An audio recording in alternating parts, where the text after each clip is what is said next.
Hello, skinny seahorse. Person that never talks.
Hello. Oh, hey Daniel. This is a boring stream today because I'm just cobbling together what I did so far. Why doesn't this work?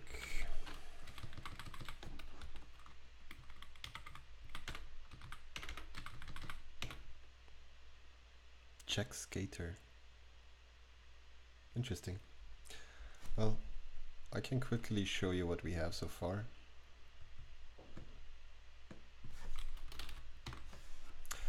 So I got my little language, which is supposed to be used in this playground.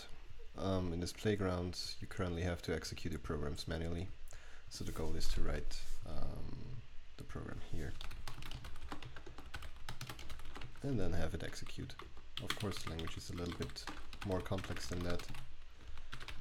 So you got something like this. We also got if and while and functions. So fun return. And then I should be able to do something like this. Right. So at the moment the kids have to execute this manually by clicking on run and then doing the thing. So what I did is I built a virtual machine that actually lets me do this.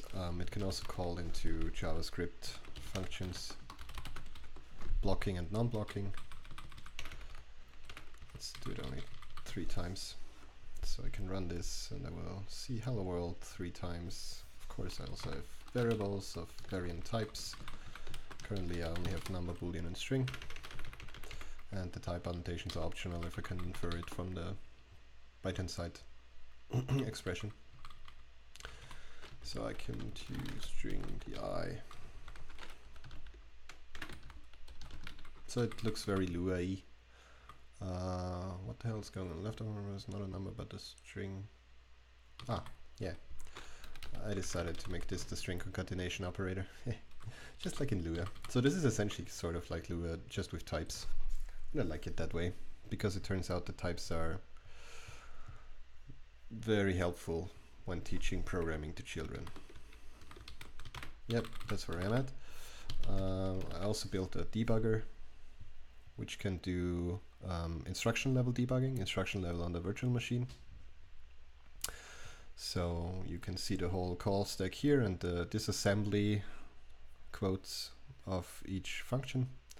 The virtual machine is very simple. It's actually untyped because the data types that I currently have, string, number and boolean, map to Java script types. So the virtual machine, as you can see, just pushes stuff onto a stack, whatever literal that was. And variables are also stored in an array of slots per frame, per call frame. So you have a push to push and pop on the stack, store and load from the variable slots, and then a bunch of operators. It's very simple. It's very mean and lean, and this works pretty well. Of course, virtual machine instruction stepping is not so fun, so I also implement that step over and step into for source statement stepping. So I can do this, which is a lot of fun.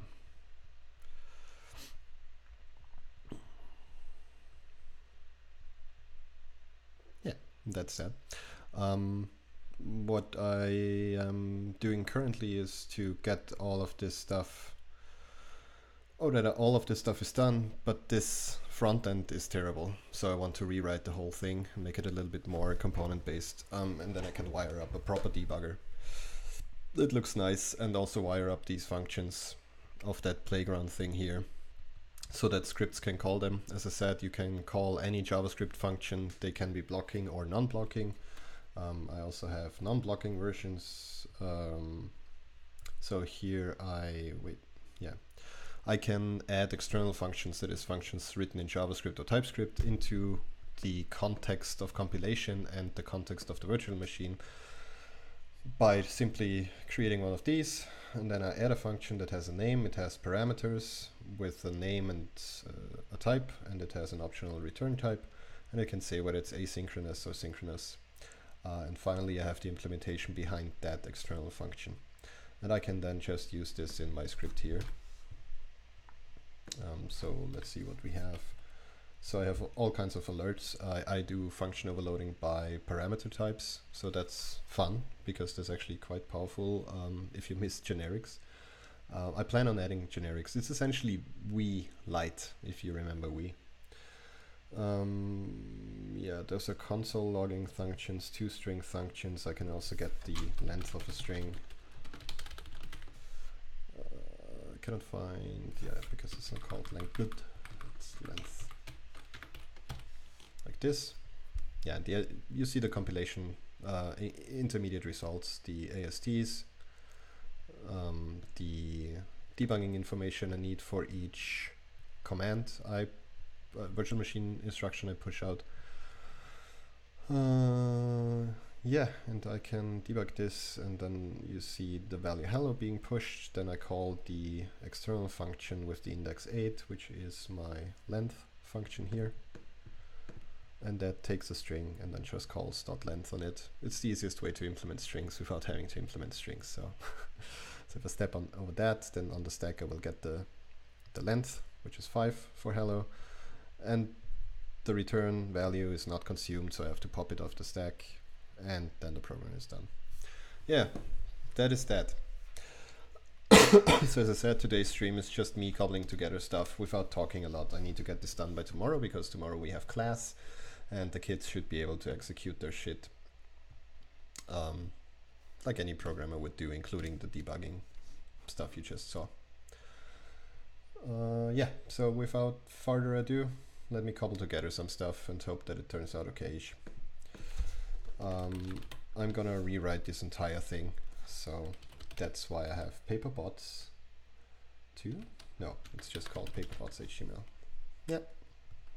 If you have any questions or wanna do some code shaming, let me know. Cannot find name HTML, that's not fun. I'm currently looking for this one extension I got installed on my other laptop that lets me write string literals like this that are essentially HTML templates, so I can have my widgets specify all their stuff in code, and then I just inject it into the DOM. But I can't freaking find the stupid thing. So language support requires VS Code 120. Do I have VS Code 120? I do. And it looks to me that this is how it's supposed to be used. For example, of the use solution of type instructions. Maybe that's the reason it doesn't work.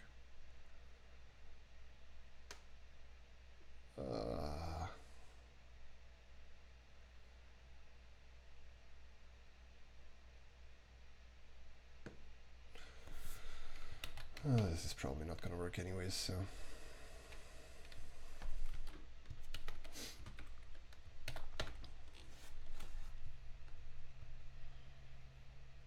In my TS config file in the plugin section, I'm not sure if I'm using the workspace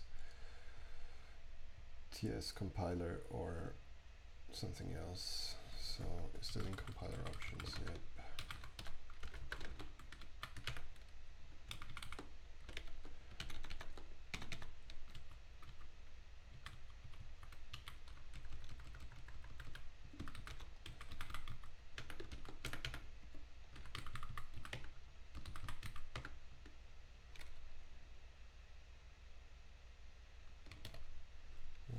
Okay, I don't think this will work, so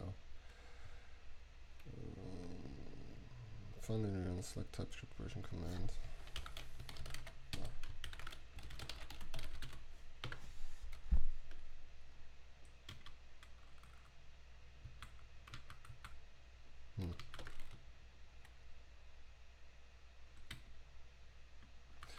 Nope, still no worky, so let's remove this.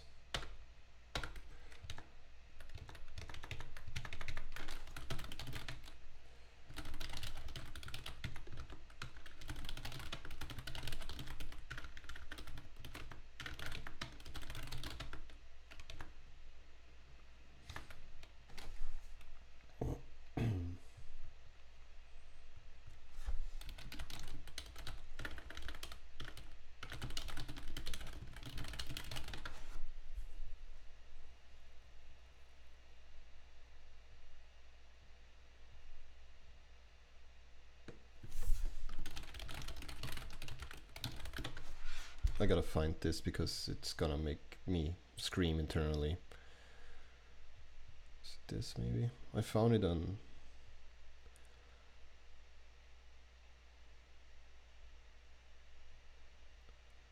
Am I looking at stream? For this you need some template. Tag templates, HTML escape. You can place a function called tag before the string and it gets the opportunity.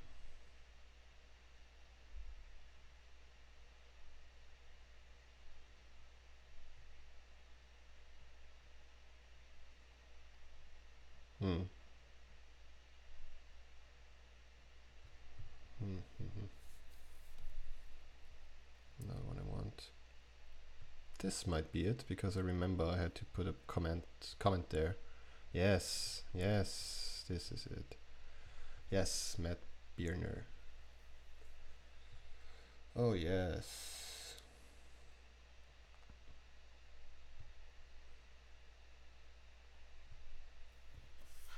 Yes, this is so much nicer. There we go. Perfect. So let me clean up what I just installed earlier. Let's HTML.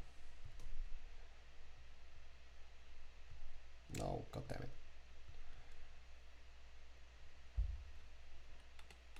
Okay. So the editor.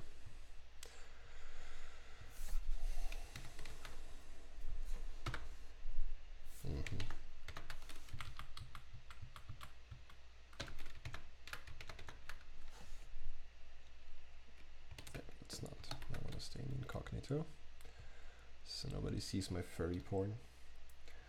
Oh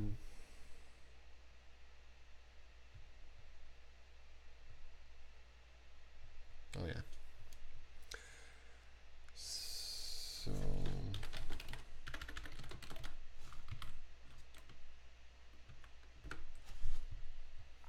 this, I need this essentially.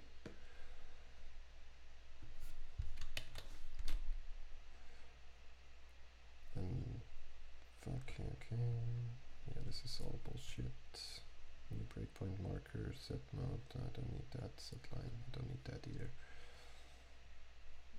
Okay. So, I'm gonna create a div. And that gets a class or an ID. I'm gonna go with an ID, doesn't matter. PB code editor. And I use jQuery because I like to hate myself. If anybody knows how to auto-format a TypeScript file, please let me know.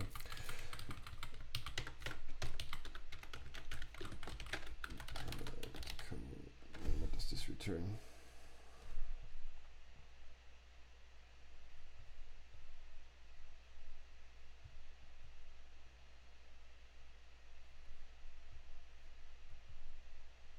Codemirror.editor. Okay.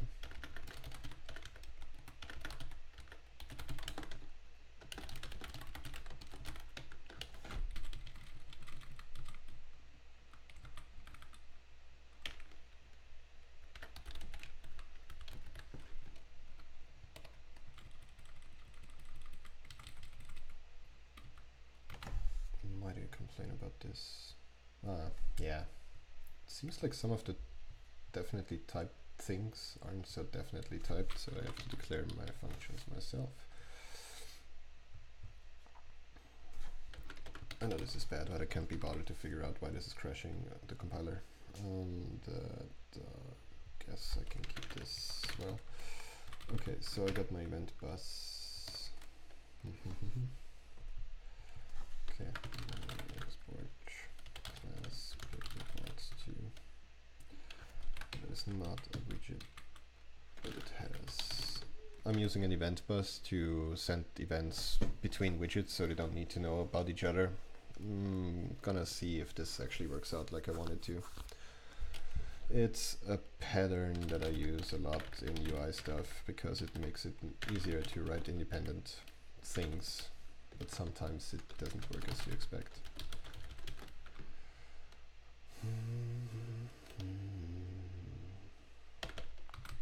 Okay, let's make that a widget as well.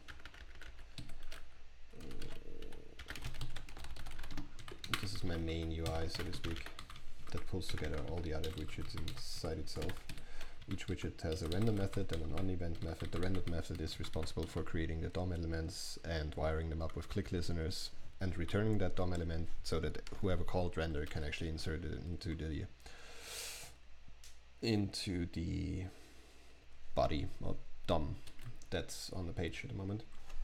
And this is complaining because I do not. So Alt Enter, nope. Control Enter, nope.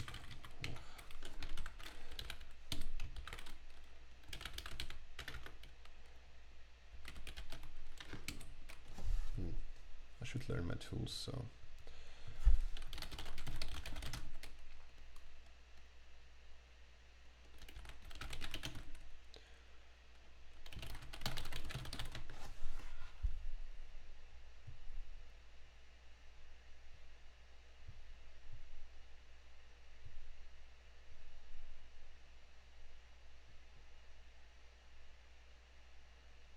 I don't want to click on a light bulb. I want to have a keyboard shortcut, please.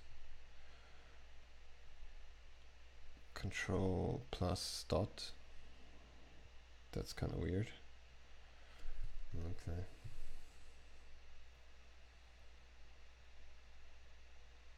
Well, it doesn't do what I want to do anyways, so no refactoring is available.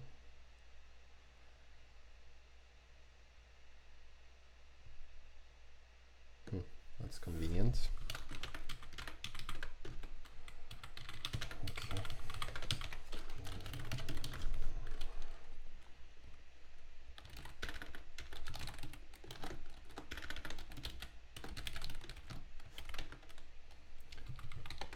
So this is going to house all my components, so I have the editor.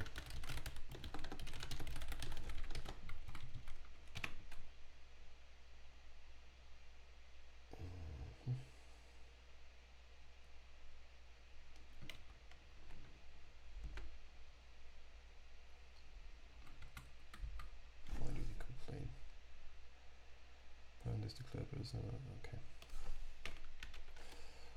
And let's make the parent something else.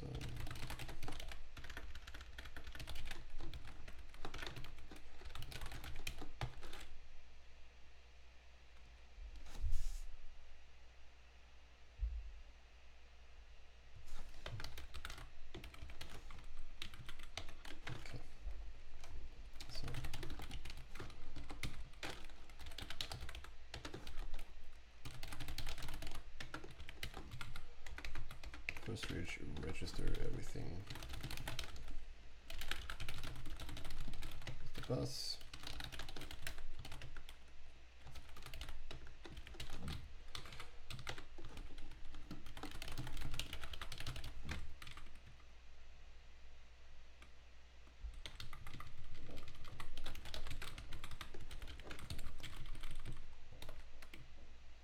Okay.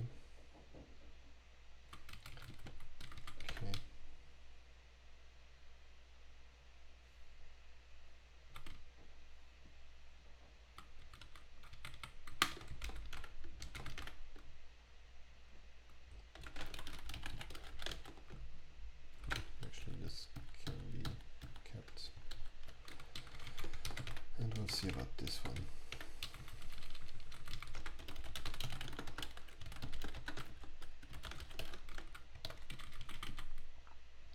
Okay, let's see what it does.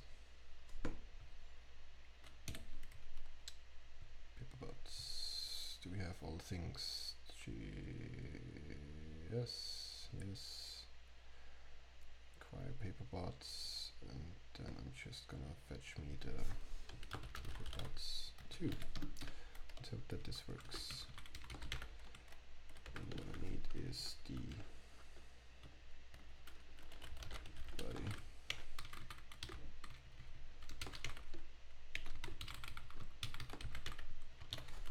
Okay.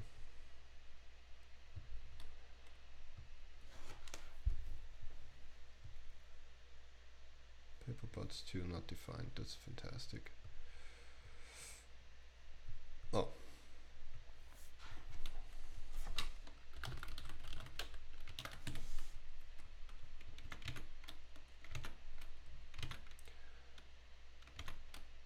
Paperbots 2 is not a constructor? Go frack yourself.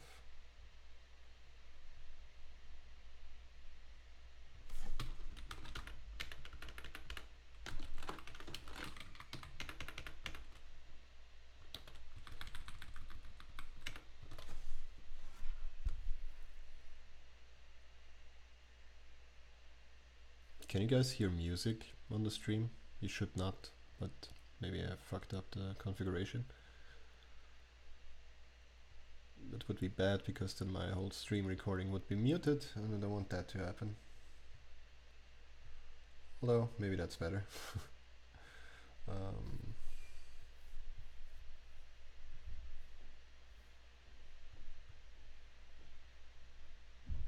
the fuck is this?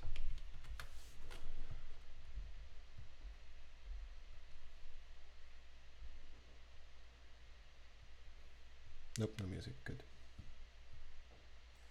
I suggest you put on music on your end to keep yourself entertained.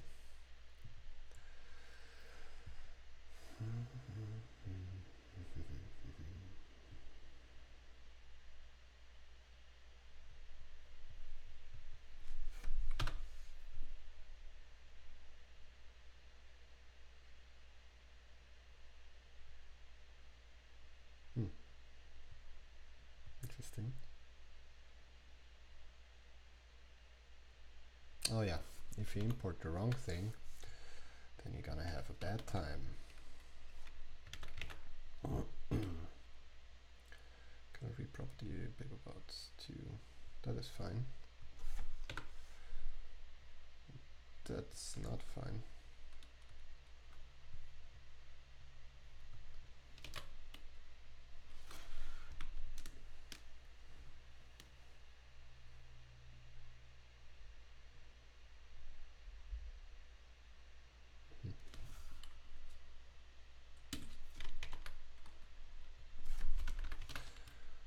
Did I mention that I hate those stupid fucking module systems in anything front end? Completely fucked up. Okay.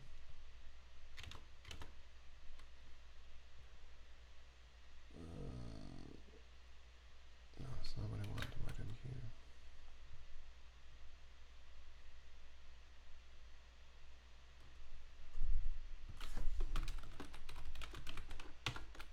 Okay, looks good. That should be defined. And away we go with our first widget. Well, it's not rendering. Amazing. And it's not rendering because I need to make it so.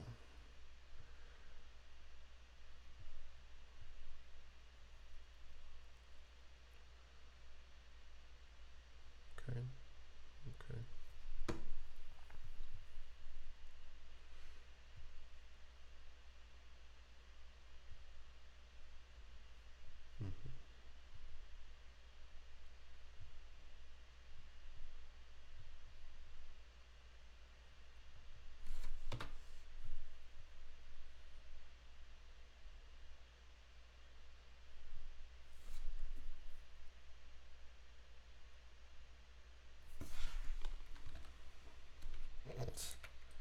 Well, that did not work. Interesting.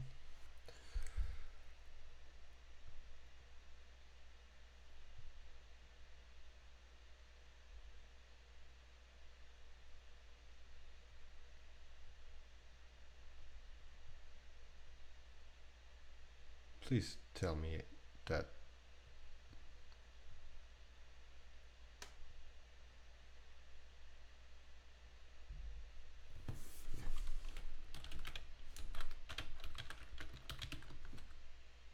What?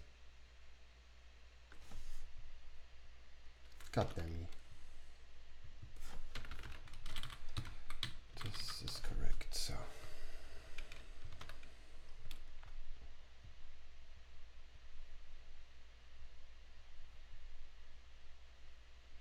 Okay, we got a code editor somehow. Let's see how big it is. Scroll. Like this. Ha! It's resized. Okay.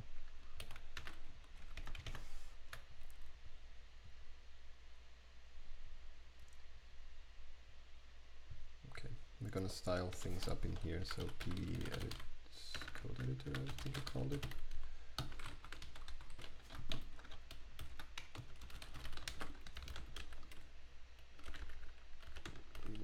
Okay.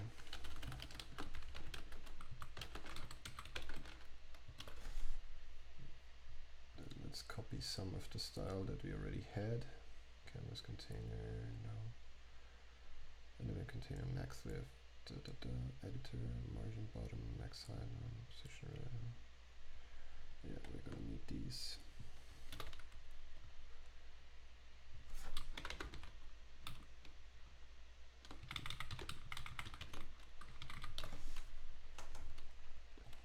Okay, we got the gutter, though this doesn't work so well.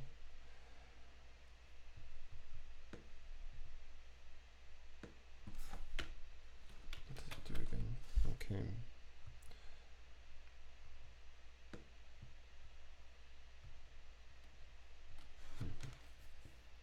Well, we're gonna live with this for now. We can try to fix it up later.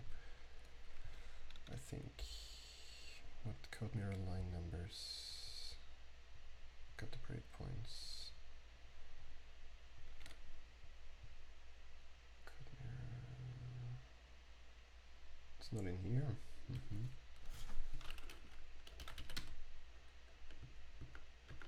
It's not in here either. Maybe. Nope. Interesting. Well, such is life.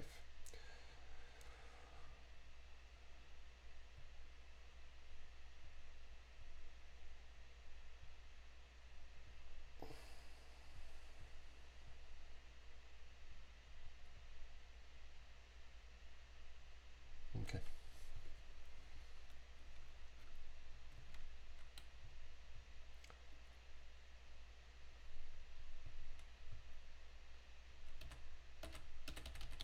I like that all of these editors essentially don't really work how they should work. Or rather, I think this needs to be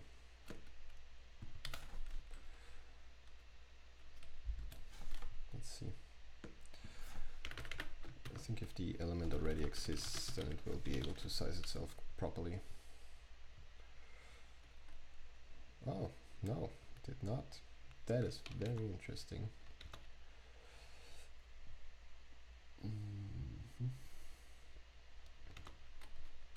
Oh, yeah, can't work with a jQuery element, that's why. Yep, fuck. The element must exist.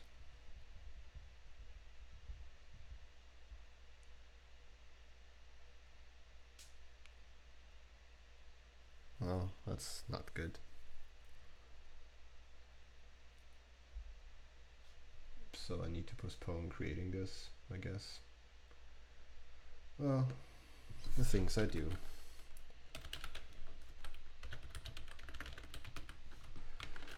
Hello, set timeout. I think that's what you were made for.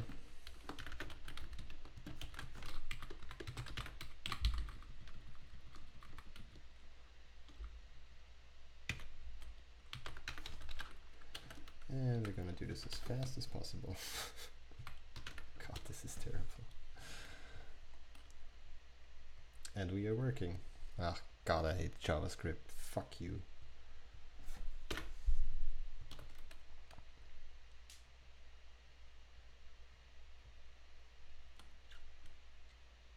Okay.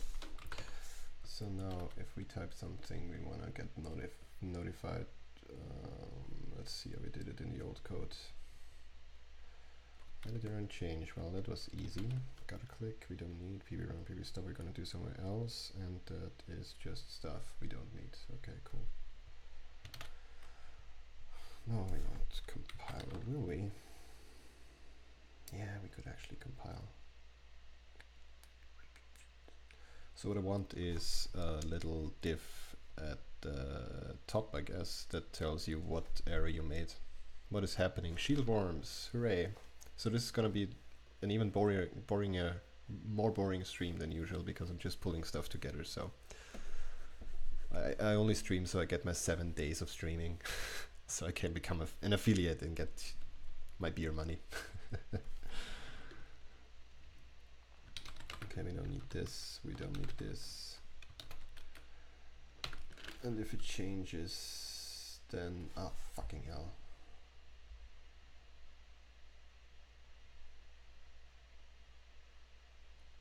Okay, all of these widgets need a way.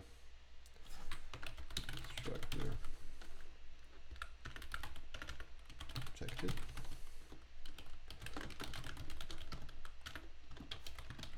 Cool. Event butts, yes, event butts, all the monies, yes.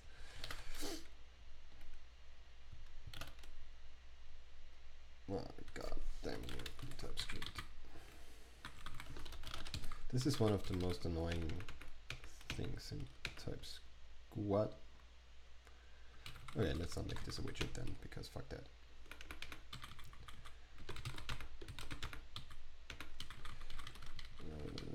That I don't need, and on event, that's fine. So we make this just an event listener.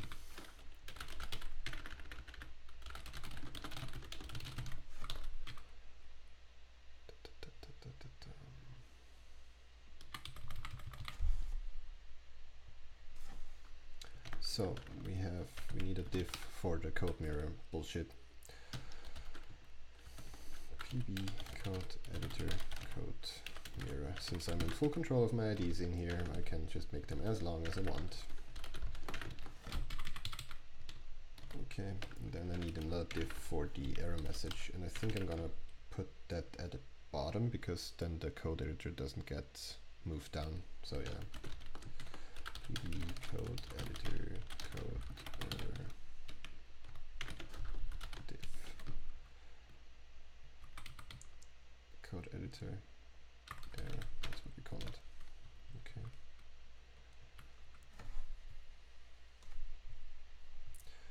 And we're gonna put the style in here.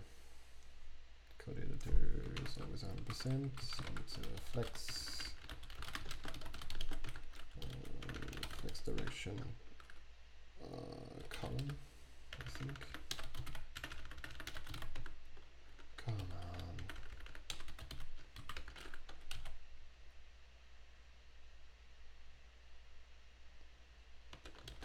Okay.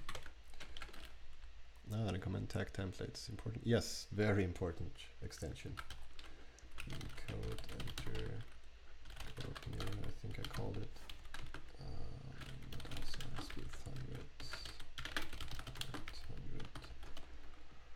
And then we have the PB code editor error thingy, and that has a height of 3M. Also auto. It looks like I know my CSS, but I really don't. I have no idea what I'm doing here. The background should be a nice red, so CC0000. And the color should be some nice white, I guess. I don't know.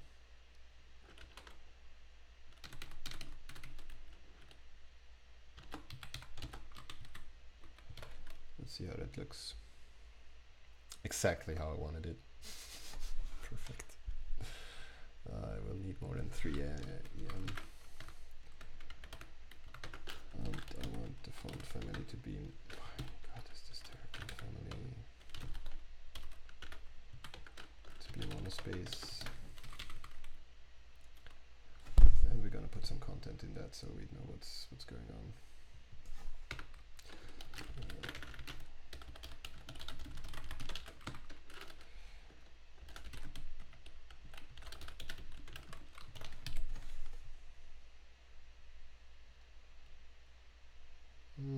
It's not nice to read. Well, if anybody has style suggestions for me, let's see what's happening up here. This is the editor code mirror. Yeah. That is because I am not fetching this correctly. PB code editor code mirror is the thing that we want to inject this into. And now the code editor is completely gone. Perfect. I probably misspelled the idea of that. Nope, that's correct.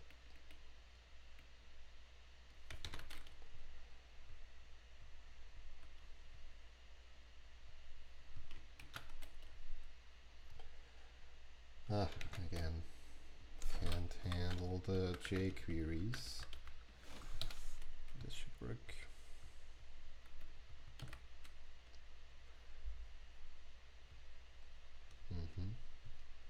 Where did my error element go?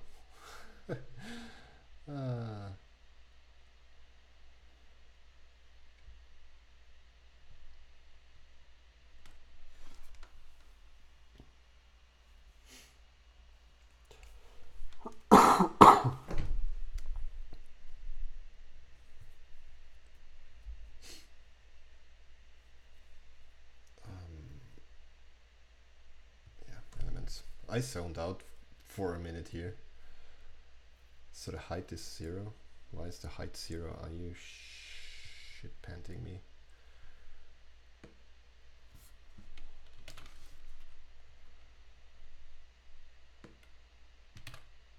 Yeah, that's correct. Okay, let's see what it does if we do this.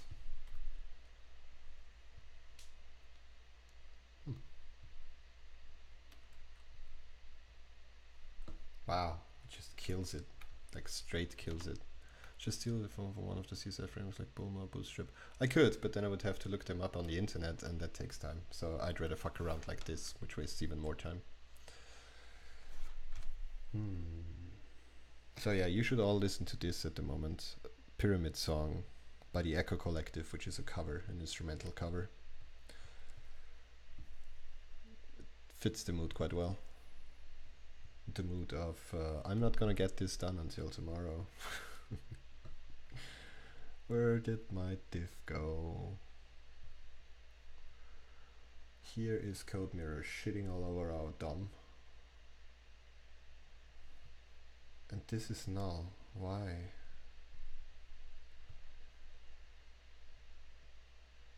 Oh. So it makes it null. Even though it's totally not null.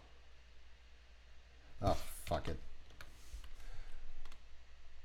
We do all and everything in the timeout, I guess.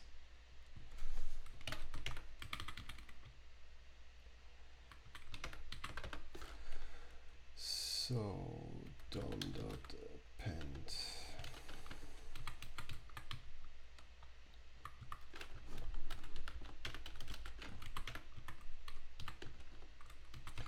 Yeah, so the code mirror thing doesn't want to load itself. So I have to do a set timeout for this to work. I still don't know what's going on.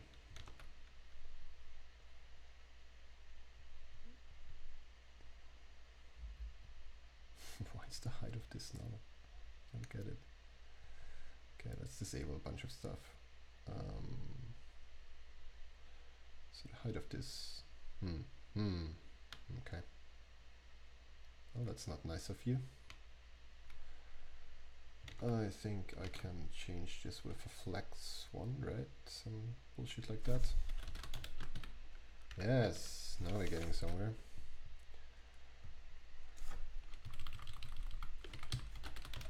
So this will make sure that we get all the space that's left. Then we can make this 3 AM. It should be a little.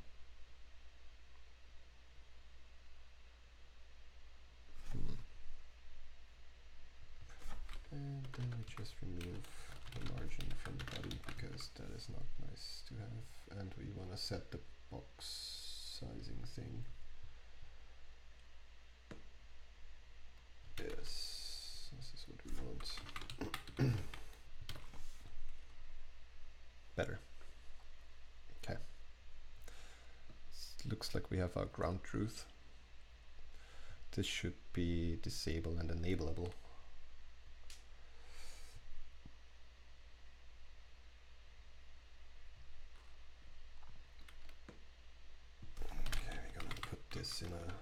thing.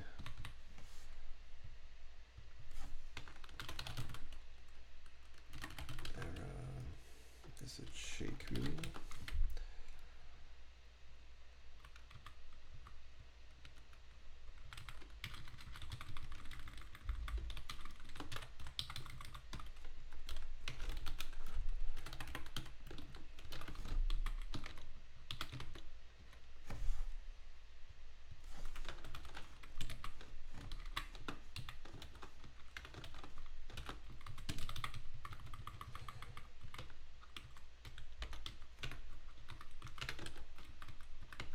I like doing it this way. It makes it a little bit more structured. Okay, this looks good. Now my error is completely gone because I have not appended it. Come on.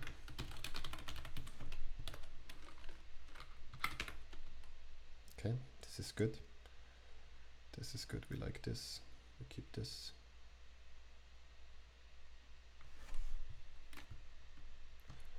There was some problem with resizing this and then it overflowing. Nope, that seems to be good. Okay, okay. Cool. Then we just need to hide this.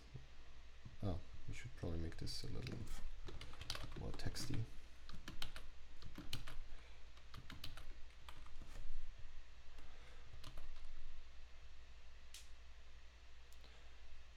Yeah, I think I can sort of live with this. Yeah, let's keep it like that. Cool. Still not sure if I shouldn't put it at the top.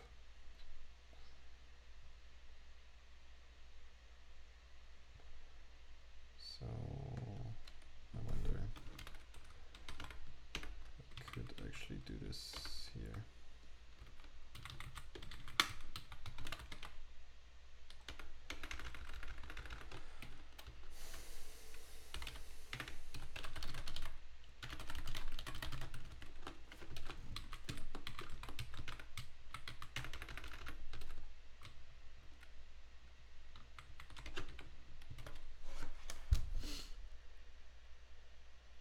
Okay, and we're still working. This is kind of nicer, so I don't.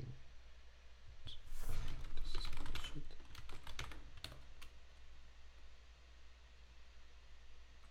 Okay.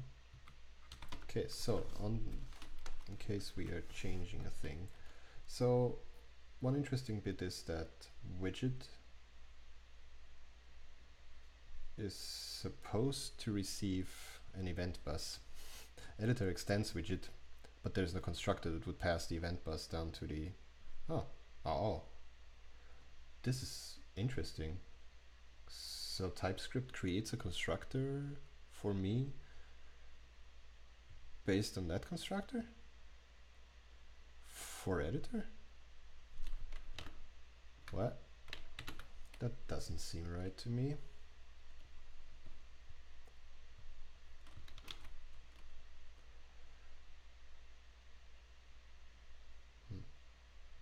Well, fuck me, it does. That is convenient. Okay. So, in case...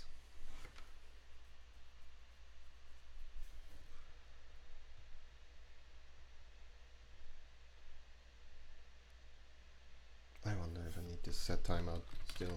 This would be nice to get rid of it.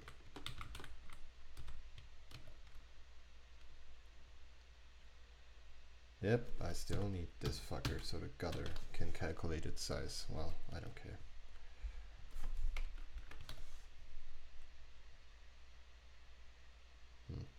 Looks good enough for me. Let's make it a request animation frame.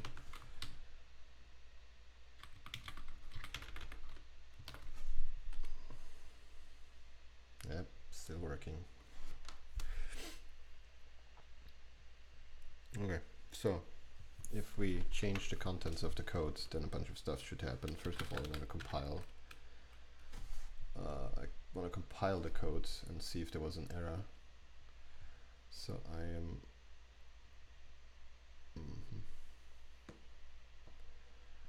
gonna kill all this because those are just helper functions.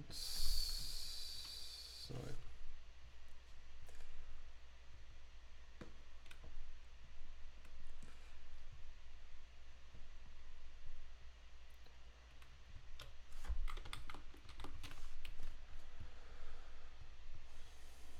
copy and paste programming, what could go wrong?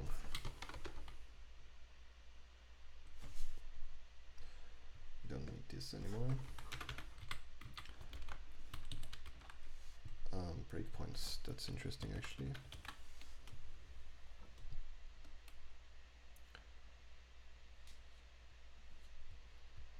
Okay.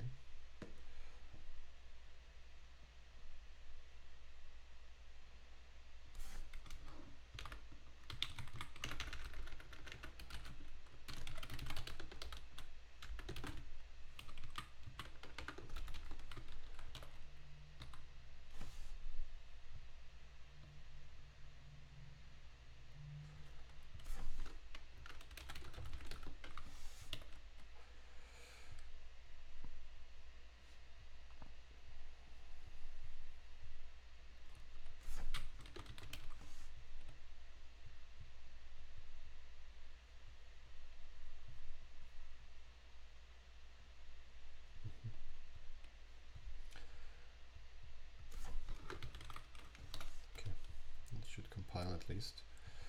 So this output element in HTML is not what we want. What we want is setting the error. Oh, we don't want to do this here because if there's no error, we also don't need return results. We just want to make sure this error is hidden, and otherwise we show the error, and then if we got a location we output the error from the compiler. If we didn't get a location, then the compiler itself crapped its pants. So HTML, I think it was called. Yeah.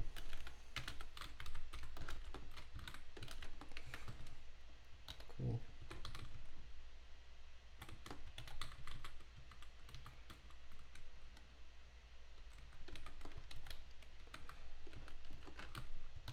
Looks good to me. So we still have this in here. The compiler is called when we change something. So let's make this style display none as the initial condition. This we can kill.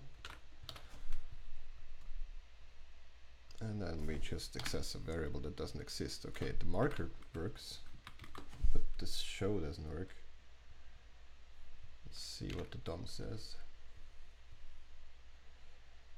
It still has a display none, so that's no good. I guess I can do this, hide. And okay. Ha! That didn't work at all.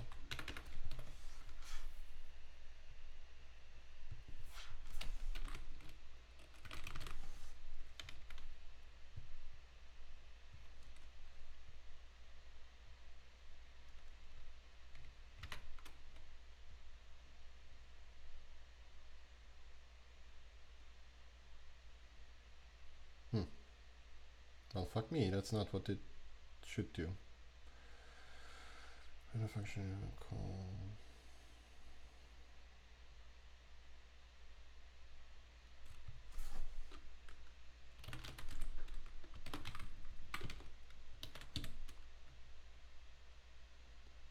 Okay. I forgot how to jQuery.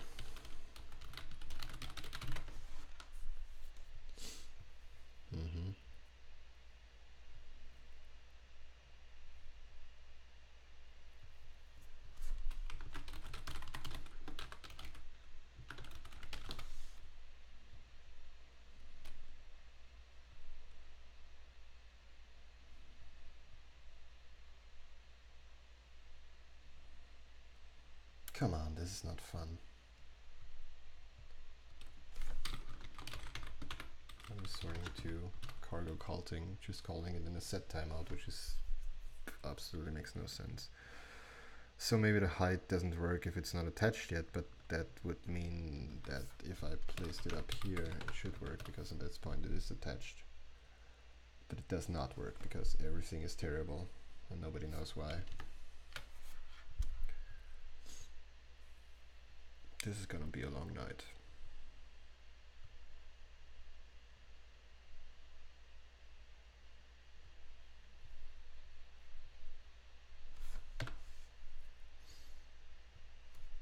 Of course I didn't do the thing.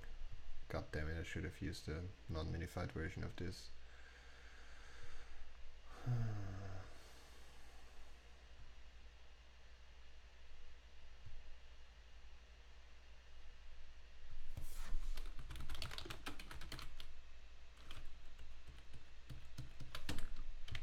Okay, so I'm gonna say this error. Okay. Because fuck it, we gotta do everything by hand because nothing in JavaScript works like it should.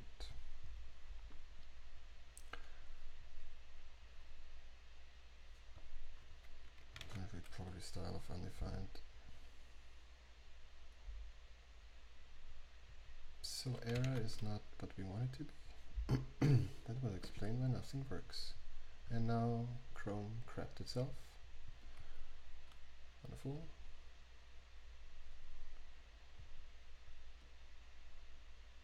Come on, I can't even set breakpoints anymore. This is so ridiculous.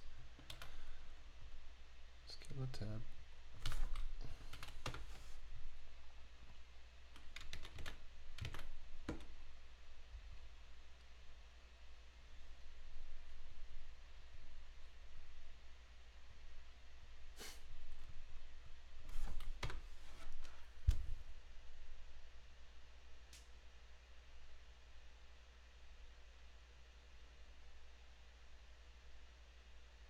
Yeah, oh, freaking fucking idiot. Obviously I can't fetch this here because I have not attached it yet. So always blame your tools, never blame yourself. You're always correct. There we go, much better. Perfect. So 1.1 cannot find variable parameter with blah blah. Good. Then let's add some margin or padding to the error thing.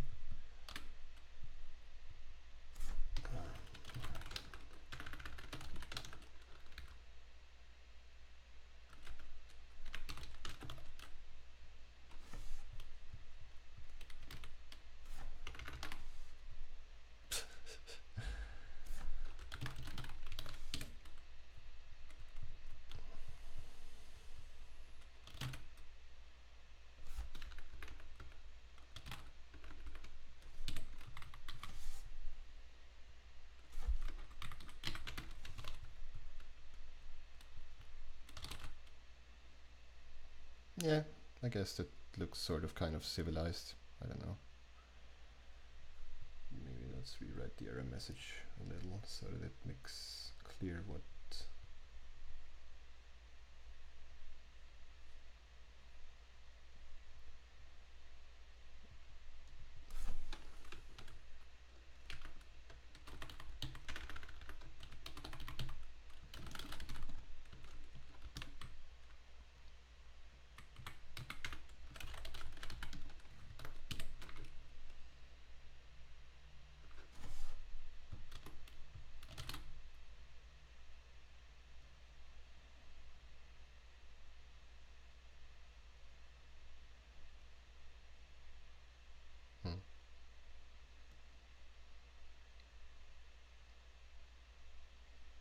Yeah, I guess I can live with this.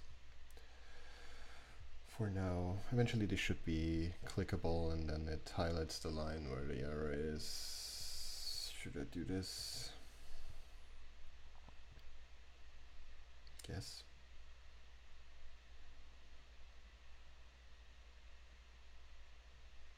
Nah, fuck that. So on the change, I compile, and then I want to send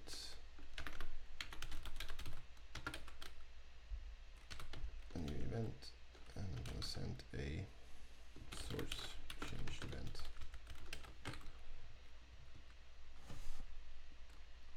Oh, I need the source, yeah, that's right.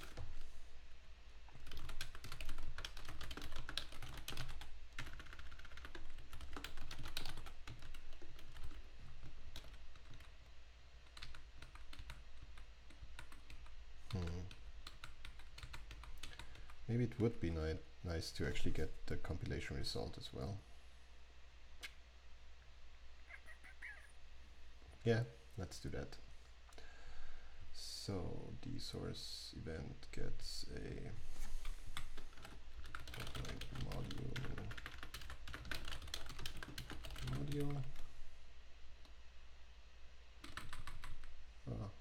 Compiler module. Perfect. So this is what the compile method actually returns. So module. So the code editor component is now responsible for compiling shit and then sending it around to interested parties. Module or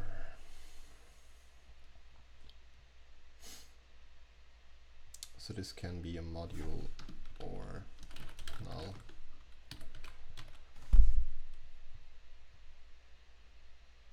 Argument of subvoid is not assignable to a parameter of type.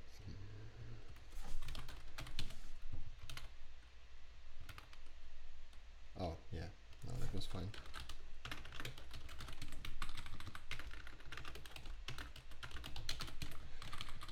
Okay, and this returns the result, or it returns a null.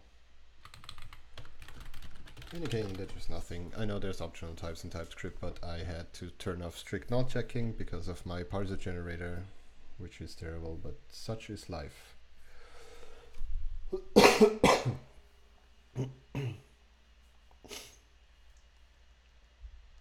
Okay.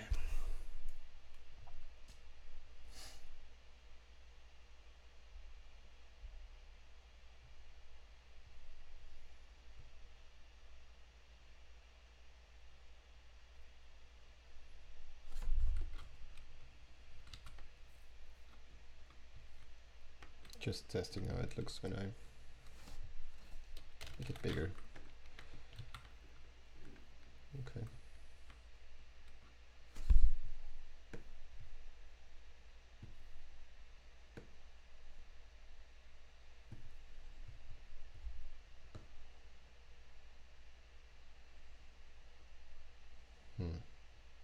I wonder if I should give this a height actually.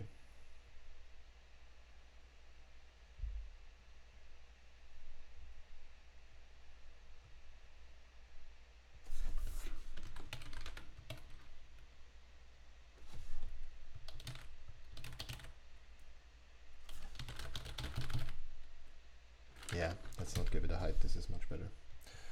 Okay.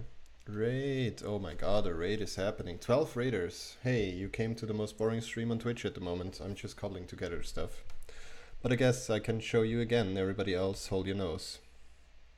Let me know when everybody's here. And we're gonna start with the big Paperbots rundown. Right, so I'm teaching a class of children how to program. And initially I had no computers. We now have some computers, but not all of them have computers. So I devised a system called Paperbots that is a paper-based programming environment. And it looks like this. You have a grid paper and you build yourself a tiny little robot. And then you have quests navigating this here, for example, using a programming language called Papyrus, which you write down on your piece of paper and then execute yourself. You at the computer, you execute this source code, that program. Now this language is like my other language thing that I'm planning on, just a light version of it. So it has functions. It has functions with parameters. As you can see, we also have type annotations. Looks kind of sort of like TypeScript. Then you can obviously have functions with more than one parameter. You can also have function overloading by parameters. So yeah, this is non-surprising. You can also return stuff, obviously. So you also annotate the return type of your functions, nothing out of the ordinary. You can have expressions for numbers and strings and booleans, which are the base types. What else? Yeah, and then you have stuff like variables. They don't work like this anymore. You have to type var, just because. And actually, this part can be inferred, which is happening in my compiler. And you have like loops, repeat, and you also have a while. I'm not sure if I wrote that down already. Yeah, there I introduced booleans, and then I would have introduced while. So yeah, I used this system on the kids in one class already. It worked, but it wasn't the most engaging. And I used this system where you have to manually move stuff on a bunch of friends who want to learn programming. And that kind of worked better because it's kind of more engaging to see stuff execute, but it's still not nice having to trace through a program like this, for example.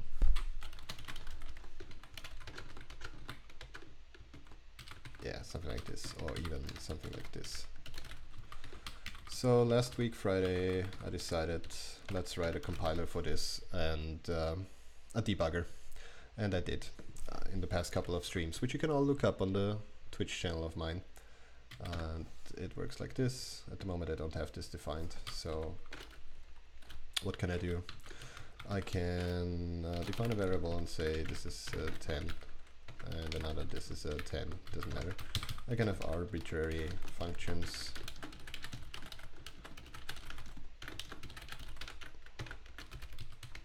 And obviously I can do all kinds of stuff inside my functions, just like I would in a regular programming language. And then I can add this. Okay, nothing too complicated yet. Nothing will get output if I run this. That's it. Now I can also call JavaScript functions, which makes this a little bit more interesting. So this returns numbers, so before I can alert it, oh actually I can alert numbers. Yeah, so crazy, right? So I have a full-blown compiler with type checking, and it also emits machine code, virtual machine code. So I built a tiny virtual machine, and the virtual machine code looks like this. Hype, yes. Virtual machine code looks like this, and as you can see, I can also step through my virtual machine code, and it will track the lines where it currently is. Now we have two call frames, the main function with its locals, and the add function, which we're currently in with its parameters, and a local that hasn't been defined yet, so it's null, and the stack, which is 10. So if I step over this, you saw I loaded the two parameters onto the stack, and then I have a binary operator, which now adds these two together and puts the result back on the stack, removing the old two stack values. So I'm stacking over this. Yeah, so I got my result now, and I can return it. So I load this onto the stack, and the return just returns and pops the call frame. So I come back to my main function, where I am now calling the alert function, which is an external function, and I can hook up any JavaScript function I want to this language, even blocking ones, non-blocking ones, like set timeout or request animation frame. And my compiler will linearize this. So you can write a serial blocking program, and the compiler and the virtual machine will take care of linearizing this, so you don't actually do callback-based programming in here. It's very nice. It's a bit like async await in some languages. So that is that. And then yesterday I also wrote a line-based debugger, so I can now, if you look where what's highlighted here, I can step over, I can step into. I can't step into a JavaScript function, obviously, but yeah, so cool. Now I want to wire up this thing with this thing, and this thing has been cobbled together just like the rest of this project. So I'm currently rewriting this and writing a nicer compiler, code editor, blah blah. So yeah, I have componentized this thing the easiest way I know. I essentially have widgets. The widgets are event listeners, and they can emit events. we have a bunch of events that might be triggered by different components or widgets in the UI. So I have a source change thing that's likely gonna get triggered only by the code editor. I have a run that's likely only get triggered by a button in the debugger, which is its own component. Debug, again, same step over, step into, stop, pause. Those are all debugger actions. And then I have my all-encompassing Paperbots 2 thing, which constructs the event bus and then adds all the components together and makes sure they render themselves. So every widget has a render method where it constructs a DOM element, hooks up the events we want to listen on. Ignore this, it's just code mirror being stupid. And yeah, when something happens, it sends an event. So if I do this, then it gets compiled and the error diff is part of the editor, which gets shown if there's an error, and everybody else gets to know it because when they listen for this source changed event, they get a module or a null and the value of the text that has changed in the code editor. So I think I'm done with this. The next thing I'm gonna build is the debugger component. And that should be a little easier than the stupid code editor. So export class debugger extends widget. Has everybody fallen asleep yet? Cool, because this is not gonna get any more exciting. What do I need for the debugger? I need the last module that's been compiled and sent via a source changed event. I need a virtual machine.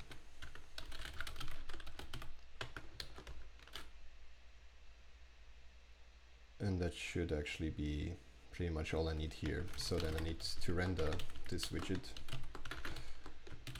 Elements. And let's just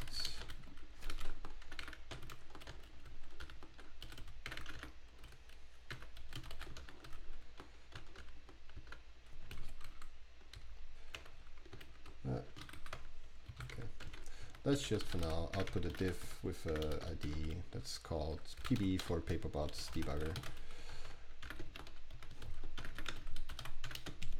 Okay, and then return this. I'm using jQuery if you haven't noticed, and then I have also an onEvent method I need to implement, wherein I get an event, and then I can say if event instance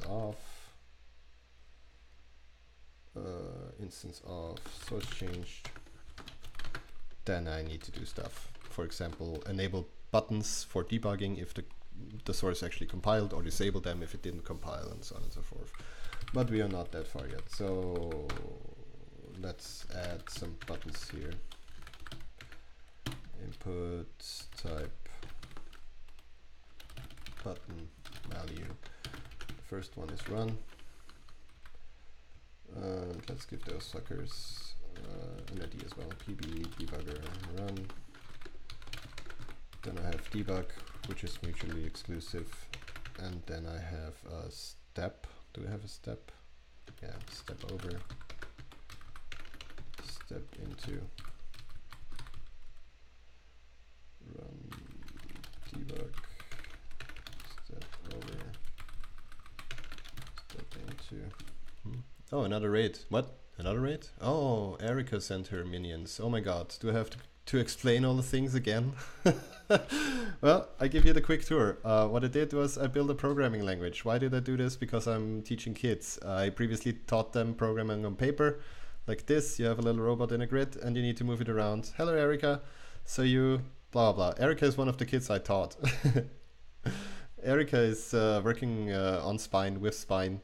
And has her own Twitch stream where she shows you how to animate stuff in 2D, and it's really fantastic, and you should follow Erica on Twitch. Erica, post your Twitch handle here. You are a very special kid. We've been to Disneyland together like a couple of weeks ago. It's cool. Yeah, so programming language. They had to do it on paper. Then I built a thing where you can do it in the computer, but you still have to manually kind of execute your program. And that kind of works better. But the best version would be if this was actually a programming language with a debugger, where this would be controlled by the code that you're executing via your debugger virtual machine. So I built that, and it looks kind of sort of like this. So I have my program here, and it compiles into an AST, an abstract syntax tree, which is computer sciencey stuff for I built a tree representation out of my program. Then I annotate it with types, because my language is typed, as you can see. I can have functions, I can have variables of a specific type, and so on. Hey, Mo, are you cheating class tomorrow again by looking what I'm building today to torture you with? Mo is one of the students I'm trying to educate, although he doesn't need education because he's already super good. So he's just sitting in there, grinning with a knowing smile that everything I tell him is bullshit. Okay, so yeah, I built this programming language. I can compile it into an AST. I can type annotate it and type check it. So for example, I cannot add a string and a number like this because that's not how it works. I can call JavaScript functions like alert, hello, and I can call any kind of function as long as I register it with the virtual machine and the compiler so they know about them. It's sort of like if you call a C function from C# or from whatever. So where do I have that? Yeah, for example, here I got a bunch of functions that I inject into the compiler and virtual machine. So I get a name like char at, and parameters like the value, the string I want to get the char from, and the index within the char. So I can do what's the character at position index 1. So this would be the E, I hope. And then I can run the thing. So we get the E, wonderful. Now that's not super fun, so I also build a debugger. And you can either debug on an individual virtual machine statement that the compiler spit out. Yeah, X is just a computer sciencey way for more nerdy. So I can step through the virtual machine instructions here and see the stack, which is used for expression evaluation, as well as the local variables here. And this is my current call frame. So I can step through this, but this is tedious. You can see that the cursor up here follows which line I'm currently executing in the machine code. So I can also do a step over, which I can demonstrate a little better by doing this. So I stop this, I debug this, and then I step over lines or step into lines. So I step over the two variable declarations and then I step into the add function. So now you have two frames in the call stack, the main, which is currently here, waiting for this function to return, and the add, where we are currently in, where we load the two parameters from these slots. Very simple virtual machine.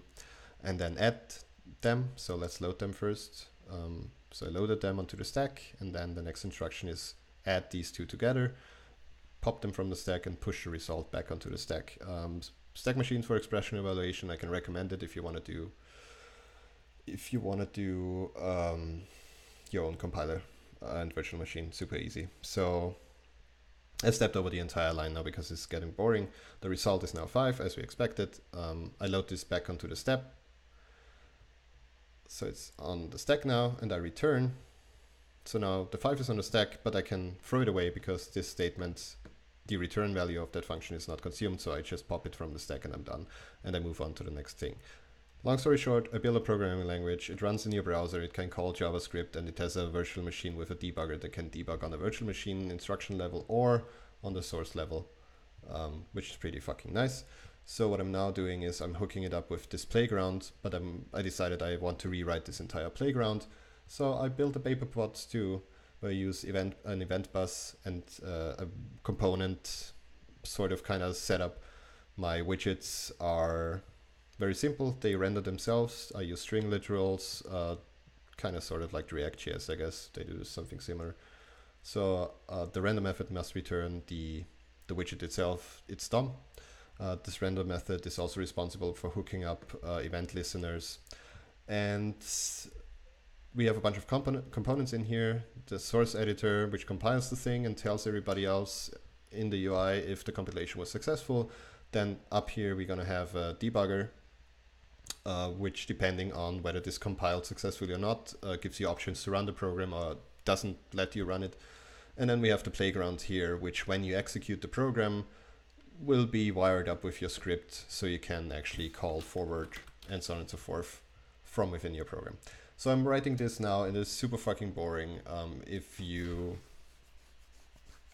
zone out like I do every couple of sentences. I'm not mad.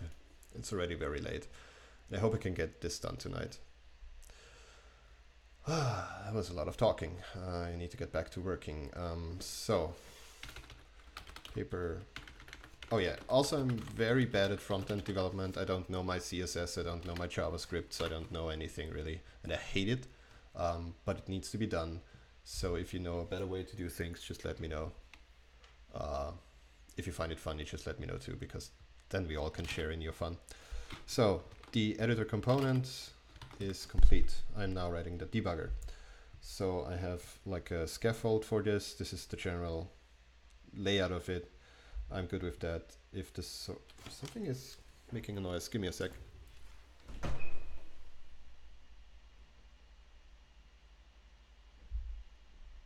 Okay. Something is, I don't know what's happening. It's a very loud thumping noise, so I'm gonna check out what's happening. If I don't come back, call the police.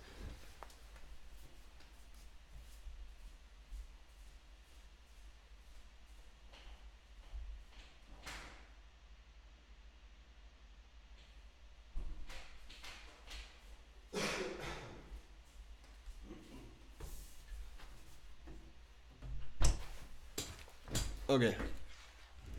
I figured out what it was. It's my wife playing Beat Saber. Who knows Beat Saber? So this works pretty good. So now we need to add the debugger in here.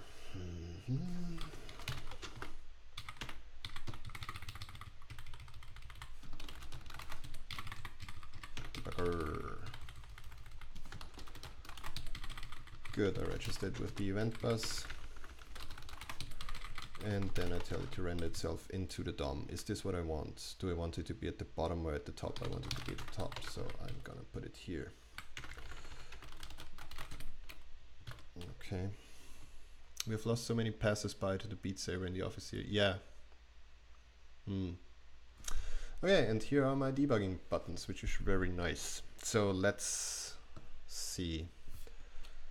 I would like it to not take more than the viewport size, so I gotta do my own DOM element here. So at the end of this, I'm gonna inject this into the parent, and we use an HTML string literal here as well.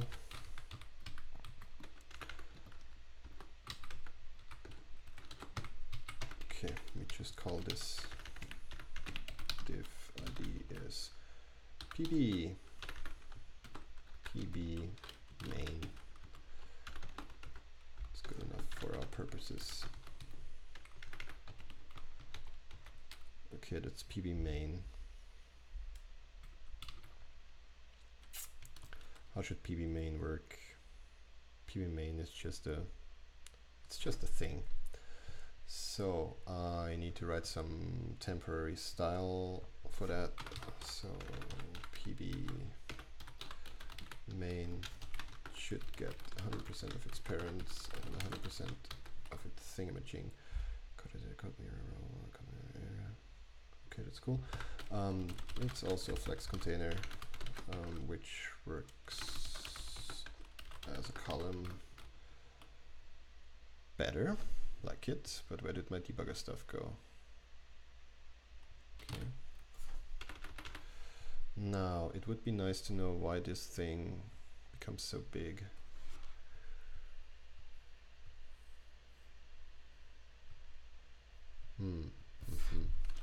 Flex one. I'm just spitballing here, I have no idea what I'm doing.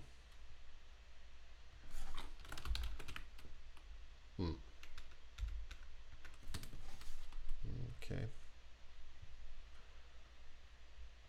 Well, I have a feeling we're just gonna have to live with the fact that this is overflowing. Oh, this is not nice. If somebody has an idea why this is overflowing,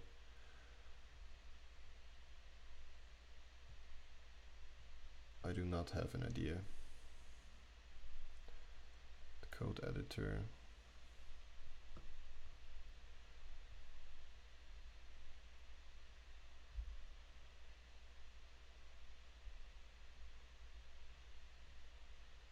something is throwing it off. Something must have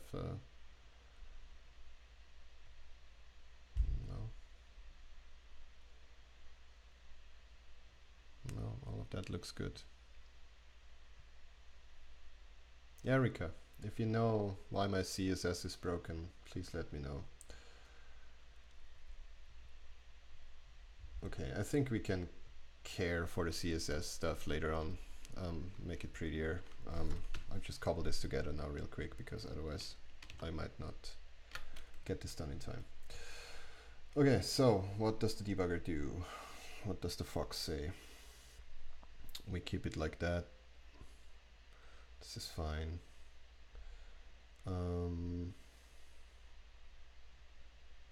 Should we get a reference to all these buttons?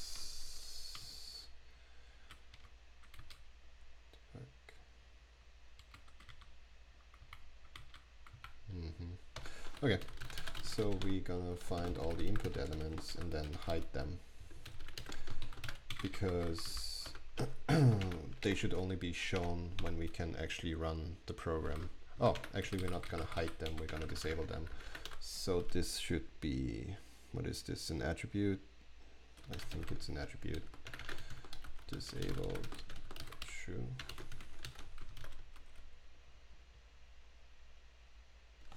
Okay, they're disabled now.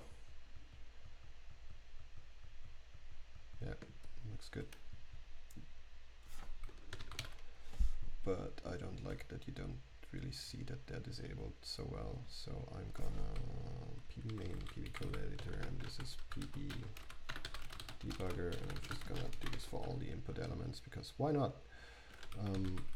How do I specify an attribute selector in CSS?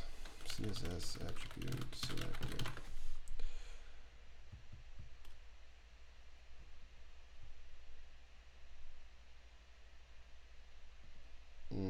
Okay. Disabled. Then the font, no, the color should be, I don't know, should it be 8.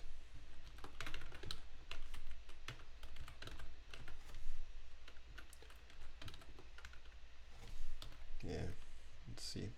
Yeah, perfect. I like that. Okay, and then let's see if it does the right thing. If we don't freaking disable our buttons. Yes, it does. Perfect. Okay, good. So step 1 done. Then if we get a source changed event, then we can see if the module, if we have a module, because then it means the compilation step was successful. Otherwise we disable the buttons again.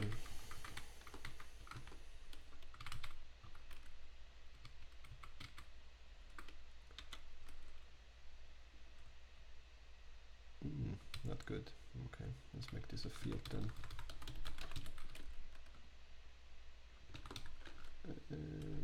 No.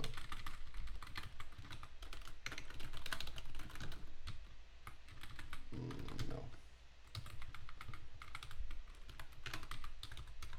This is gonna bite me in the butt, but who cares?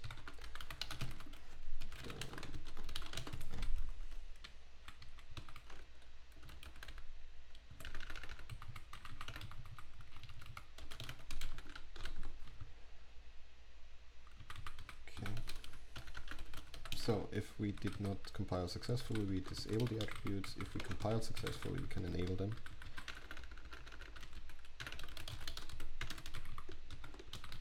And you do this not by setting it to false, but by remove attribute, because anything else won't work as either. Hey, you're...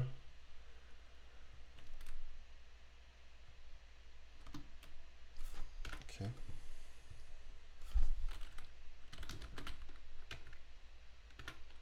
Perfect. This is exactly what we want. Cool. And it's mostly sane. Now again, I would really like for this freaking fucking div to be 100% of the viewport and not extend... Wait, now it works? I'm sort of kind of bamboozled. But okay.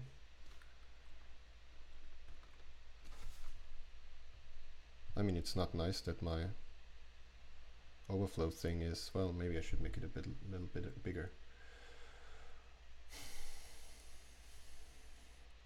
So, code padding. Oh, yeah, we said we don't wanna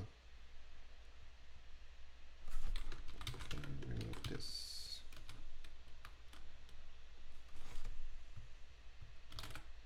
Yeah, that didn't work. Well, we keep it like that. It's fine. Okay.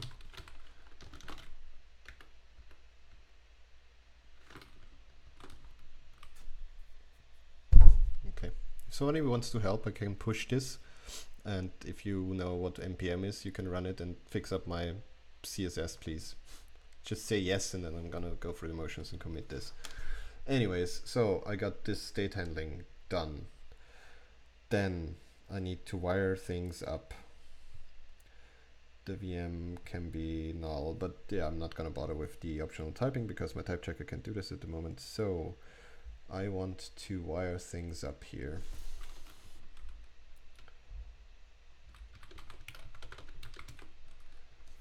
Input and pb debugger run. Click.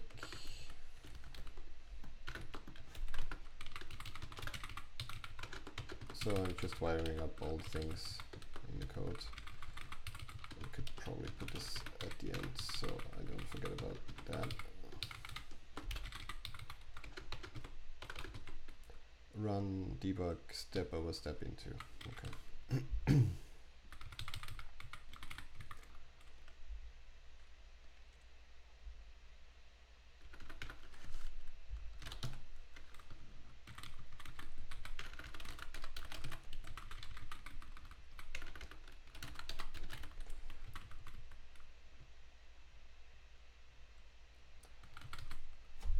It's a shitty debugger.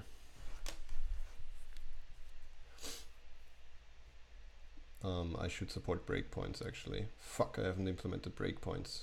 Well, no breakpoints up until tomorrow, I guess.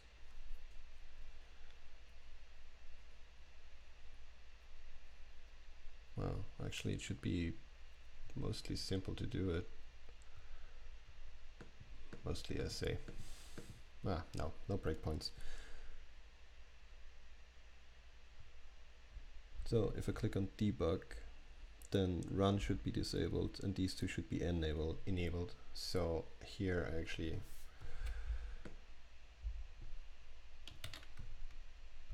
wow, my wife's really freaking out with the Beat Sabering.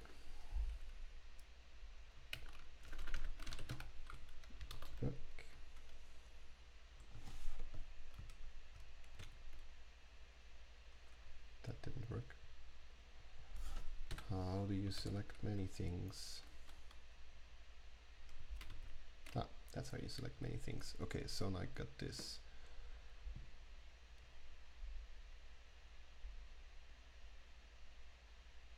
Okay, if I click on debug, what should happen? This should be disabled and it should be enabled.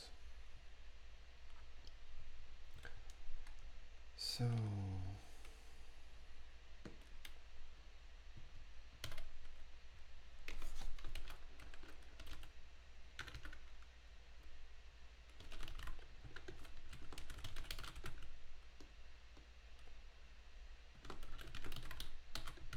yeah, this method of doing synchronization is not gonna scale, but I don't care at this point. At least I have it in a widget which I can rewrite later on.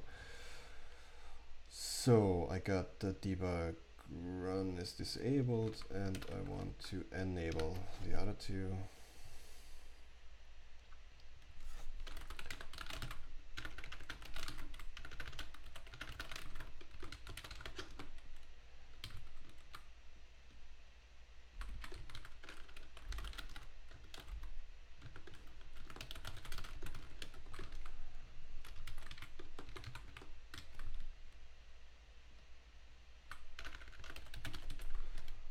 Step into script.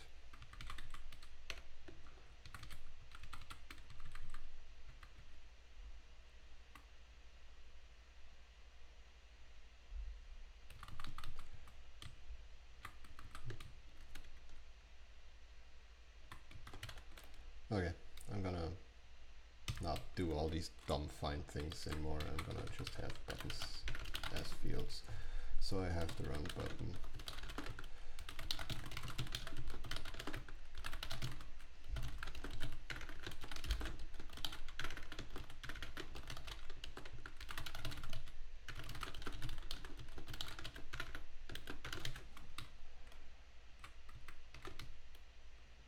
Kill all the things because I like typing.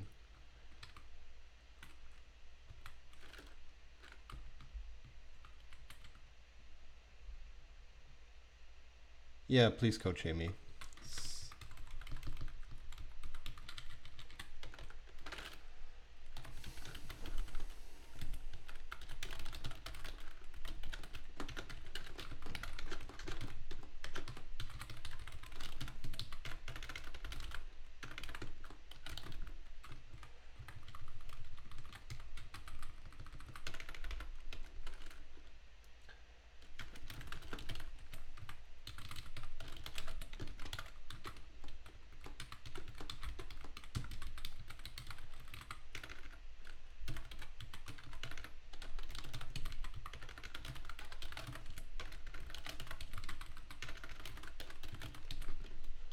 Yeah, who knows?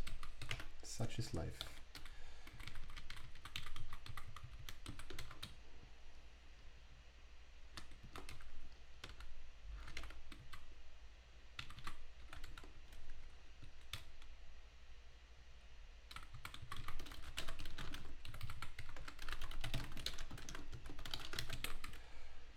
So I got that. Okay.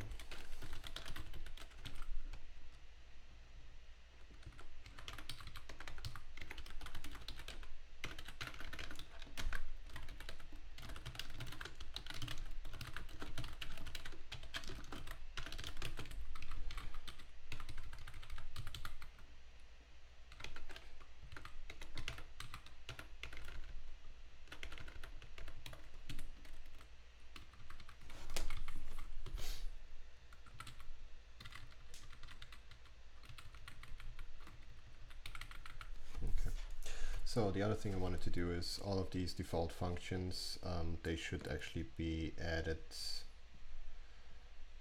by default because they're default functions. So let me do that real quick. And they will just go into external functions in a constructor.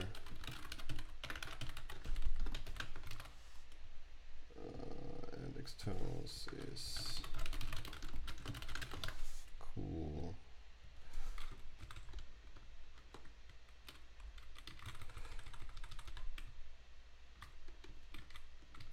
Yeah, I'm totally fucked up. I'm on a Windows keyboard. I don't fucking know what's going on.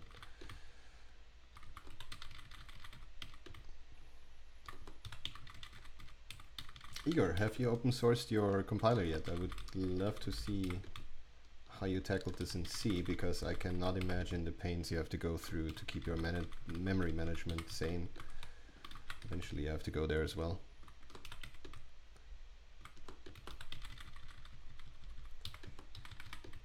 I mean, you can check it. Oh, awesome. Litlang. Litlang?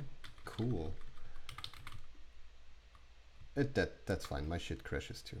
Everyone's shit crashes. That's fine. I gotta take a quick break soonish anyways, then I can have a look, see. Okay, we got this in. So if the source changed,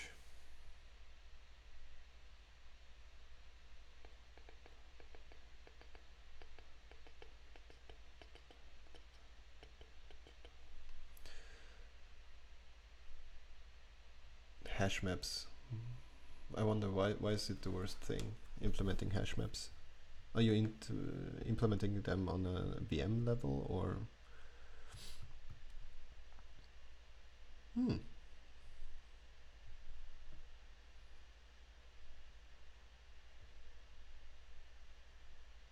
Ah, nice. So that's how you do your native functions. Copy string, copy native. Huh, interesting. So you create a function handle, more or less, push it in a stack, and you push the name of the function in a stack. Like, that's what it looks like.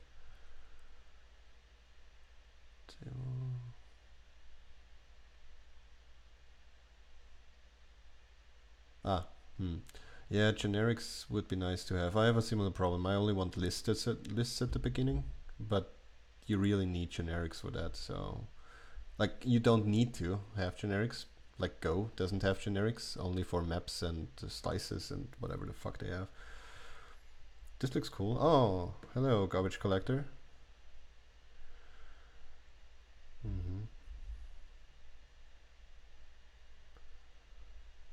This looks like very clean code to me.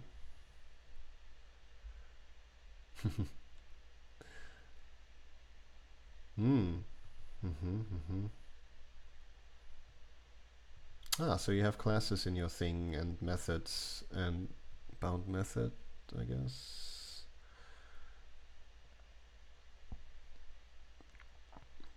Ah, your closures use up values as well. This is neat. I like the code. It looks very well structured, unlike mine, which always looks like 8s. This is interesting. I've seen this done in Ren as well.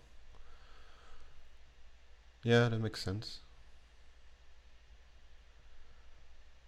Huh. You have it easy. You have threads.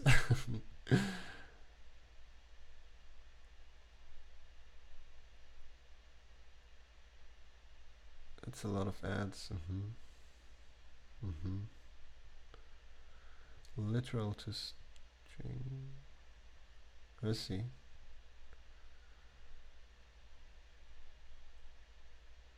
Yeah, that looks sensible.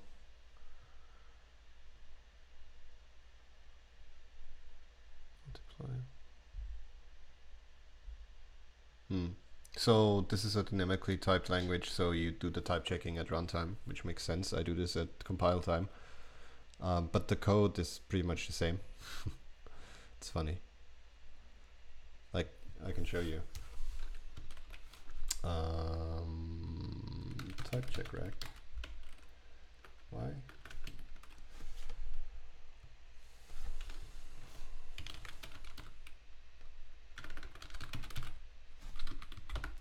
So, for example, for your binary operator, what do we have here? I don't know, subtract, add, multiply. This is pretty much exactly the same what I have. So I type check the bottom ones, and you just say, hey, what type of value do you have here? And I do the exact same for plus, minus, and blah, blah.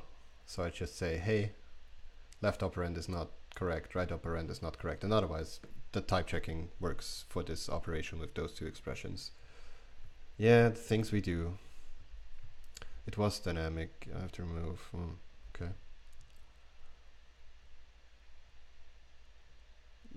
Yeah, so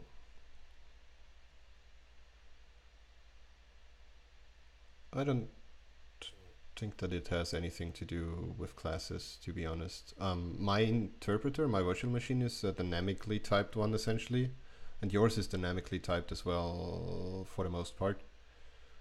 Or rather, you don't have... yeah, you can actually just remove these. What's your stack definition? Let's see.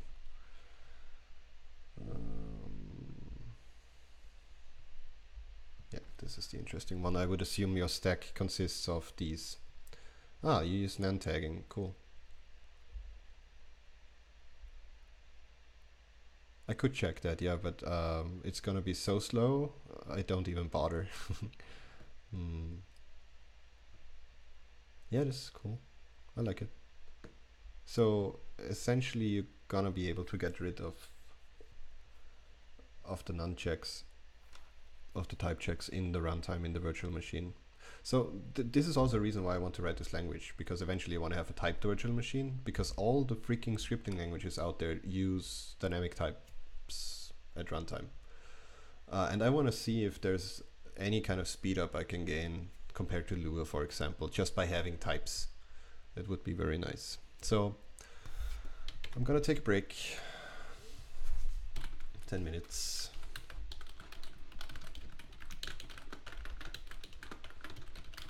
And then we gonna continue on this bonanza. This is gonna be a long stream tonight, I tell you. That's a lit goal for me. Yeah, that's my goal for Wii as well. So you're in a better position because you write it in C, you smart motherfucker. It might take a little while longer, but at least you can run it anywhere. I'm bound to TypeScript at the moment, so, or JavaScript, that's a little stupid. Anyways, I'll be right back.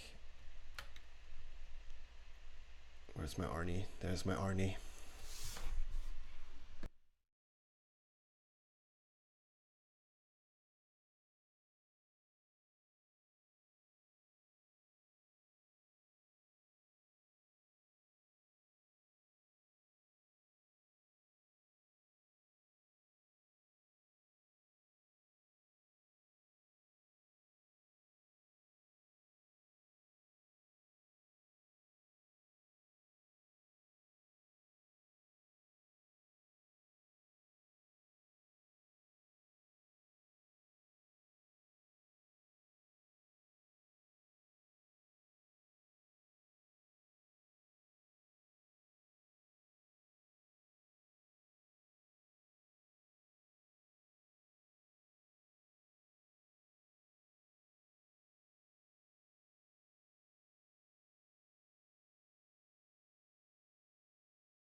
And we're back. So I think I just decided I'm gonna implement breakpoints, but not yet. I want to wire things up first. So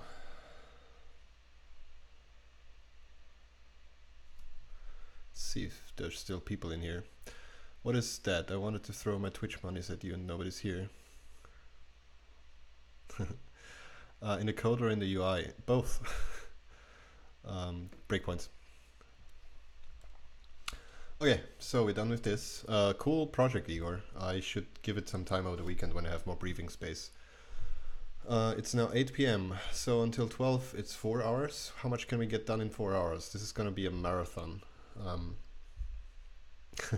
Yes, Chronocella, I need you guys to cheer me on throughout all of this. So why do some of you have a plus next to them in the chat, or this little crown thing? Does this mean you're super special?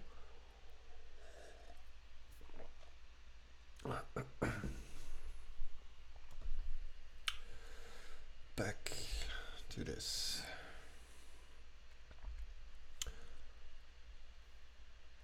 It's Twitch Prime. Twitch Prime. What's Twitch Prime? Ah, okay, Twitch Prime, yeah. You fancy pants people. Linked Amazon Prime to Twitch for free stuff. Cool. So, for my final trick, I gotta transfer all of this, but I'm gonna make it so date a certain ever wall tile. Okay, cool. So this is my world stuff. Oh, wait, we can keep this in here.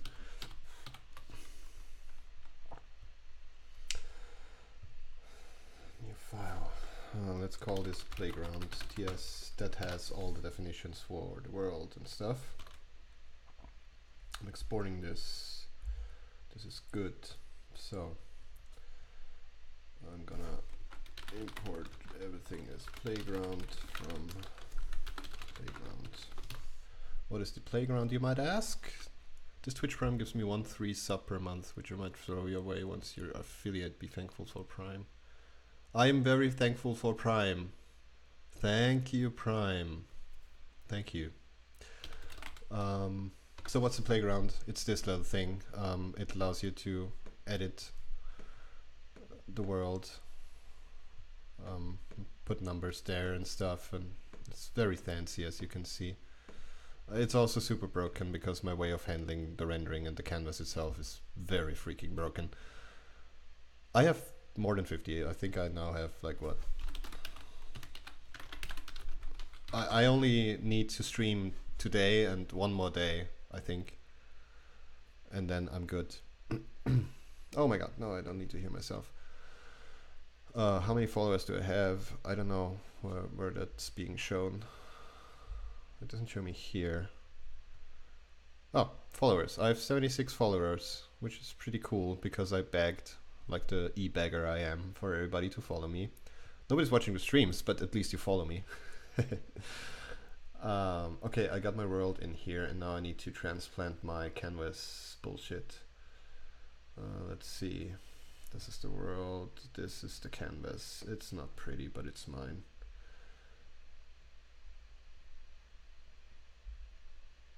Okay. I'm just gonna plunge this in here. I think. Do I?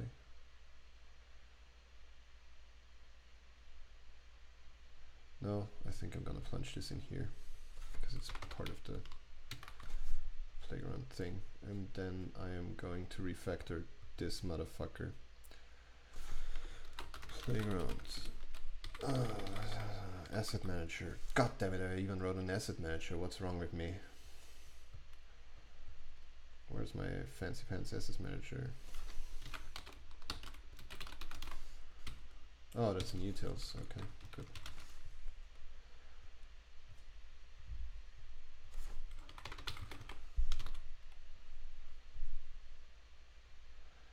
Paperbots. Yeah, we won't don't need this anymore. Yeah, no, I need my free subscription for seagull emojis, but I can buy a beer someday. Nah, I don't need the monies. I just want to see how it works. I got plenty of monies. It's okay. Wait, this worked without... No, it doesn't. Okay. It just becomes an on event. Events, if I'm editing. So what happens when I'm editing event? It's off. I'm so glad this doesn't work. Import.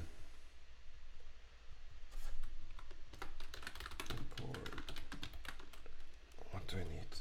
I need event and event listener from. I wonder if this can actually do recursive stuff. It can. Interesting. 80 games in my Twitch game library. Yay for free stuff. Yay, free stuff. What event did it pick? Debug, step over, step into.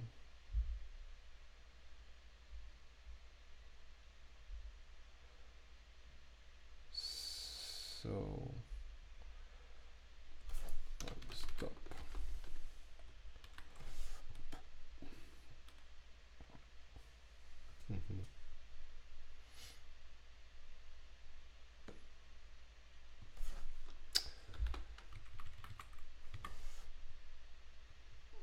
I always forget the stupid syntax. As compiler from.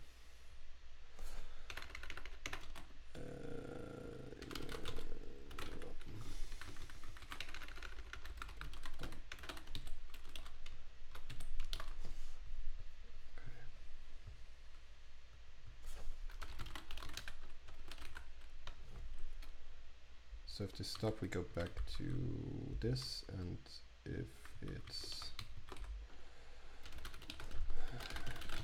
off, paperbots dot run or debug,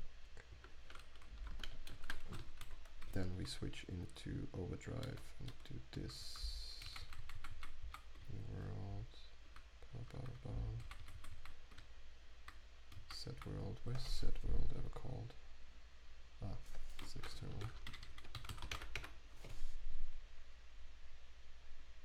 Okay, then we resize. This is not necessary. Get mode, event running.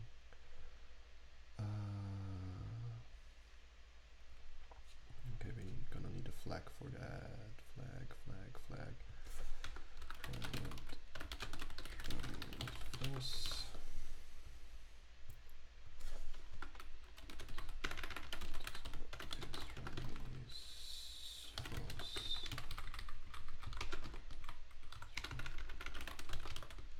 Sorry, I wonder what did make you write? Ooh, that's a long story. Do we have time for story? Yeah, sure. Let me select some music before I'm gonna start that. So in 2009 I got my first smartphone and Android device. Before that I had a Nokia 770, which was one of these tiny little like sort of kind of like a tablet. It ran something called Maimo. It was fantastic. It was like my first small smart device. Then I got an Android phone. I got what did I get first? I think a Motorola Droid. This sucker. It had a keyboard. It was amazing. But I think before that I had an HTC. Oh, what was that called? With the chin. Yeah, this one. No, it's actually not an HTC one. A Hero. HTC Hero. Anyways, and that thing pretended to run something like Java, and back then I was working at a company that was exclusively using Java, and at that company I built a software rendering engine for some project that kind of mimicked OpenGL, so I was used to the pains of Java in the sort of kind of real-time simulation thing, and I always liked writing games. And I hadn't written games in a long time because I had no motivation, but now I had a phone where I could write games for. So I started writing a game, which was called Newton, which is no longer active on the store, on the Play Store. It had like 500,000 downloads or so, but it didn't make a lot of money because it didn't put any money-making stuff in it, except for later when I noticed people download it. So yeah, I wrote a thing for Android, a game, and then I noticed that deploying your code to Android takes like minutes on every change. So then I thought, let's write an abstraction. Yeah, the pain was Java, not OpenGL, because OpenGL is not as painful as everybody makes it out to be. I don't know what the problem is, but if you do 2D with OpenGL, there's only like 15 API calls that you actually need. So I don't know what the problem is, but you people tell me what it is.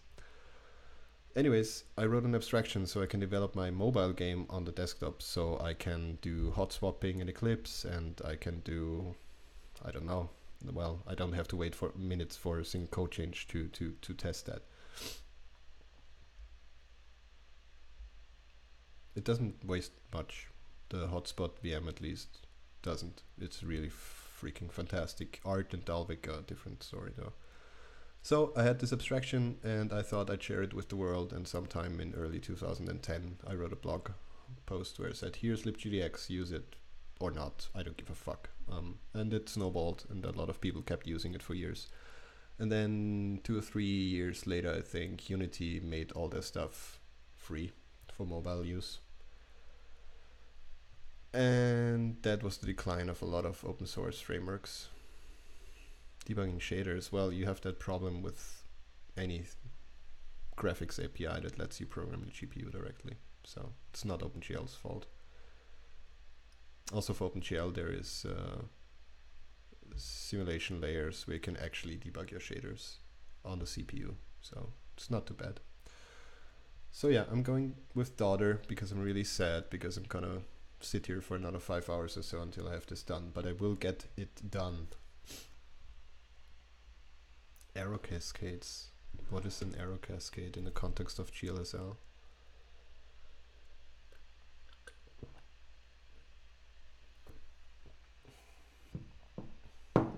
And not. Well, that depends on the compiler, and as I understand, every GPU vendor implemented their own GLSL compiler at some point. So yeah, again, it might be the case for AMD or Nvidia or Intel, I don't know. It's not a problem I ran into a lot, again, because 2D shaders are simple.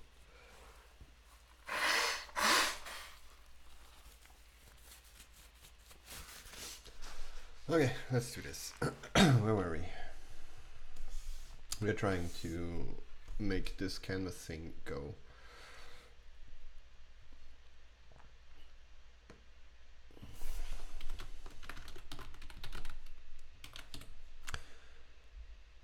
Yeah, I guess they're hard. Shaders are hard and hard. All of this is so much pain.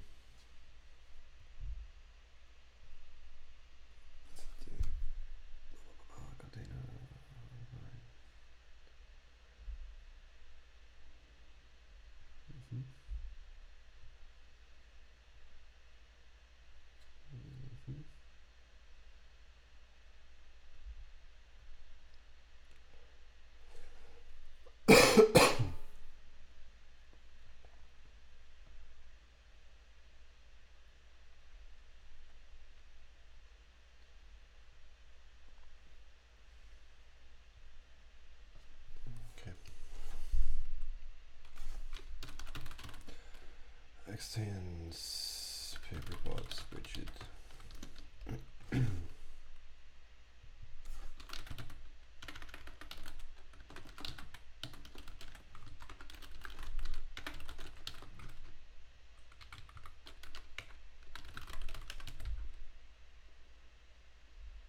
Yeah, it's not a fact that I hit though.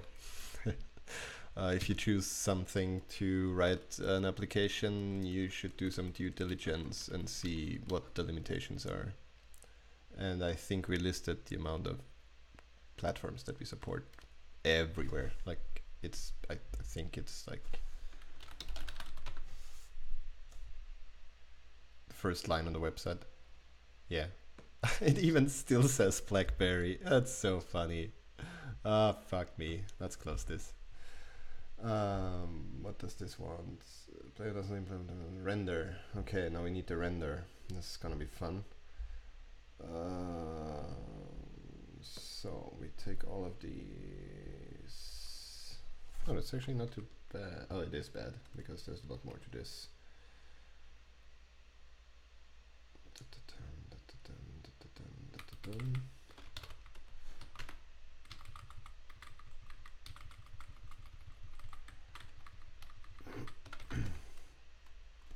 Oh no. Render. Okay. Canvas container finds.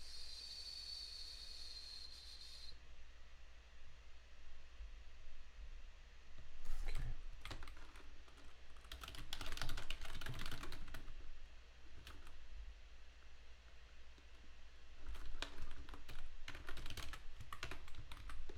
Oh, this is gonna be a pain.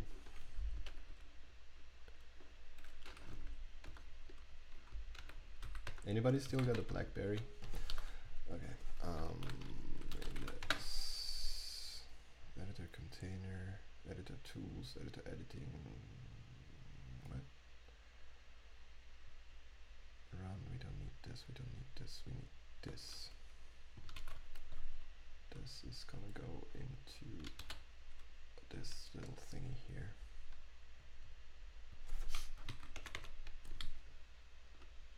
I got only some real BlackBerries. Yeah.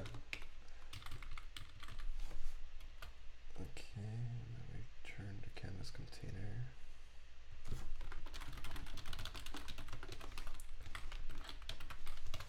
And we should be good to go to integrate that into our little scaffold here.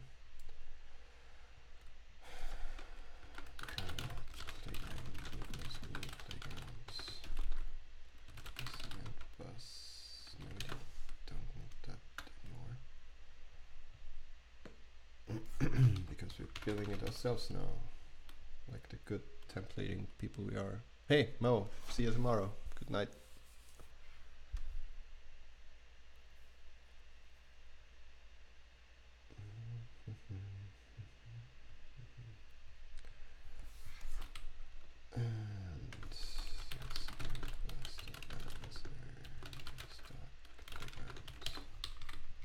Why is my Spotify done with playing stuff? I want more daughter, please. Oh, is there a new album? Music Before the Storm. Oh, Music Before the Storm. Wasn't it for that game that I played with that weird Donnie Darko kind of vibe, where these two girls go through at their youth and shitty stuff happens to them mostly. It was a cool game. So we're gonna render this playgrounds, and this is gonna give us a lot of problems. Good, I expected this.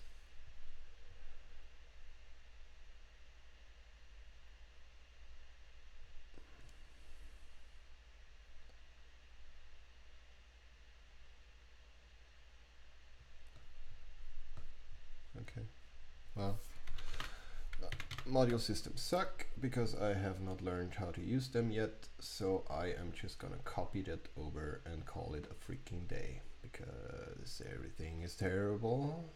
And here we go.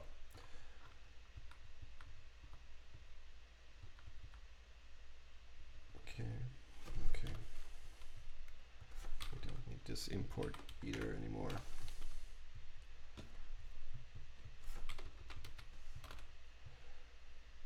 Assert never.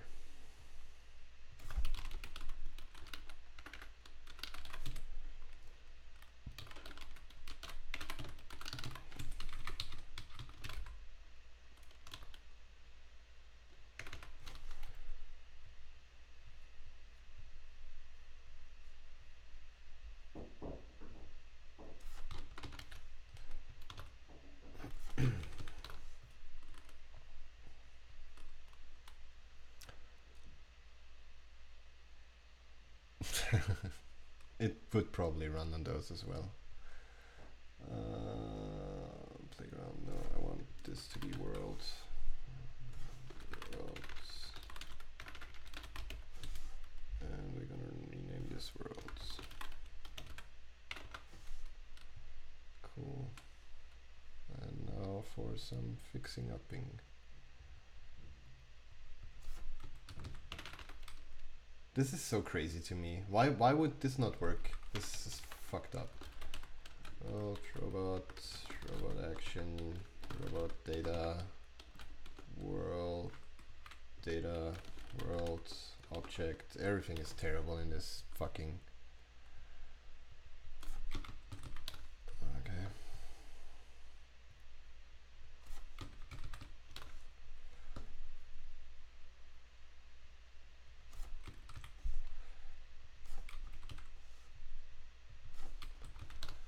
Didn't try to drop them into my coffee yet. Yeah, you should try that. Oh, look at this. We have a canvas. This is good. This is very good. It's broken, but it's there.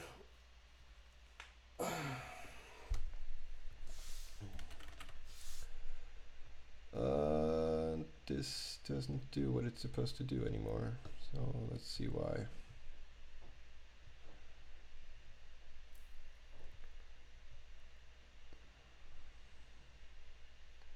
Wow, that's a lot of this world. Should probably initialize our world.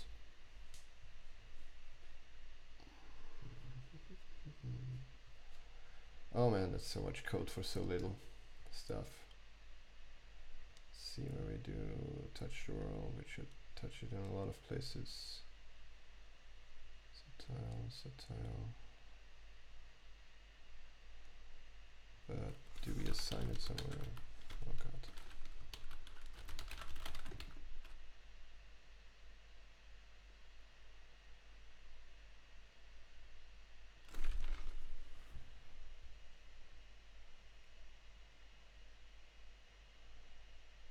Okay.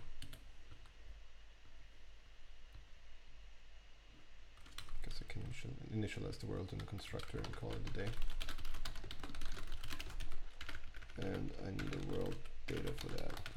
Worlds data. World data.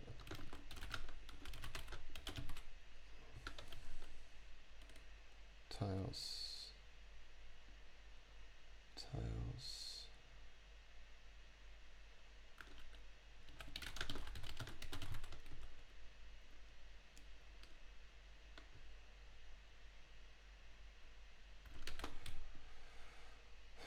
Tiles, what should tiles be? Oh, it does have default constructor thingies. So why does it complain then? Okay. Does this have a default constructor? No. This dot world data. Okay. Reload. Come on. Nice. Nice. I like it. We got a little robot here. Let's see if we can draw. Of course this doesn't work because, as I said, my handling of resolution and HDPI and all this shit is completely broken. So maybe I should first. Why doesn't this work? God damn it.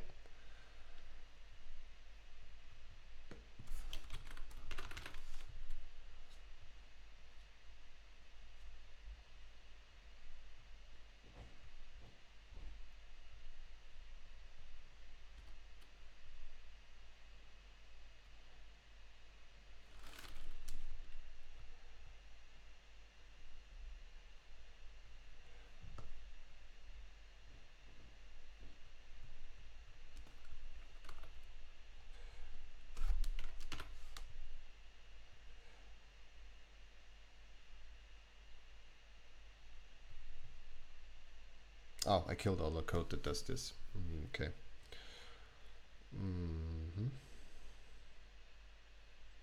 So then let's style up this canvas element. I wonder.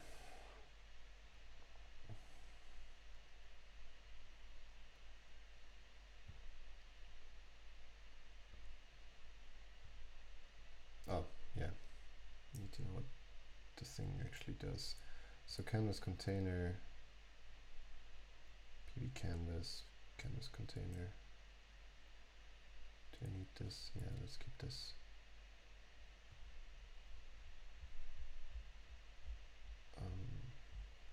Is this reference somewhere else? Because otherwise I call that playground. No. Nah, fuck it. I'll keep it like that. So the container. I don't care how big the container is. I only care that the canvas is 512 by 512, which is a bit much, but with 512 pixels.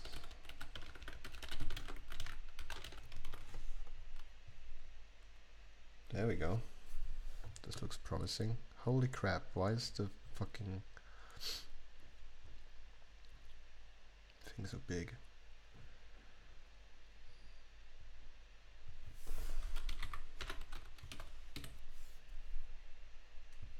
Yeah, I suck, just suck at freaking.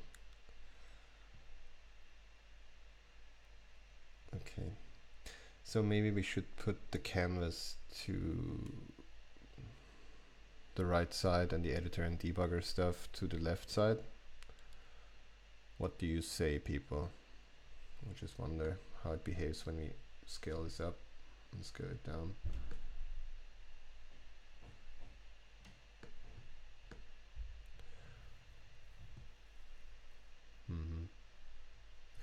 Well, does this work now?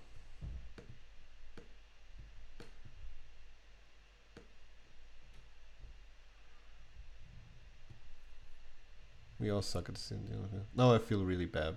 A pop-up? A pop-up for what?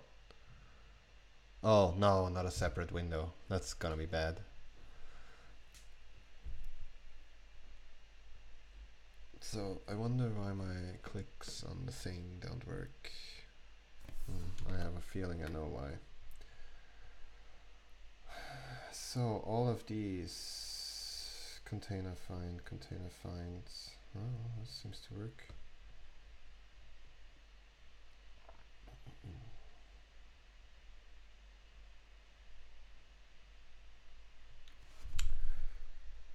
Select the tool.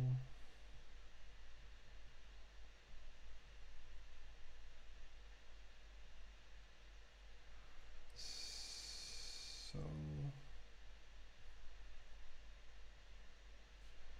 where did I set the listeners for these buttons up here? Because they select the tool. I did not set up those listeners anywhere.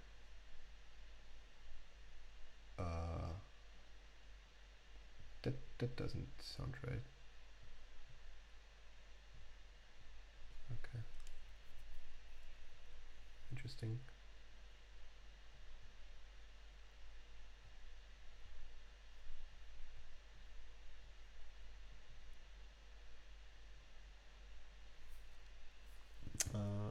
How you get pop-up Chrome Dev Tools? Oh, yeah. No, because the focus on this is not debugging, but it's the writing the code and stuff. And the debugger, I would probably split this in half and present the debugger on this side. I don't know. We'll see. I just need to wire things up first, so I have something for tomorrow that works, and then I can make it a little prettier. So we'll see what happens. First, I need to figure out why the hell my tool buttons up here don't work.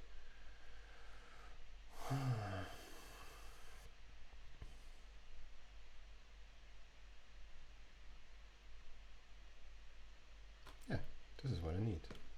Did I kill this in the... I probably killed this. Nope, it's all here. So this is probably not finding any elements. Container. Canvas container. Okay.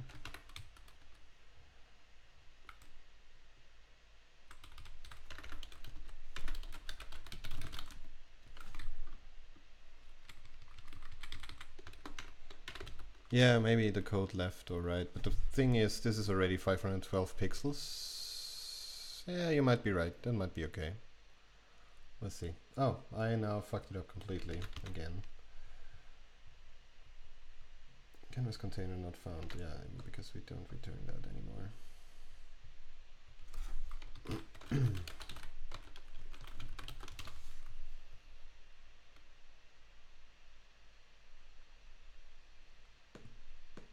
This is so freaking fucking annoying.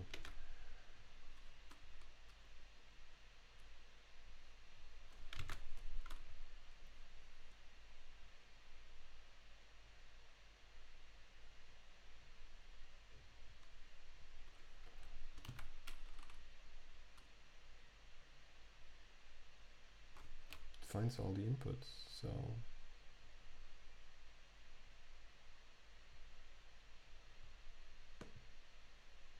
okay.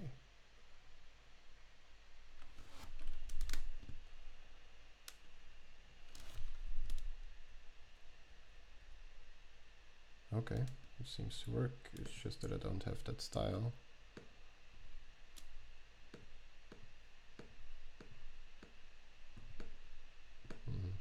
This doesn't work either.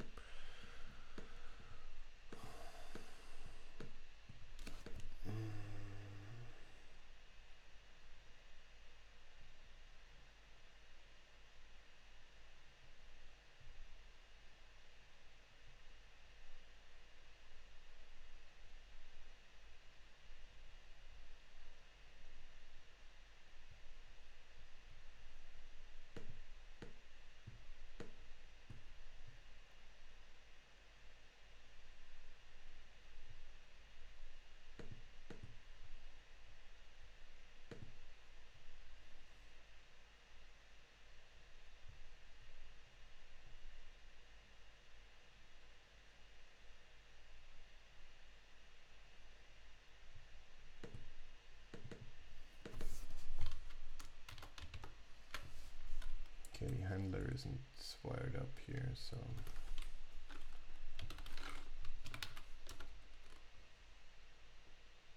that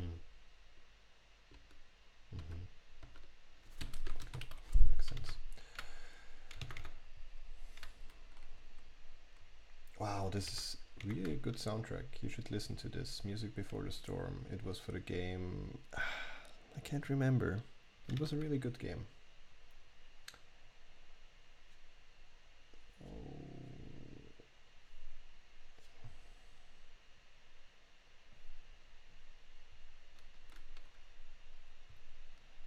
Okay, I should do this. And now we should be able to draw a wall or move the robot around. This works, wonderful. This works too. And then I have this funny effect. Now shit is just broken. It's pretty amazing actually. And I don't know what I'm doing wrong.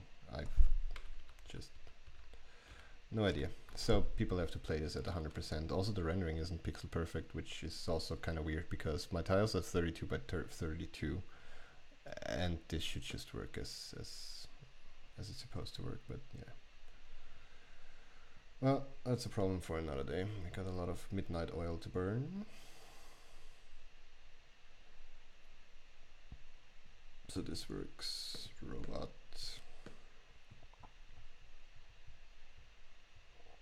Okay, then we just need to set this selected style and call it a day for this part of the thing.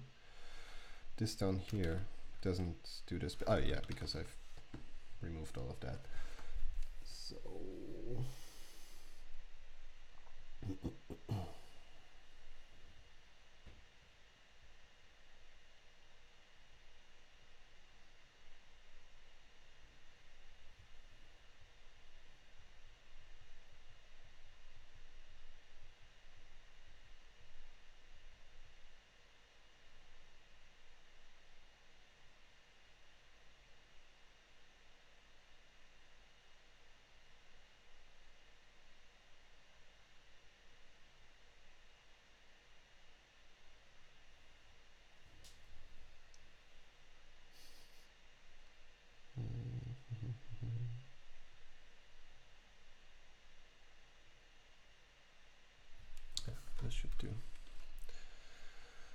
This should do, pig, it should do. So let's go back to our debugger thingy and make that work.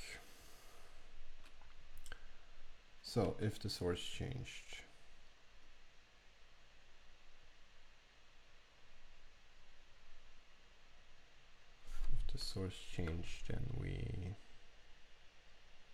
then we got a module that is the source compiled correctly. Then we do what we do over here in the debugger. We can copy a bunch of stuff.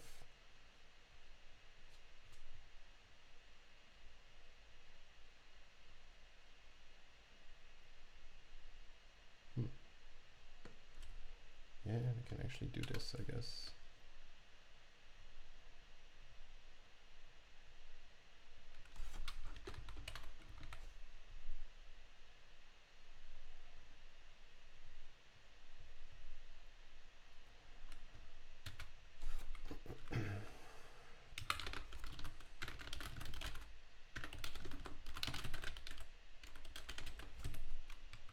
Okay, now I got the VM.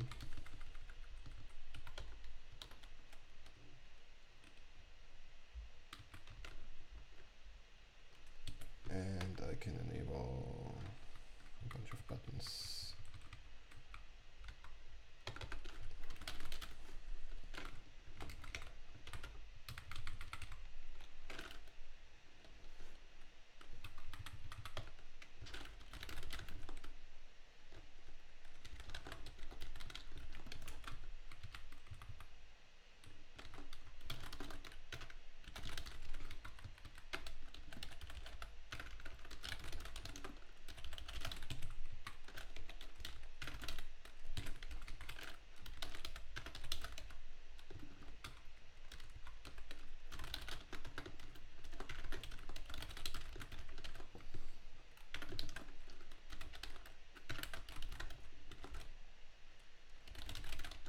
Hello, 510 SOCAC. We're building a thing here. The others can explain. No time, need to code. Okay. So if the source changed, I compile the module. I don't know, my VM is primed. If that failed, I can say no more VM for us. And disable on the inputs, and I should probably also do disable hide the debugger view.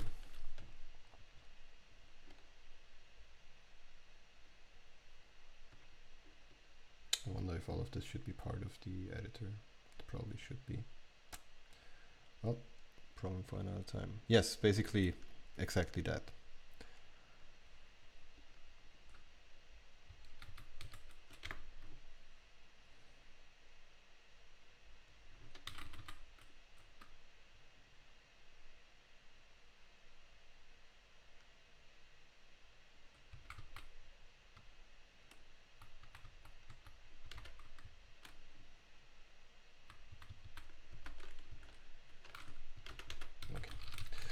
So in this case, we know we are not running yet, I guess.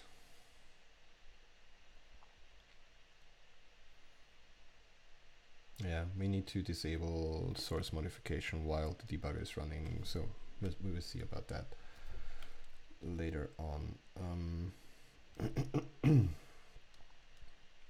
So I know this is compiled, so now I can enable the run and debug buttons. So set enabled. And this run. Oh, just make this a static method, or else I'm gonna. And we can enable debug. Perfect.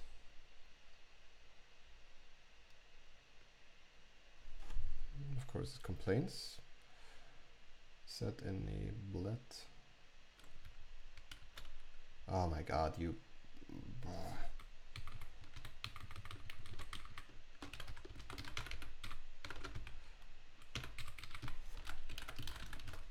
There, better. So now we have this. Okay. So if I write a program that's incorrect, I get this. if I write a program that can execute, I get nothing, and I should go in here and enable these freaking buttons. If this is true, then I remove the attribute disabled.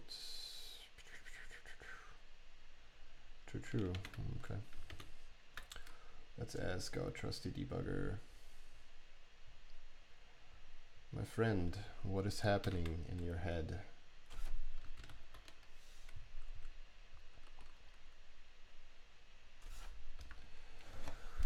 Module is a thing, the VM is a thing. I set this button enabled. I set this button enabled and I bail out. Did it enable the button? No, it did not. Why?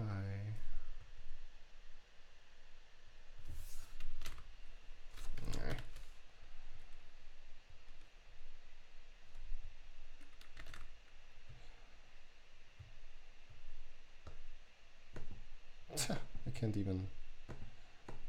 Why does my right click not work anymore? What is this shit?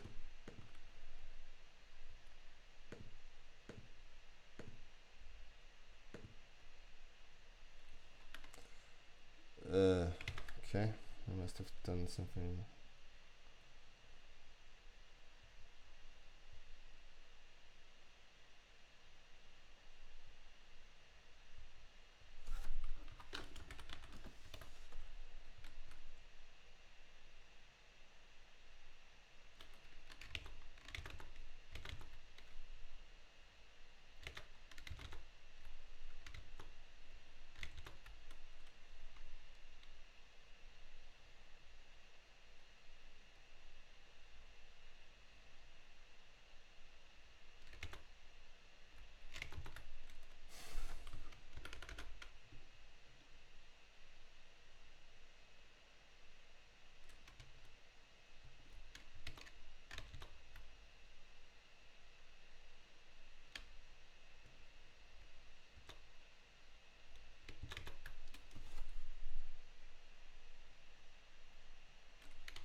Does it maybe not execute my trinary operator? That would be a lot of fun. Ternary, I guess it's called, not trinary. Let's see.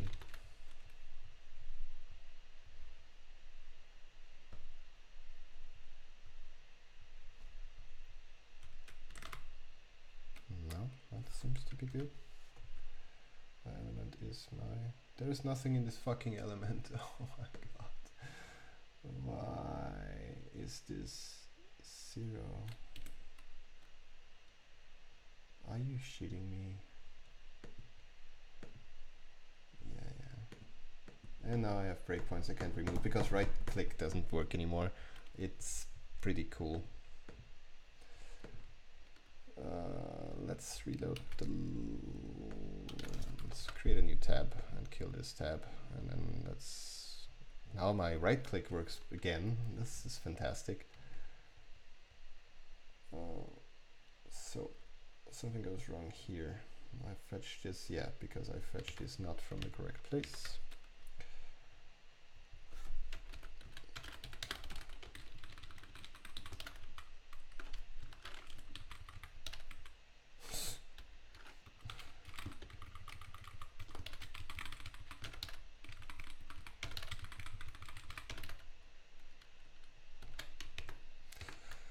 I was told to learn React. I maybe should probably learn React so I don't run into this kind of bullshit that often. But I'm sure that React has its own bonus bullshit thing going on. Okay, perfect. Now I got this or this. So my VM is primed.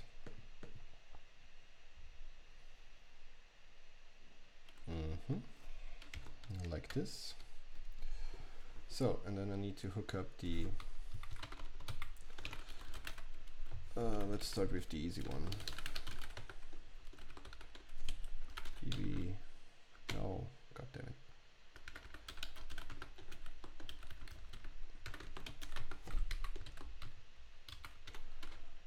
So we can copy this from the old debugger.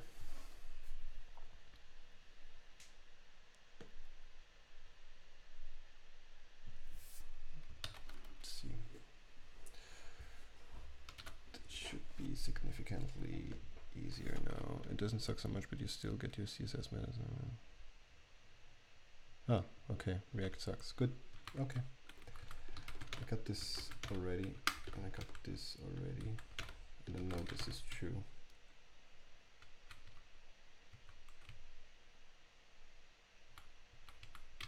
Okay. There's okay. If this.vm, then we know that we should now run, I guess.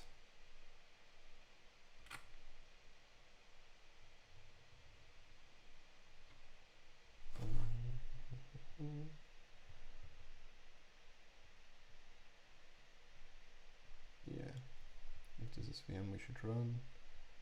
Otherwise we set VM to 0 because I'm in a stop state. We can get rid of all of this.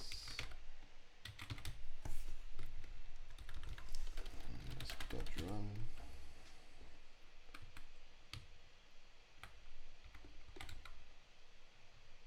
Run is this enabled at this point, and this dot debug. We disable this one.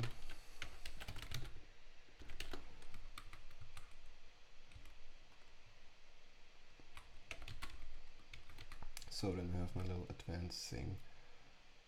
If dvm is 0, we stop. Otherwise, we run dvm for 1,000. Yeah, I've heard of you and then looked into their stuff. It also looked interesting because it doesn't push too much on you. It seems like you can pick and choose what you want to use for the most part, whereas React is this framework madness that pushes you into a corset and then hits you on the head with a hammer. But I have used Nader, so I really can't talk about it. They're probably just fine. As the state is completed, this VM is 0, then we can put this back to run. And this back to disable.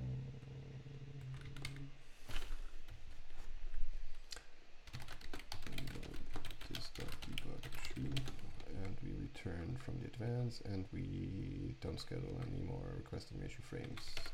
This is good, so we can kill this and then say pb debug run has the run value, and this gets enabled again.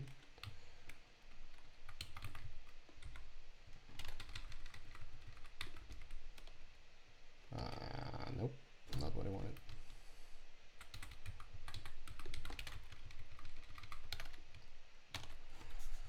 Okay, moment of truth. Alert. Hello world. Run.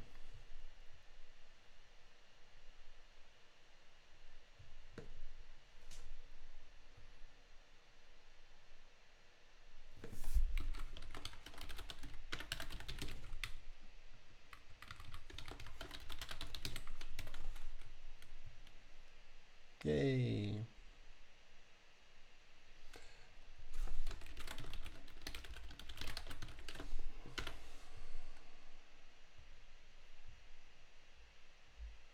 I'm a little concerned that this doesn't do nothing, it just loop forever. Ha! The stop, it does nothing.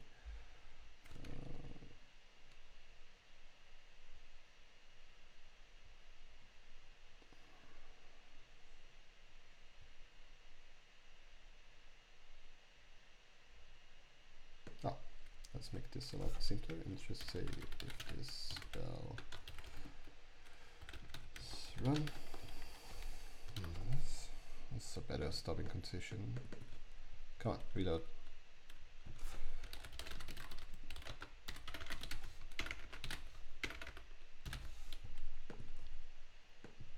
Perfect. This seems to work, and while it is running, yeah, we should disable modification of the source code. So let's do that.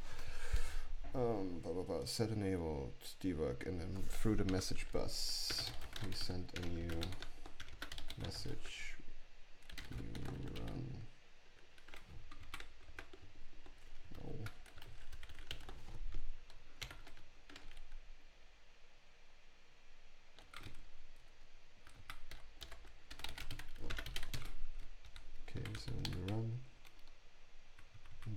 case we send a stop, and in this case we also send a stop.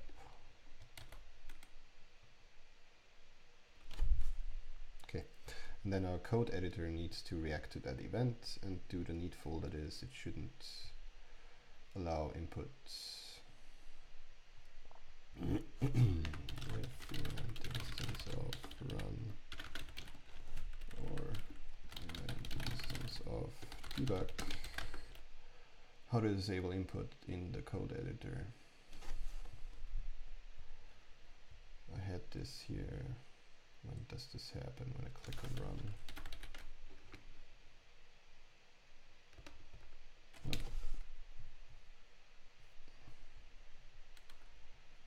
Code editor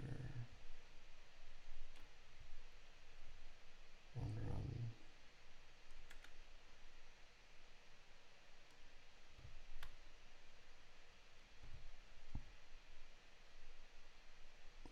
Set option read only. That's what we want. So if we run, we shouldn't be allowed to modify the source code just because that makes my life easier.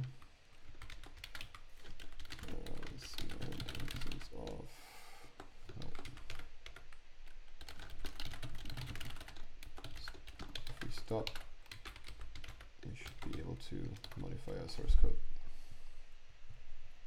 Come on, reload.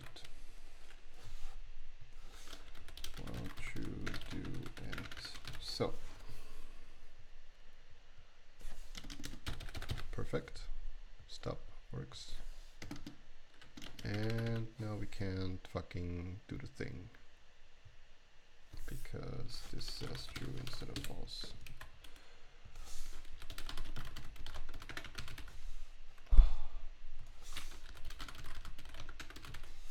Cause true. Yeah, it's the true. So no editing works. Okay, good. We should probably get the focus on the editor focus. In this case, run, no worky. Wow, why does it true do and run, no worky, stop, editor focus. Perfect. Good. I like this. This is good. This is good. So the code editor should be fine. It reacts to all the events it needs to react to disable itself and to enable itself. And because of this scrolling issue, I'm gonna put the error at the top of the code editor.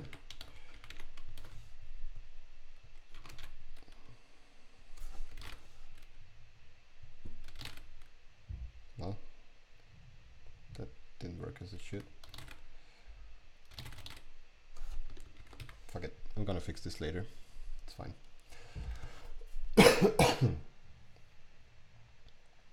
So the run works.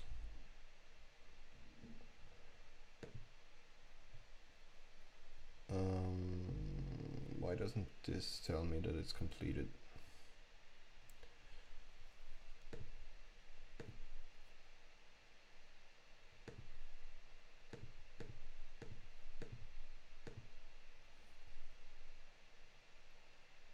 The VM is null.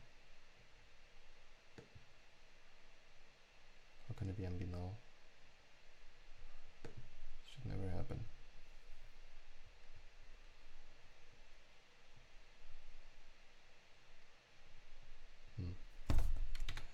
Yeah, so the code editor should probably do a thing. The editor should do in its render method.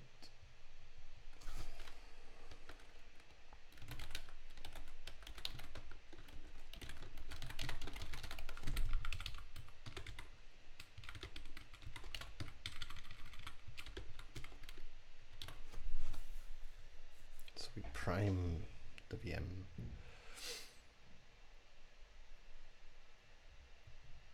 And we fucked up. Goody good.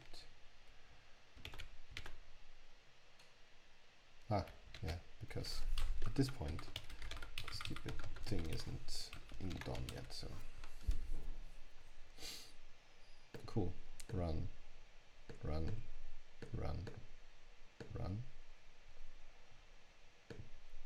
still should say stop.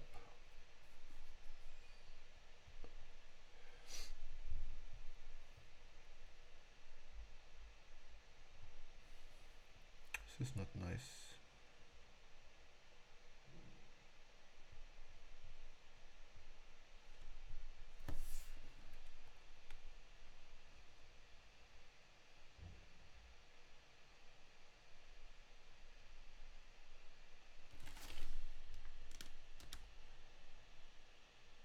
The VM is there, there's a frame on there.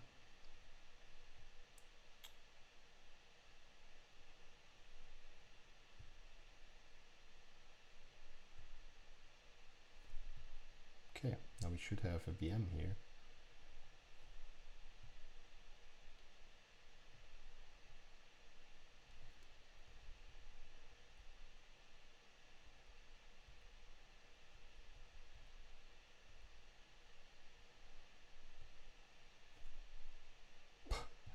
What the crap do you reload, motherfucker?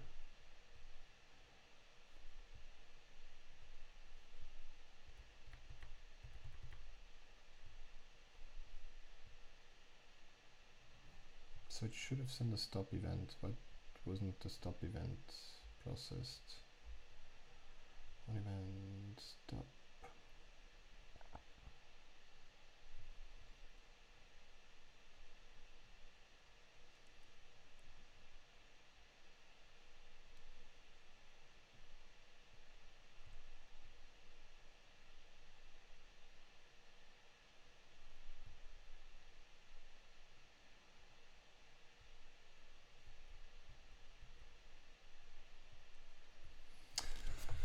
Yeah, that's a stupid thing. Everything is terrible. Should not set the VM to null here.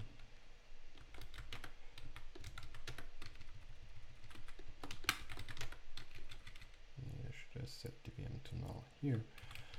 And is it okay to set the VM to null here? Yeah, it is. And disable the inputs and here enable them. Okay, good.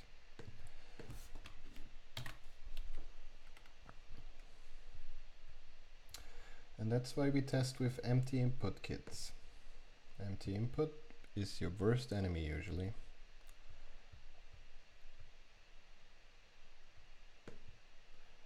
Okay. Good. While true do and exactly how we want it. Exactly how we want it. Okay. Now let's implement the debug thing. The debug thing is performed when I click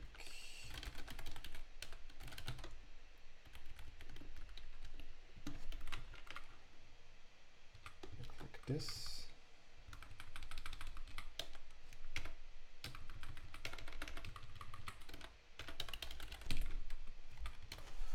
See what we did in the old world. In the old world we did a bunch of stupid shit.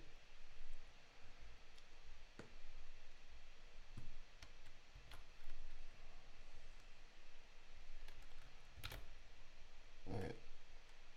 If debug.val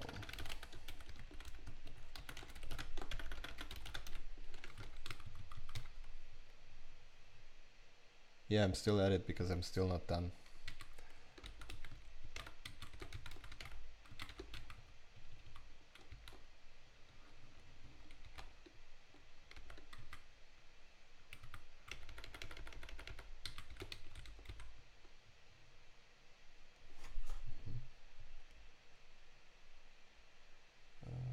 This curious, I believe I have to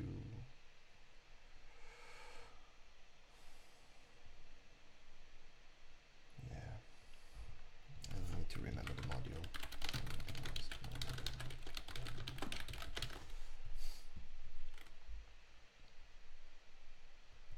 And then compile the VM on start.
makes sense to me.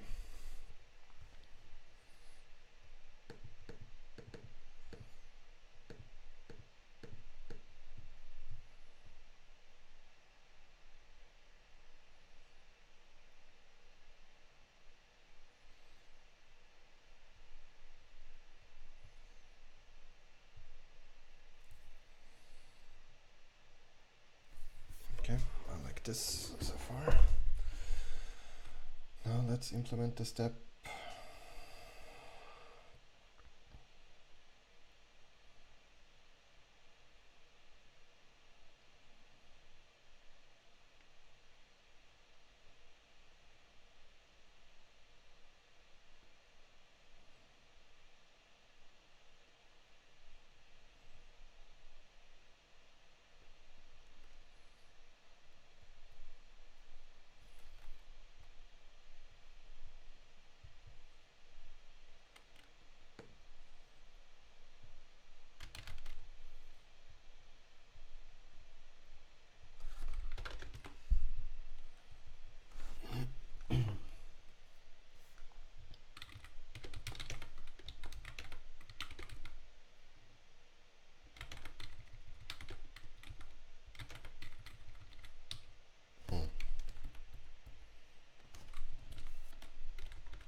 Do I need this?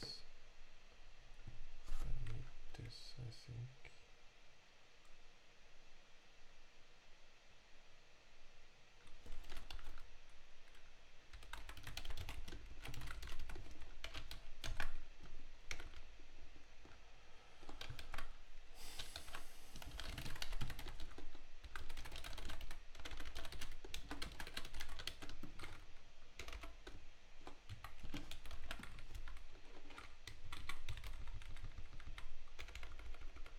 I don't have a pause yet, so.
So this should do that trick.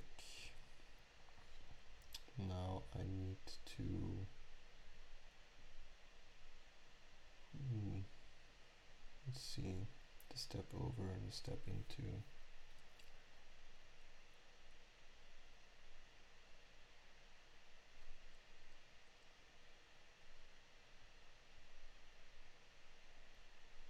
Yeah, that should work.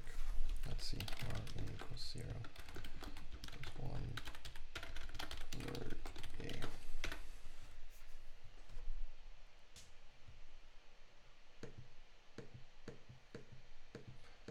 And nothing works because I am firing up the wrong click listeners. This dot What is this? This is not available.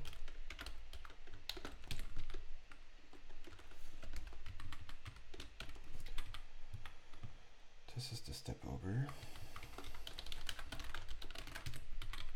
So the album has stopped playing, which means I should probably take another break. I'm surprised how many people are still in here. I have a feeling my chat is lying to me. Step over, step into. Okay, let's relive the magic of some debugging. Var a equals 0, a equals a+1. Okay, having it at the top is really freaking annoying.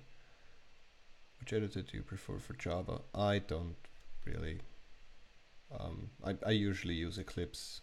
I'm also very familiar with IntelliJ. I've written plugins for both. Doesn't matter. Learn one, become proficient, be happy. Yeah, IDEA has a very strict view layout, which you can barely modify, and I'm not a super good fan of that. Also, hot swapping in IDEA is cumbersome, plus IDEA doesn't have the display view. Well, it does. It's called an expression view, and it's a pop-up dialog, a modal one you can't get rid of, and it's really annoying. So, yeah, everything has its issues. Stop.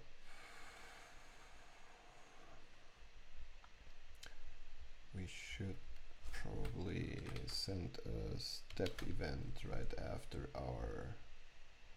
I'm gonna send a debug event here, so this should be editable.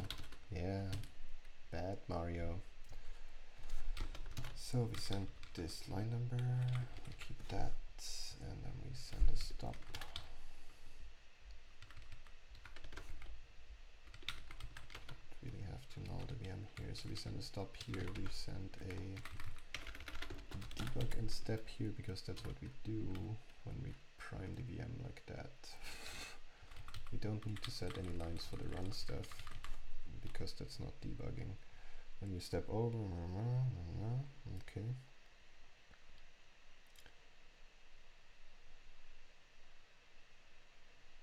And I should probably handle this case in here.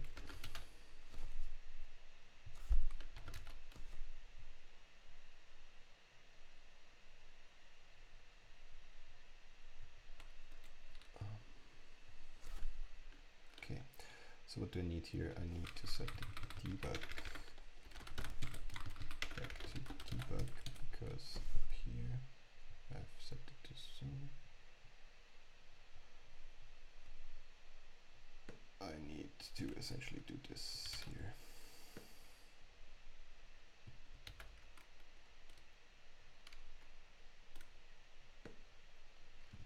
Yeah, maybe one day these little bits of code will become their own function, and yeah, today is not the day. So r equals 0, a equals 1. Alert a, debug. So we didn't get the set thing event. This is not good.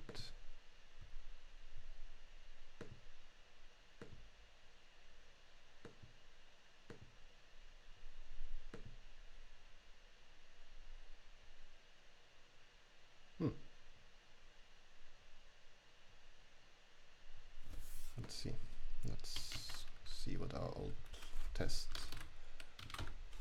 thingamajig does. So these are the line numbers. I know what's wrong. The line number here must be starting from 0, because why not?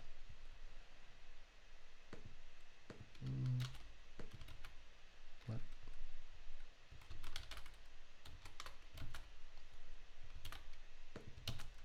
Oh, yeah. So I debug. I start in line 1. I step over, I step over, I step over, And I am done. Hello, we have our debugger back. Now all it needs to do in addition to this is essentially display the call stack, and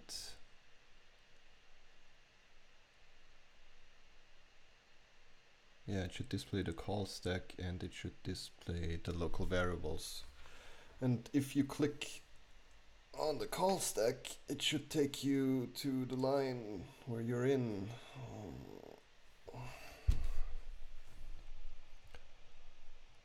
And I still have no idea why this freaking thing is so big.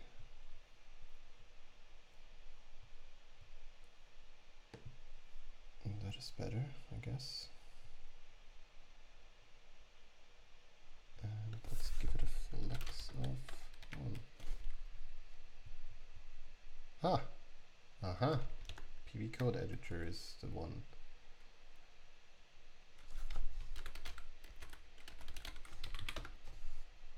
PV code editor. This motherfucker here needs to be this.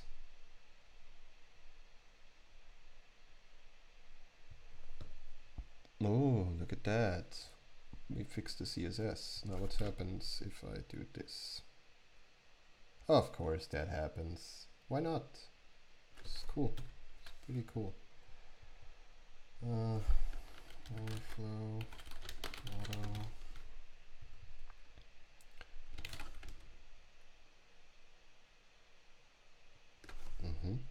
I like that. I like that. It's better. This thing here should stay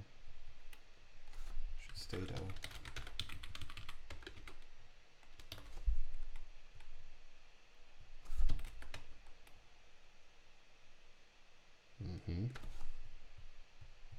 Yep, this I like. Cool, fixed. Now let's switch the position of the error and the editor again, because that is annoying if this pops around like a crazy little thing.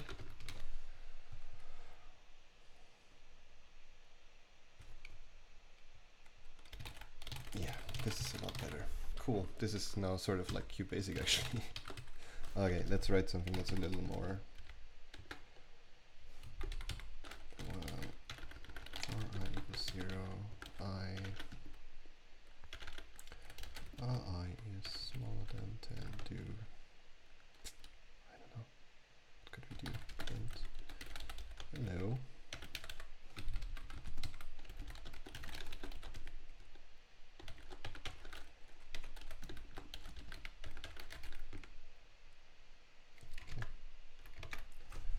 This should print to the console because that's how I set it up.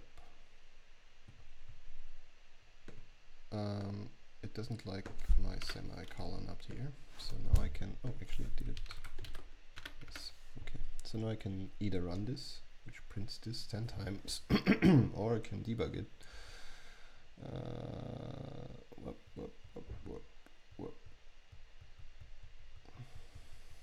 Seems to work pretty well.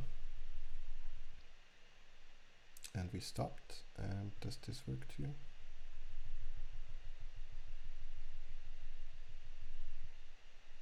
Perfect, we stopped. Okay, so I think there should be more of an indication that you're debugging, so I guess this active line stuff needs to be set, I guess.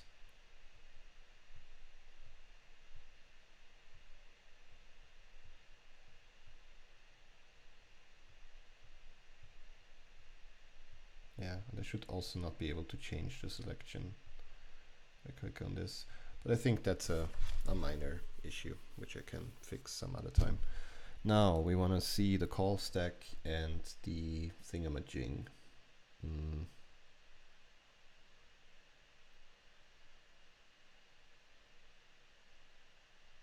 I think it would be okay if I rendered it over here, and I think it would be okay to just keep it there all the time and don't have anything pop up, but just splice this in half, have the debugger over here with a variables view and a call stack view, and the buttons in the top row, and to the left of this I have this thing, and then when you make the window bigger, all of these things could live side by side happily ever after. And maybe I can make this even a split pane, so let's do that real quick.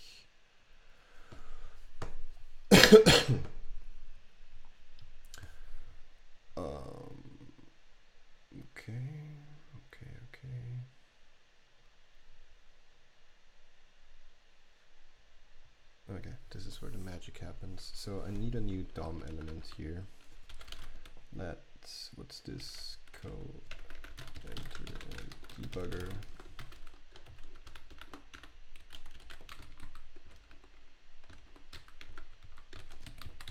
So, and this is div ID editor, pb editor, and debugger.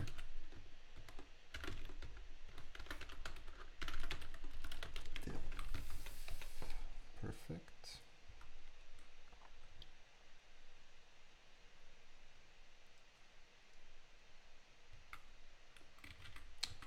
And I add these here. Oh, come on. Got this.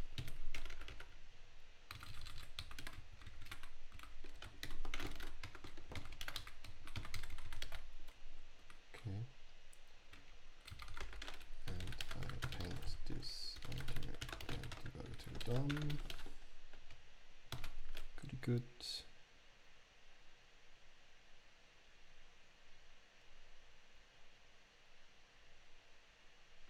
Not what I wanted, but let's see. Let's fix the CSS up in here first. So this should be a display flex, and that's the one way around. So this will become a display flex, and the height should be 100 whatevers.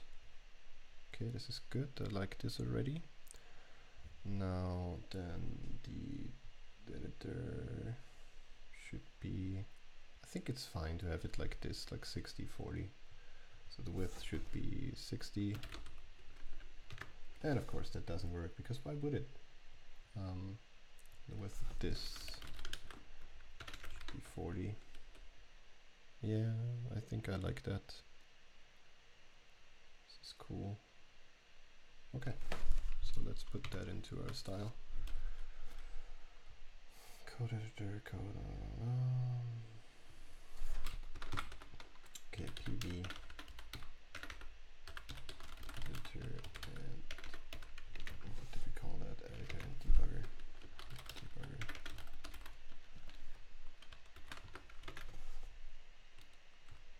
Display flex and height 100.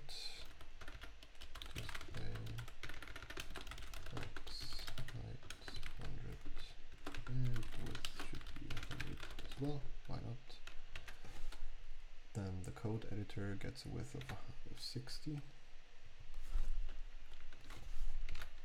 and the debugger gets a width of 40. What was that? PB debugger. Do we have a PB debugger up here? Okay.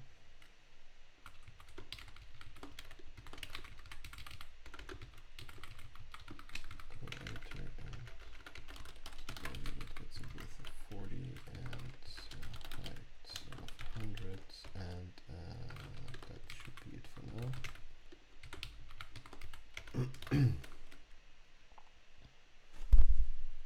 Okay, then we will add some padding to the debugger, and we probably don't want padding top, so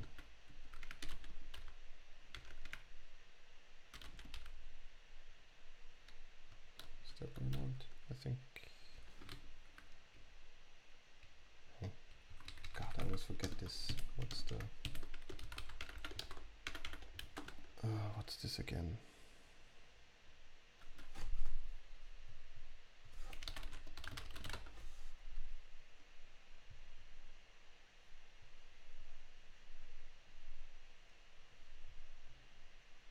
Top, right, bottom.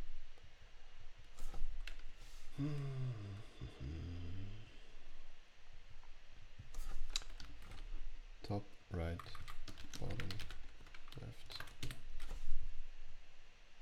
and it's probably the other way around. We will never know because I'm editing the padding of the wrong thing.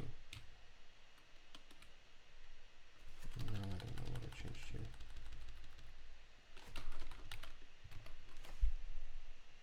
Nope.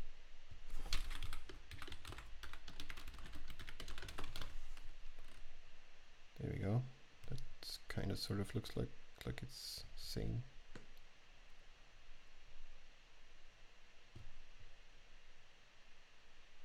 Okay.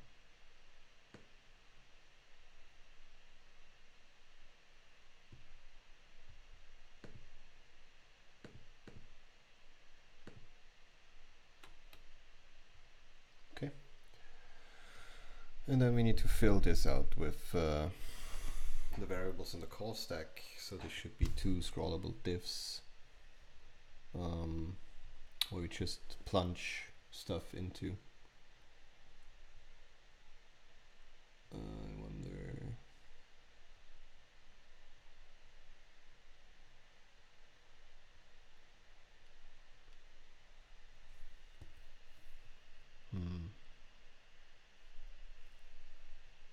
Yeah, so the music has stopped playing. I need another break. I will be back. I think this can all be done before 12 o'clock actually. It's still 3 hours left almost. So I'll be right back. Here's some Arnie. And put a thing in here.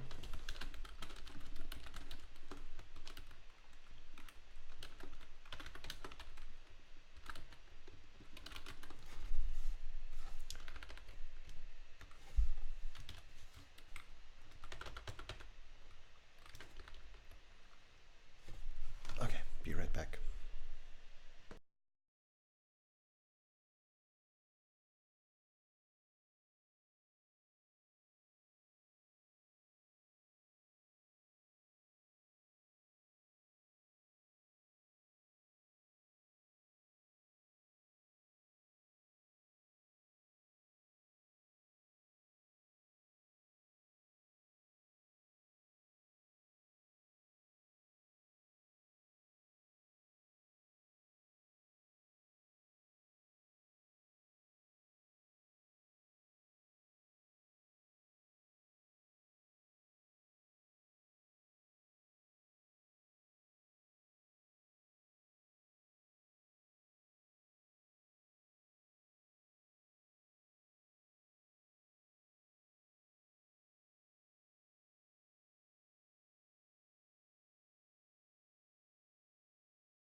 We're back. So for the remaining people, if there are any, can you find me a desk lamp that I can attach with an arm to the desk? It shouldn't take up any space on the desk.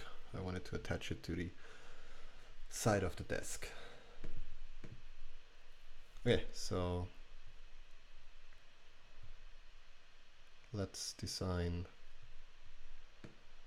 the debugger view.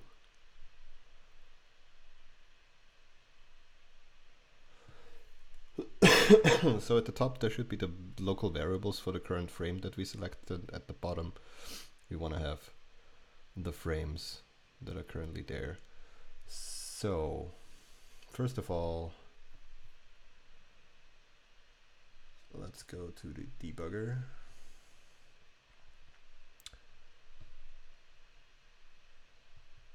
Okay, let's put this in a div because we like divs so much.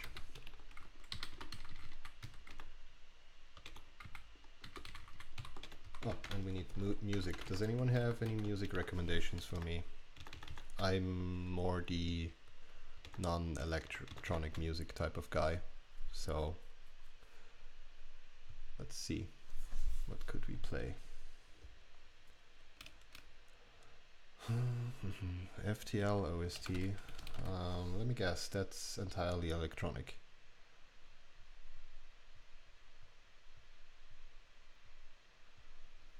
It's not too bad.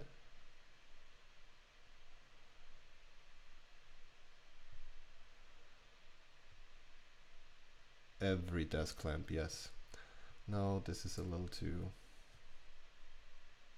Oh, I know what I want.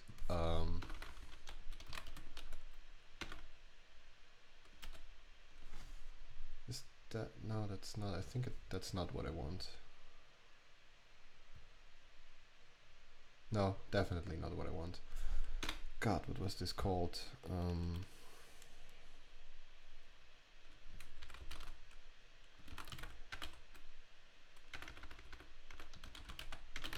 I need something cheery. Synthwave. Yes, this is a good one. Miracle of Sound is nice too, and you can use it in streams. Oh, you can. Miracle of Sound. Is that the one? Are you sure you can use this in the stream? Like, I want this to be uploaded later, so I would say you all got your own stuff. Actually, how does this work?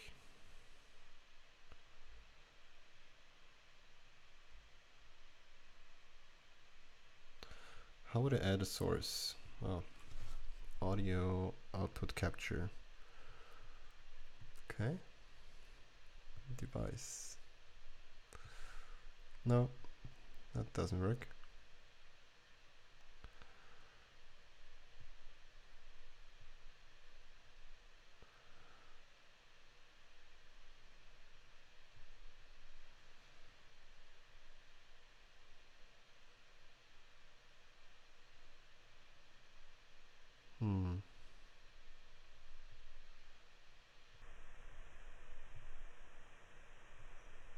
Well,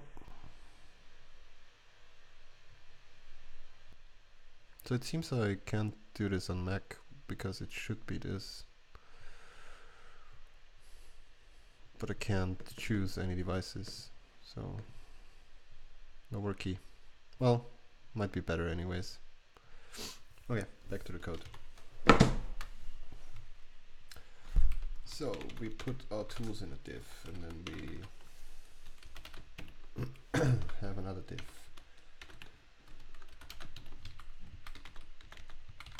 where we do what? That's the debugger. It's not too loud for me. PB debugger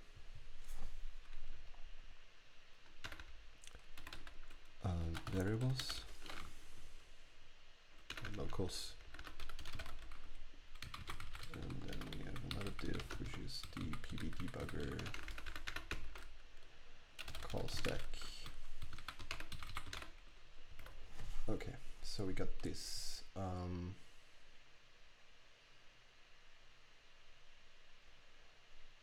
Then let's style it up.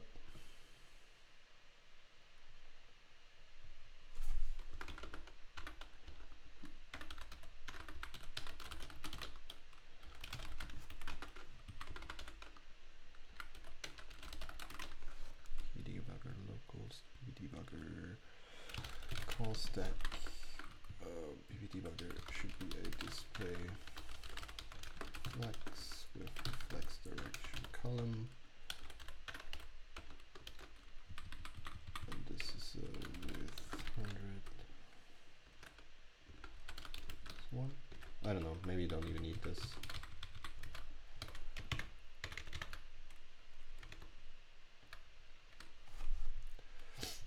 And then we add some padding, and background should be sort of white-ish.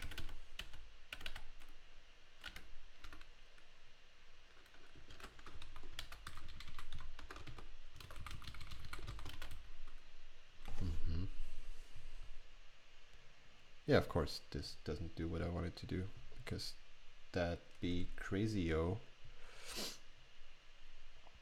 So these are the locals and the call stack.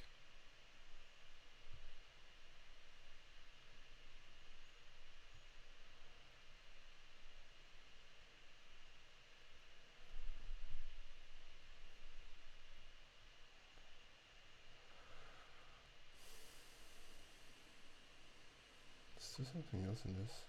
In here?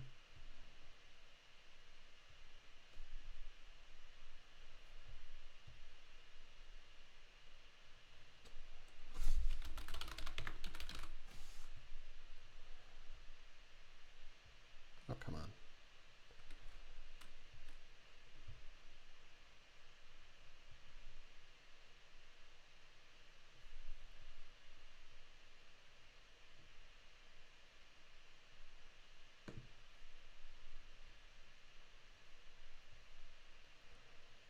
What the fuck does this?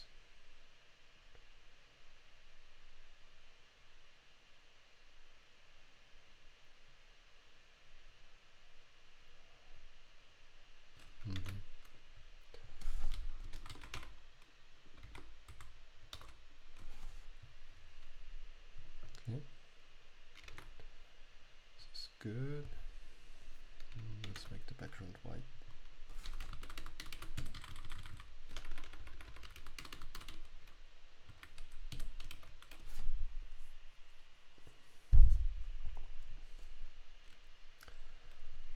And then we put in little labels, because why not?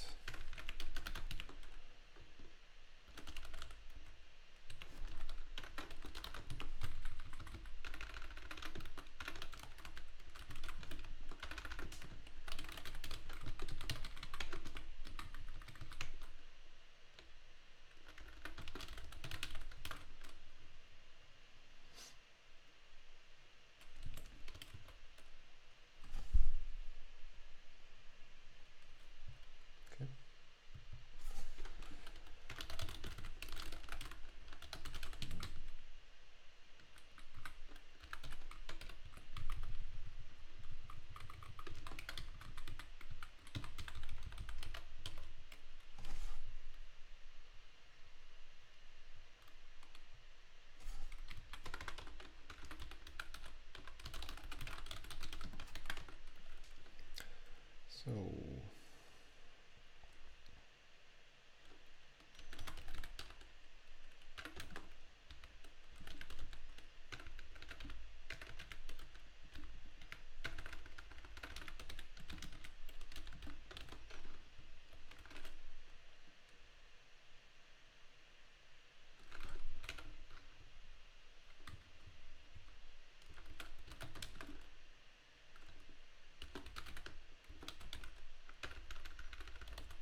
tiny bit better, I guess.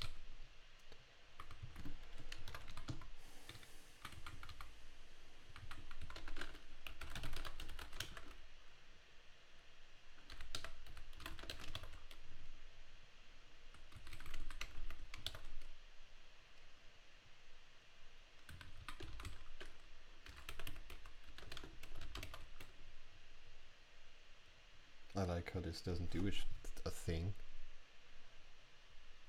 Ah, because it's, my god.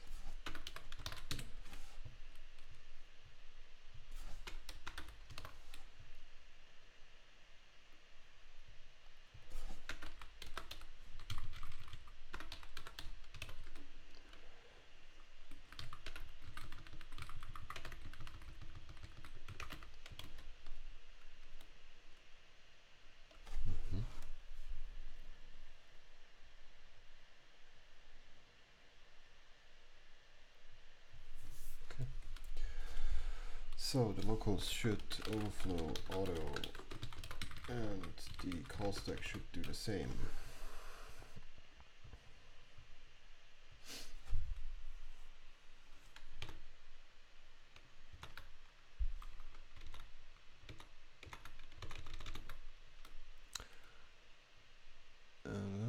But as far as I can't do it with OBS on Linux too. You meant something like, I just don't get why they would suggest a warm white bulb for office use.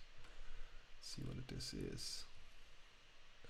That's because those warm white bulbs are called task lights.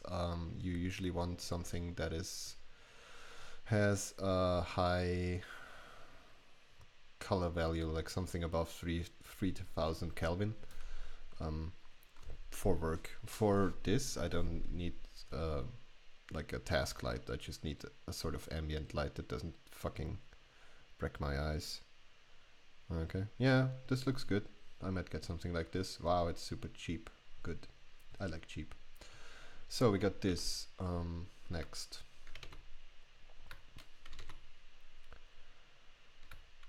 Next, we need to render the current state into this. And I guess we can. Where's the debugger? There's the debugger. We will be a bit sneaky and not add this to all the different clickema things up here. We will actually. Yeah. We can do all of this in here that I should have done a lot earlier.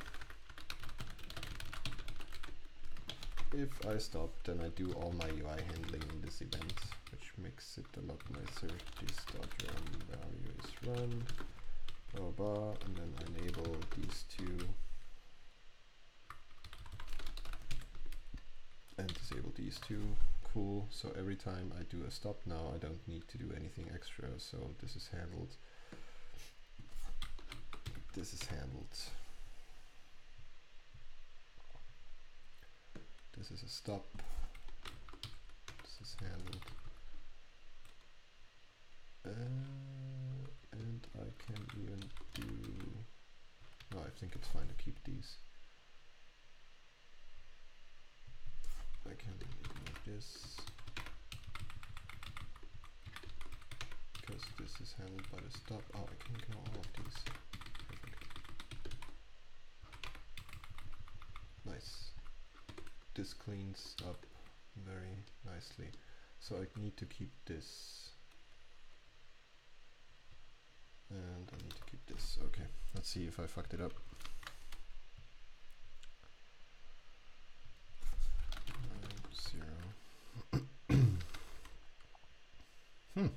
I like how this is sort of coming together.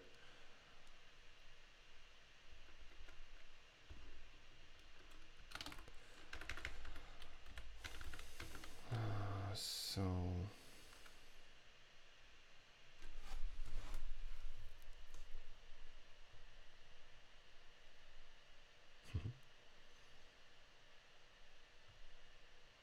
ta, what the fuck?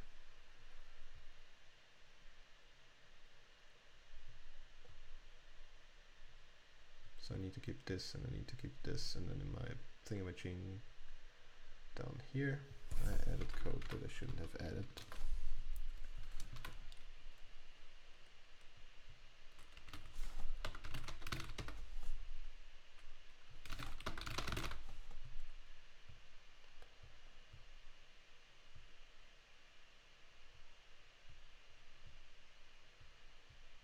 Cool, this works.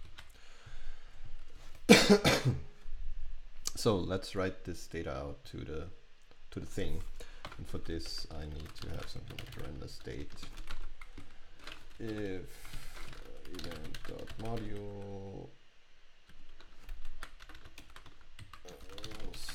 we want to clean this up. Let's fetch those locals jQuery call stack jQuery.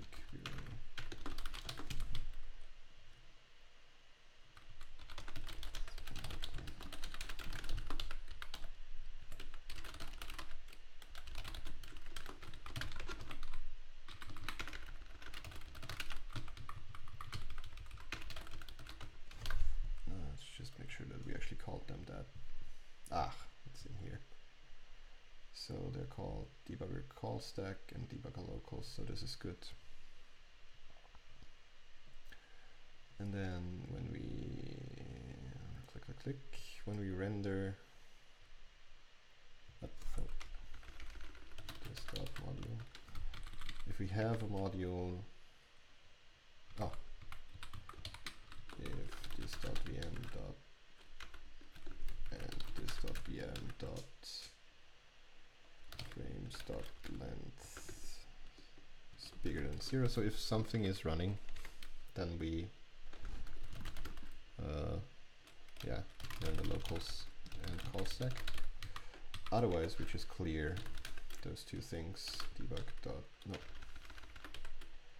locals dot clear, empty, and this dot call stack dot empty. Okay. So for the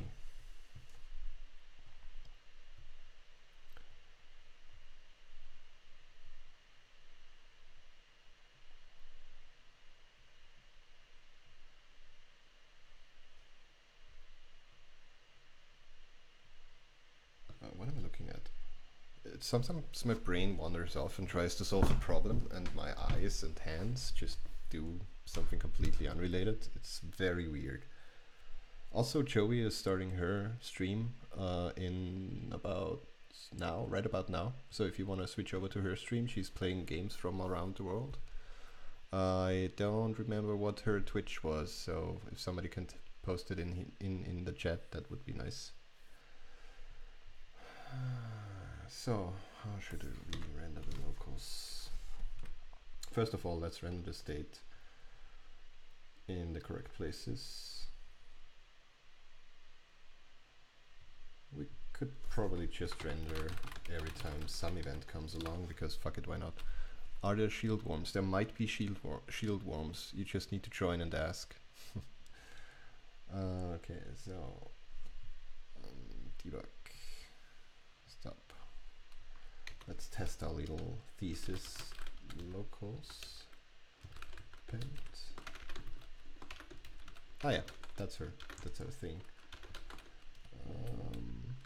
Hello, locals.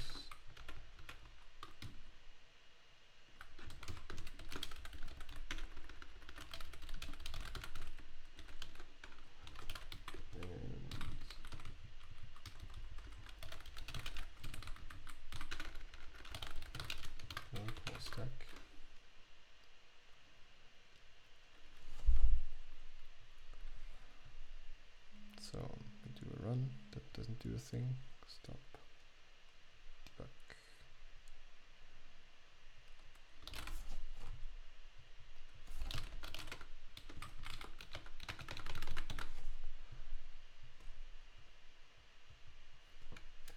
Okay, the render state is not called. Why is it not called? Or maybe it kills itself.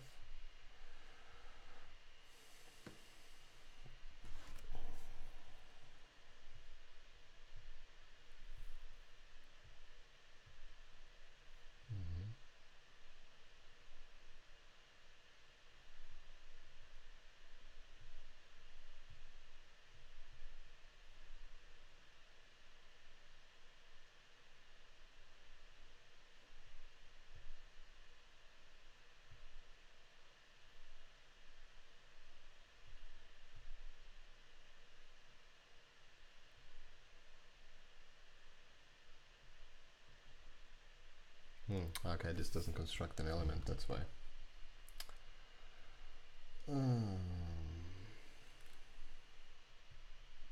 So we're just gonna push a bunch of diffs in there. So for the locals, let's start with the call stack, that's easier. So let's fetch the VM frames. We wanna run through the frame. I already have some code for that somewhere. So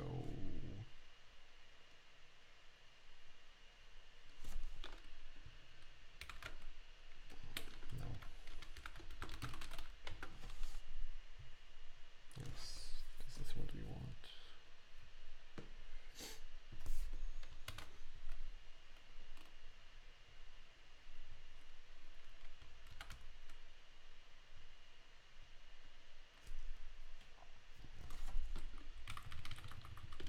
So I'm getting this signature. The locals I can ignore. Can I? Yes, I can.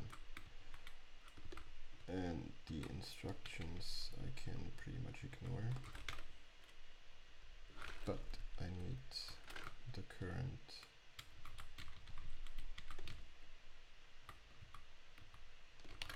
Okay. I need to know the line, so I get me a code dot line infos and dot pc.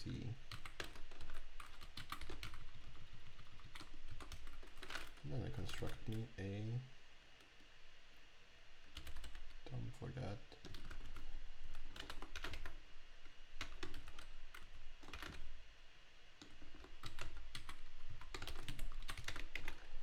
So that's a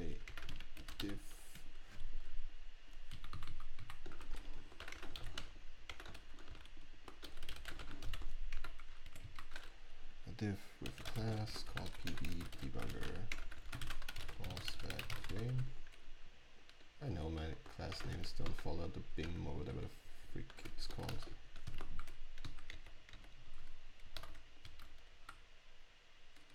Okay, and then dot text equals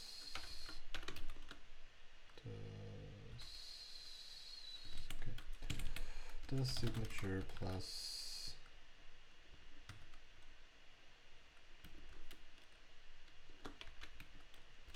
line plus line info dot line.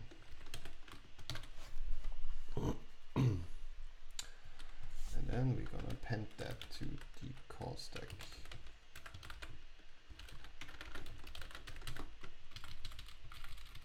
We can get rid of these.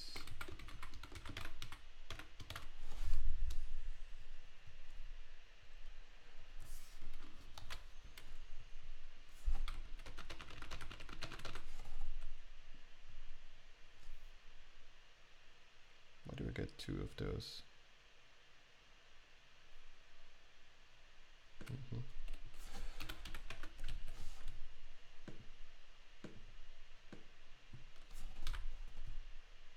Ah, yeah, need to clear this dot call stack dot empty.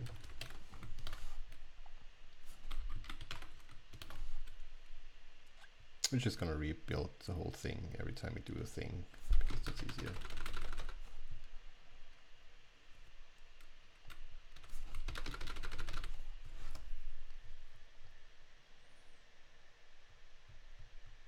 Nice. That seems to work just fine.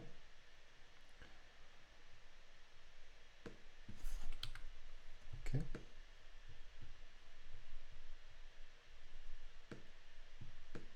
Oh, I can remove these, I guess. Yeah, let's do that later. Let's fix this up. So let's write a function real quick. Fun add. Oh, let's write a fib. I think I can write it from the top of my head now. So if n is smaller than 2, then thanks, Igor. Have a nice one. Return, what was that? 1, I think. Else return fib n minus 2 plus fib n minus 1. To test this, I'm gonna flip the number 10, which should result in 52. Nope, I fucked up the fib.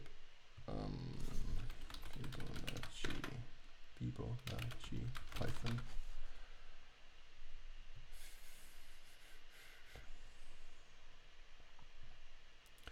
Oh, I return n. Yeah, that makes sense. I'm gonna copy this because my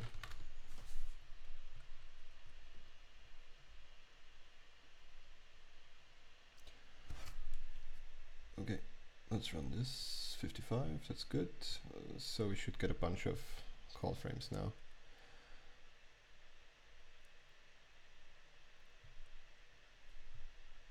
Oh, yeah, I shouldn't have stepped over.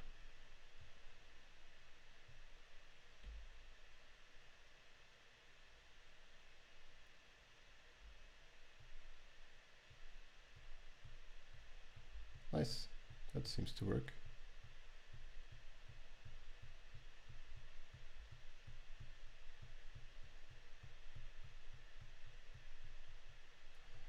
Okay, then let's make those selected on hover and add a little spacing to them.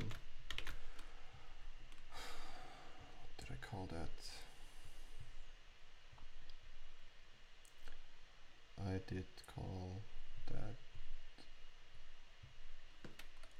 PB debugger call stack frame.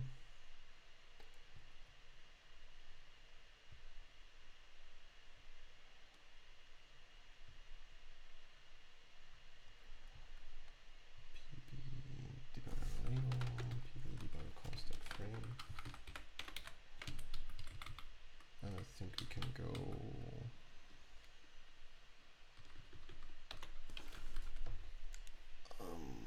let's add margin of 0.2em.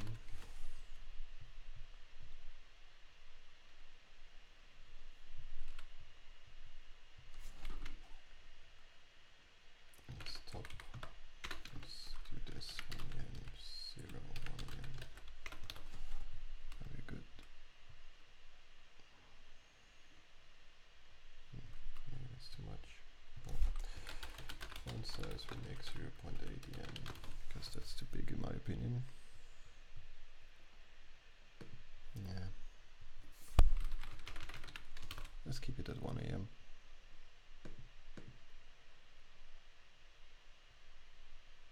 Okay, then let's make it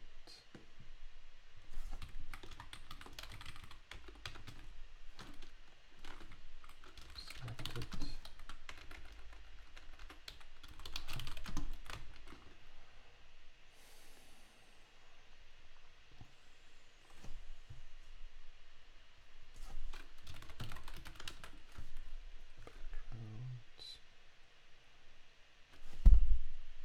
Guess we could use this color.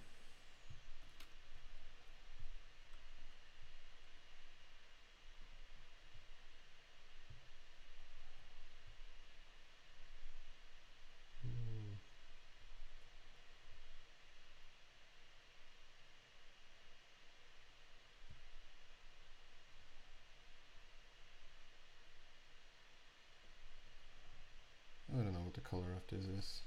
Let's go with something.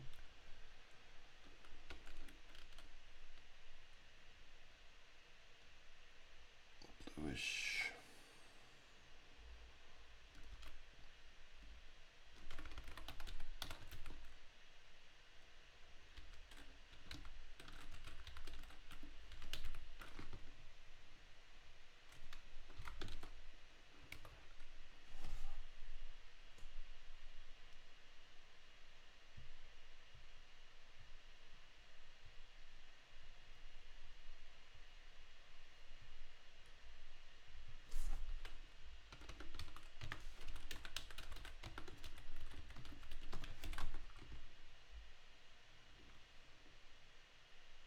So if I click on this,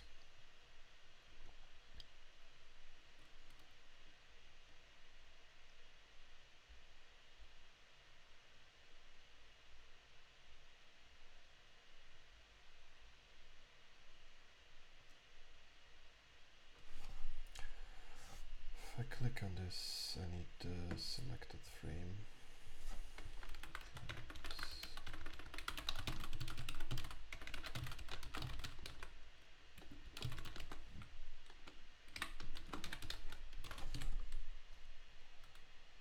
Okay, and I need to set this.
Yeah, now we are in Devil's Kitchen because I cannot just simply say,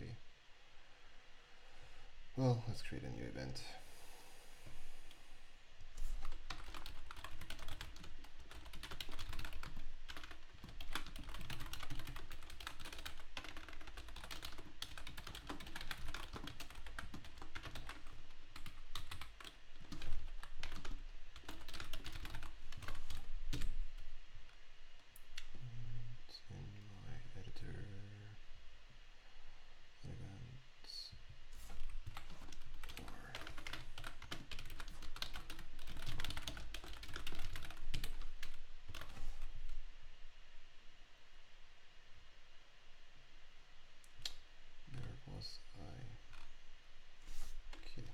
Send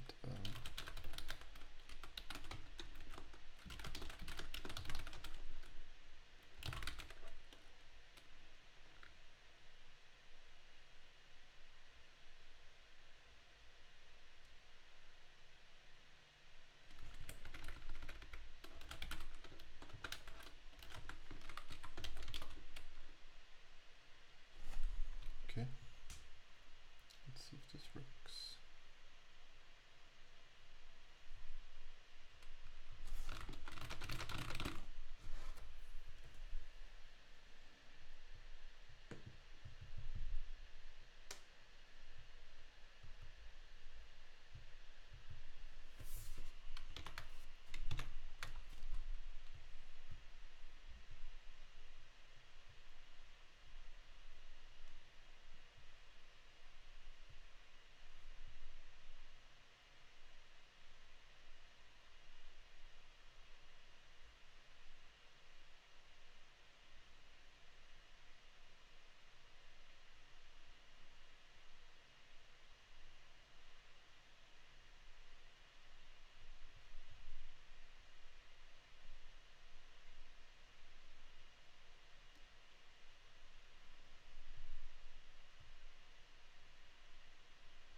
This looks good to me.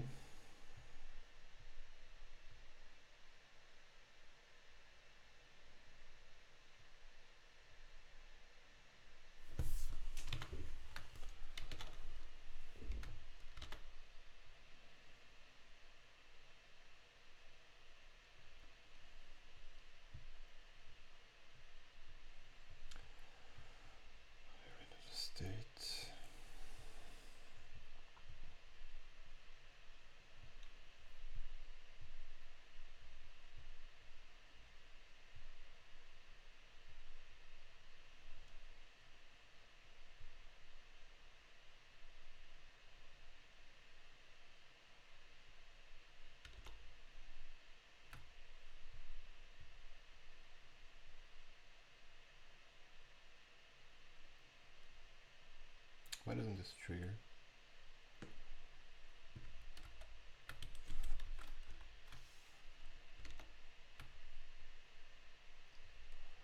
I do not know how to CSS.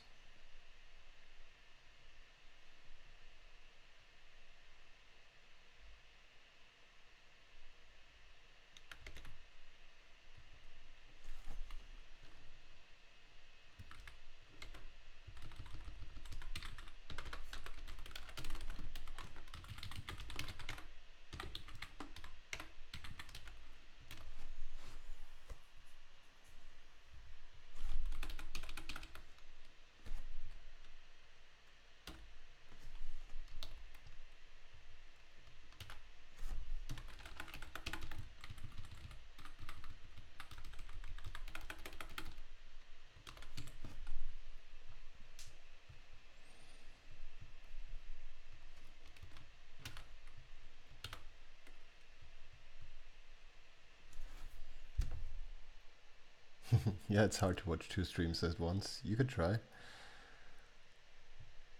Ah, that's better. So I need the padding and not a margin, and then I need to change this a fugly color. Let's change the padding first.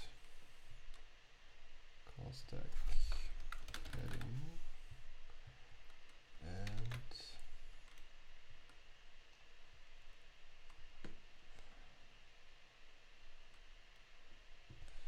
see.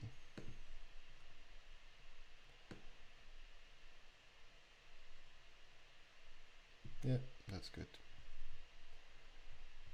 Okay, I want that color.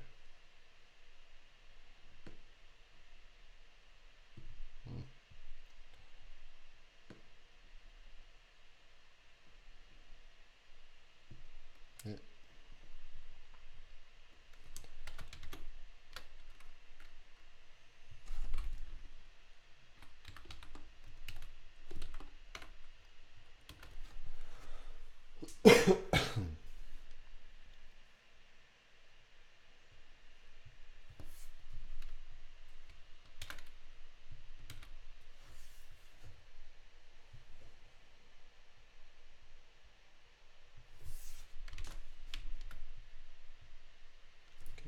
Set the selected frame on step into step over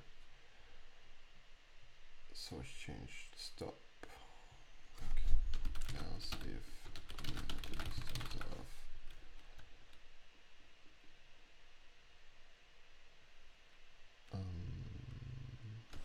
Do we do a step here? Debug step.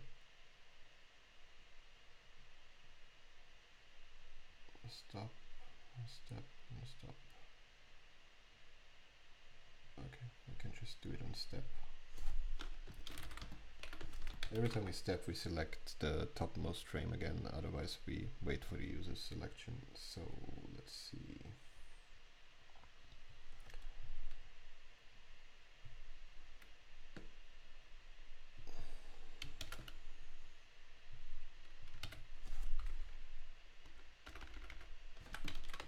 Then the last selected frame equals this dot VM dot frames dot length. No.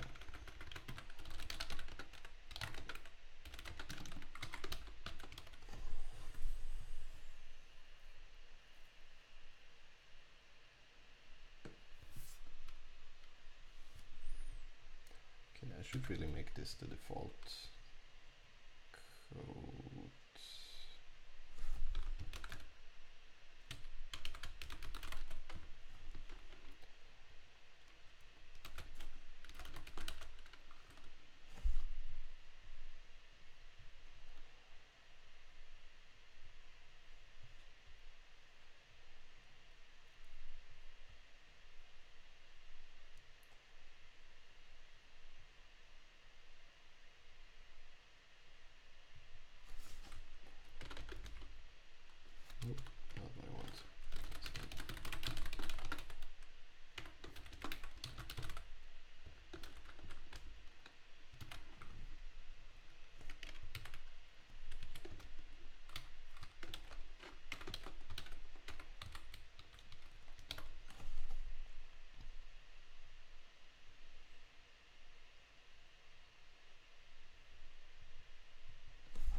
stop.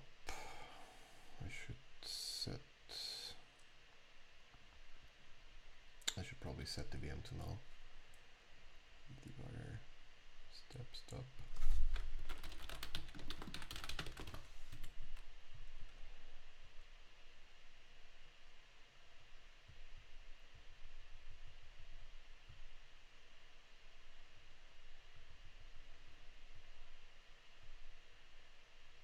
Looking good. Okay, so almost done. Almost fucking done.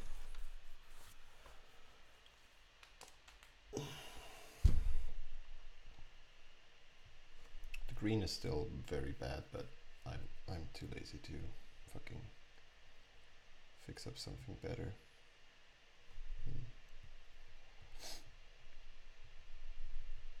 Let's see if we can make this prettier.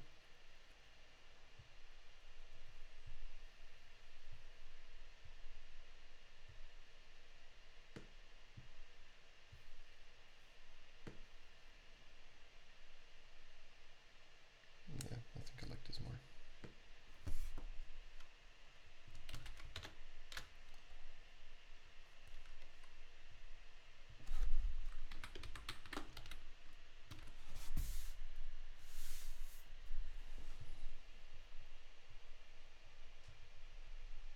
Yeah, I like this.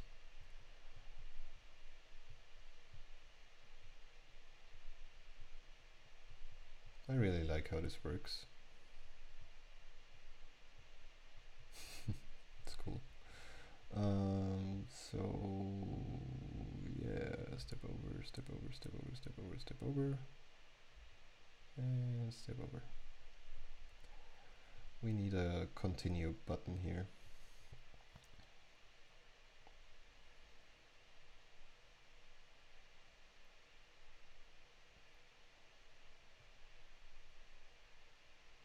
Okay, let's fix up the parameters and variables. That's gonna take a little longer because we need to make this proper. You will see why proper is not what this is yet.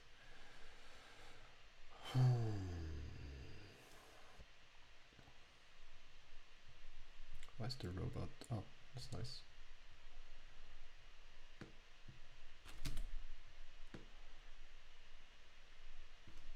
Okay, I'm gonna fix this later.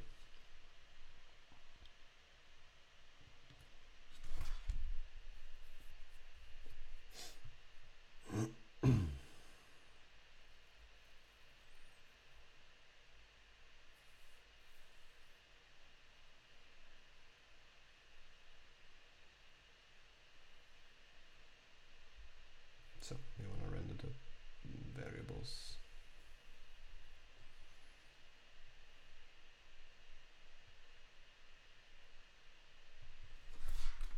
Okay.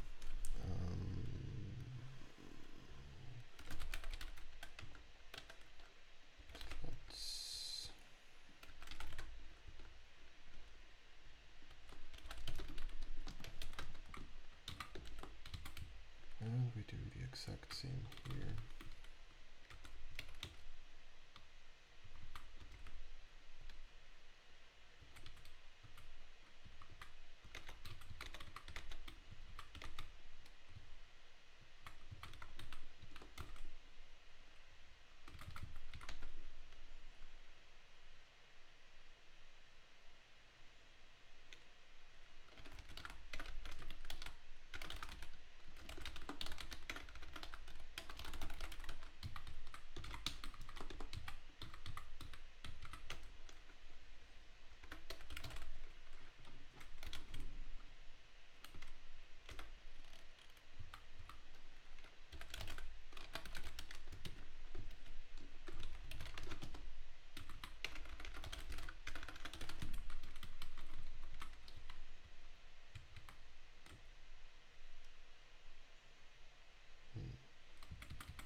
Could build a table.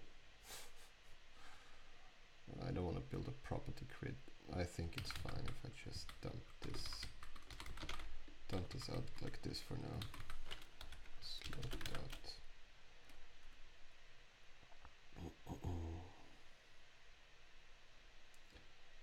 Slot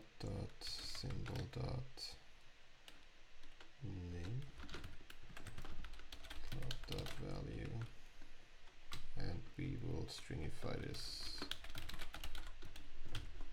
for now.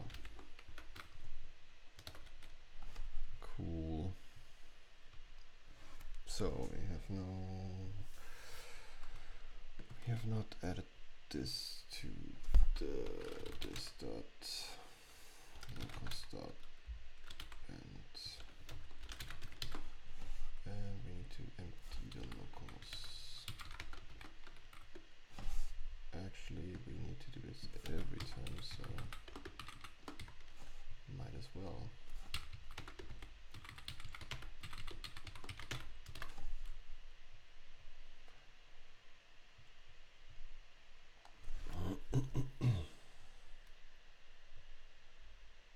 Nice. Because the name is an AST node and that is that. I could even highlight the fucking variable if you click it here. I'm not sure if I should do this. Sure, why the fuck not? Click.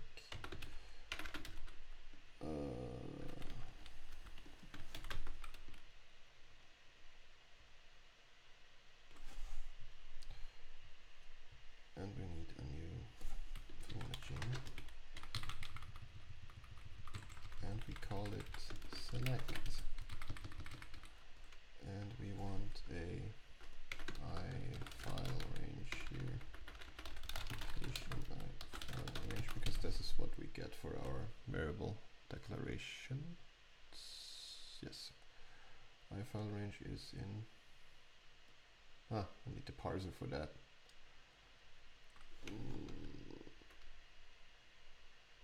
Location. I think I can interface here. Yeah. Actually, what does code mirror take as a location?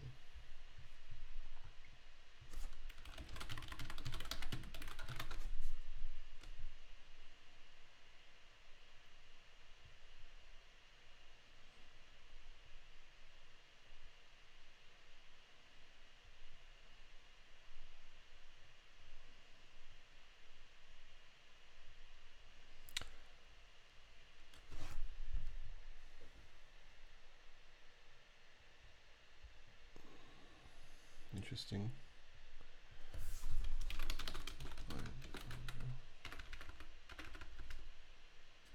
Set cursor. Align the characters to the pre-selection single empty selection to given position. The supported option is the same for set selection. Okay.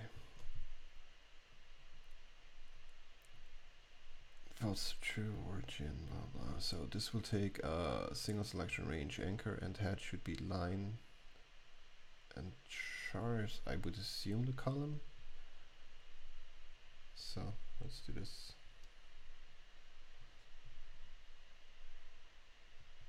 So location has a start line, start column, and line, and column. Okay, this looks good. So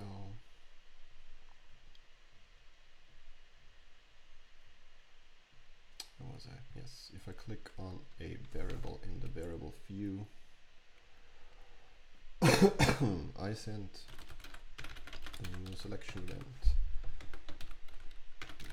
Selection with the dot symbol dot name dot location, and then I want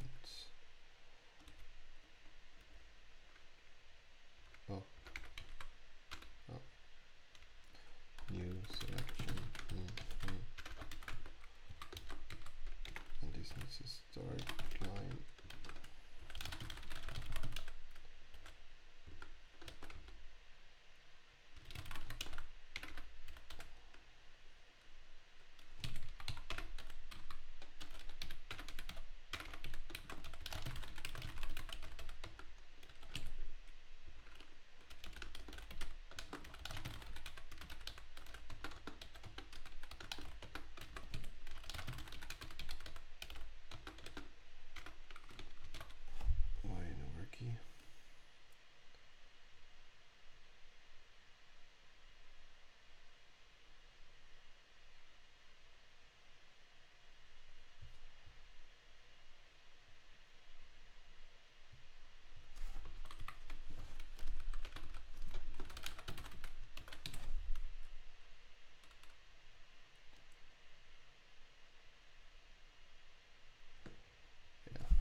this myself.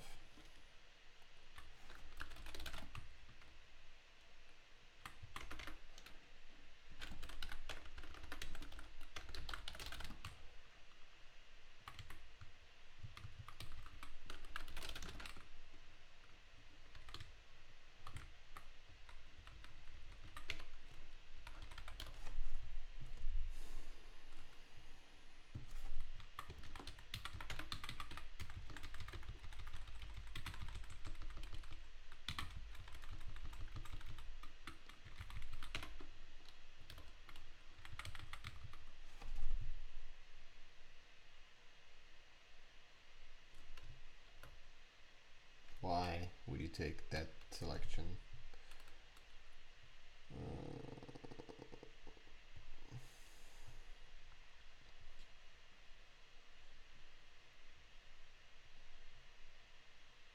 Because it's called select and I'm an idiot. Okay. At least we made it a little easier. And then in our code editor we react to the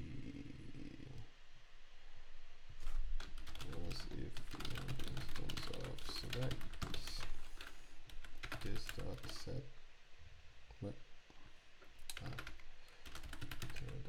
get line get doc dot set selection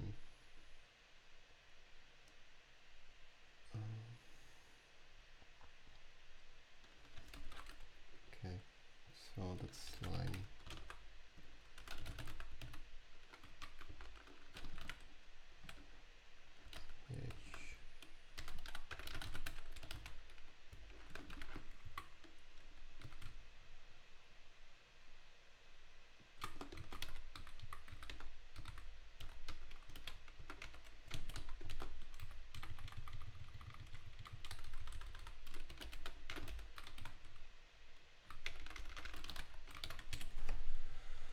Let's see if we can actually highlight variables when we click them in here.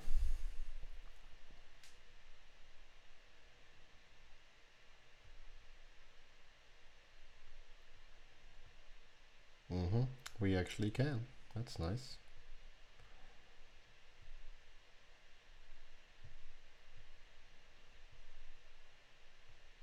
Okay, I think we can keep it like this. So we're gonna use the same kind of. This is just too big for me.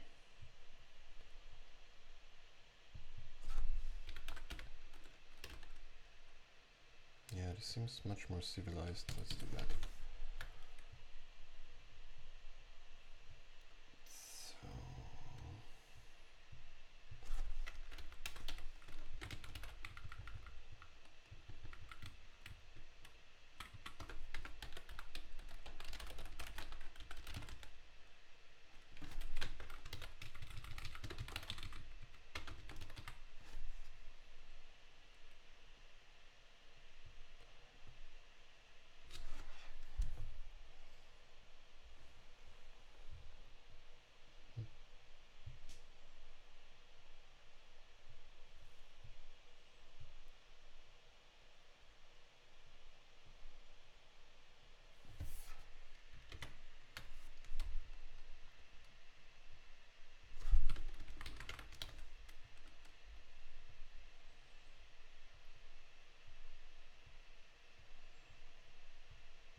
Yeah, I can live with that.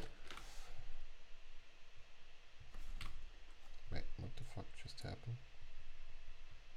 No, looks good.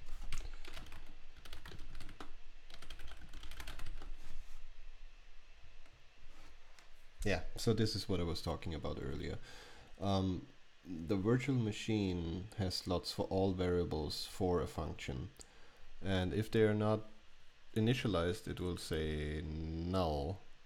So if I step over this, I get my hello world eventually. But this is also true for this var A and this var B, and also for this var C here all of this will be shown. See, and that's no bueno. So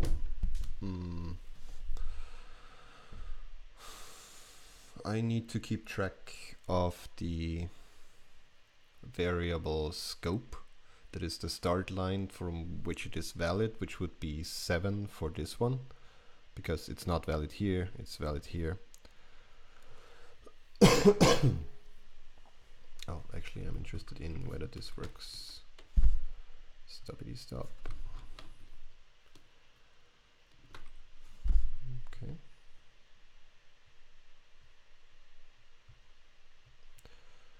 Debug, and then let's jump to C.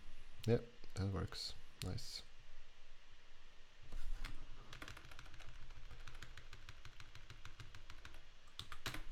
Okay, so I wonder if I should put in some brain power to fix this. I would need another break for this.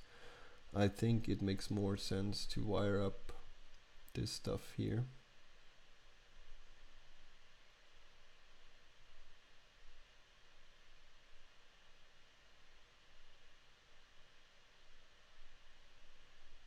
Yeah, I think we're gonna do this next. In any case, I need another break, but we're getting somewhere. Let me just commit this before I totally break everything.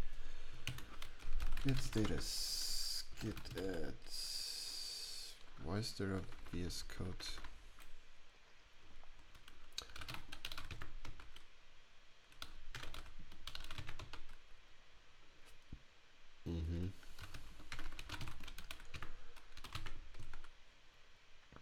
Yeah, no.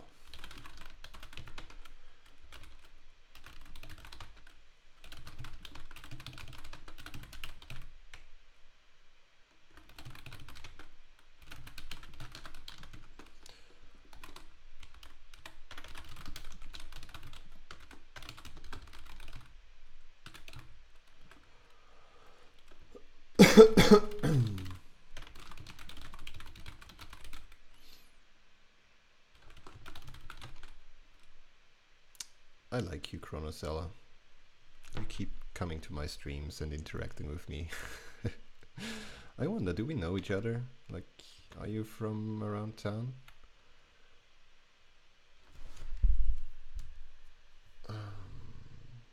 But hey, this all works.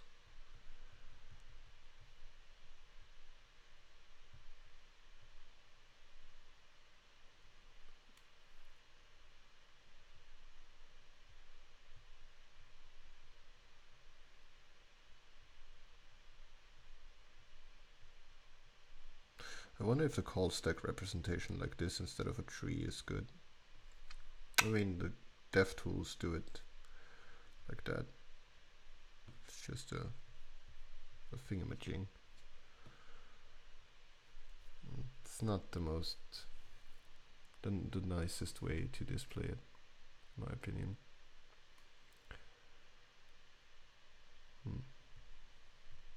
Okay, let's add another function here.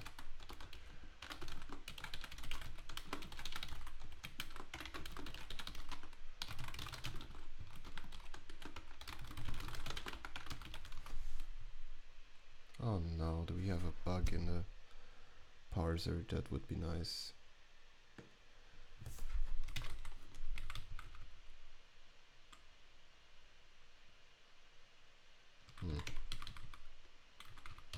Yeah, I keep putting those semicolons there, and the peg parser with its stupid errors doesn't help a lot figuring out what's going on, so.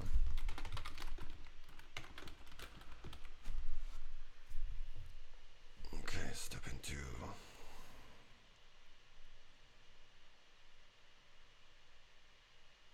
I mean, I could fix this for now by just saying anything that's null, don't display it. I'll tell you next time I see you, although that may take some time. Yeah, no stress. So we've met each other already. That's good.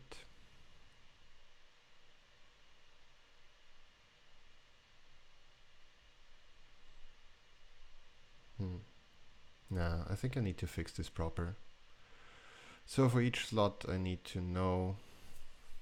Ah, god damn it. For each slot I need to know its scope. Yeah, I'm not sure if I can do this today. I think I'm just gonna create an issue for this.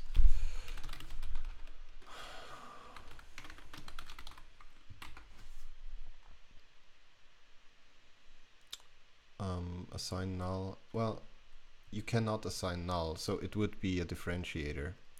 But the problem is this. Let's see.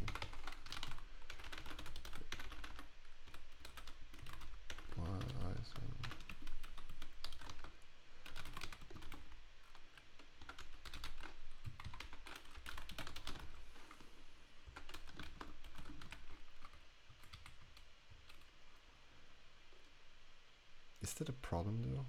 I wonder.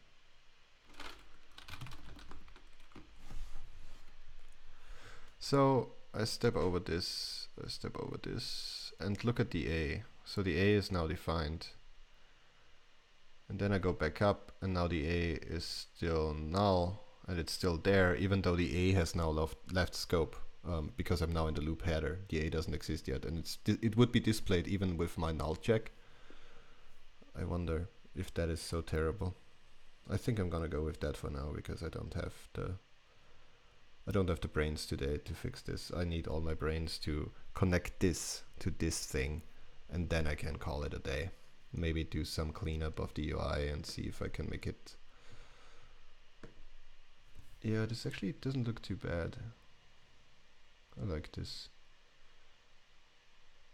I wonder if I should put this on top of this and have all the code be here, but that might give the code too much space. But I think I would like it. I'm not sure yet. Yeah.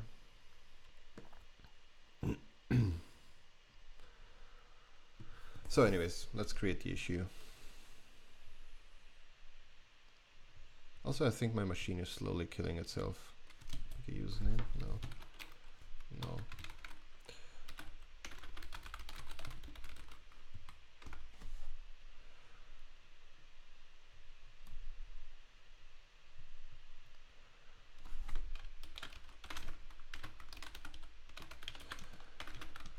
Digital debugger should only show variables locals that are actually alive. Now we ignore any slot that is null.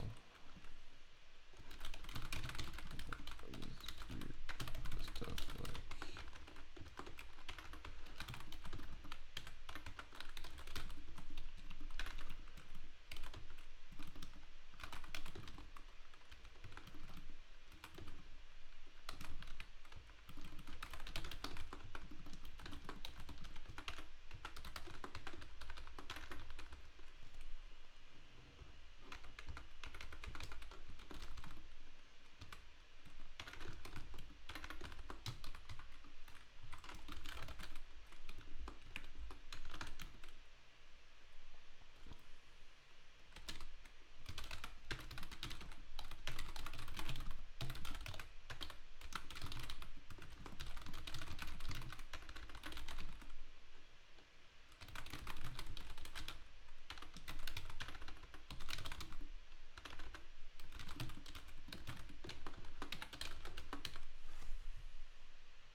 okay, so the goal for tonight is to wire up the playground. I think I won't be too far off of my 12 o'clock will be when this is complete. So I want to wire this up with the playground, so I need to create external functions that can then call these, which you can currently only call manually. So this needs to be done, wire this up. And I think then the more important issue would be breakpoints.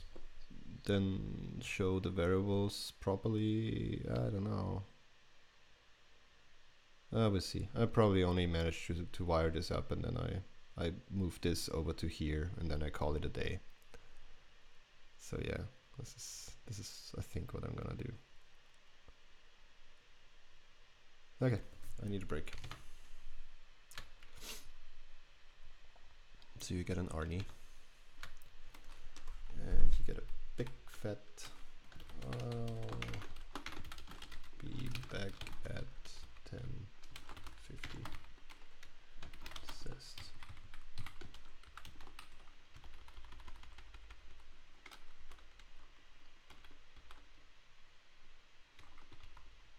No.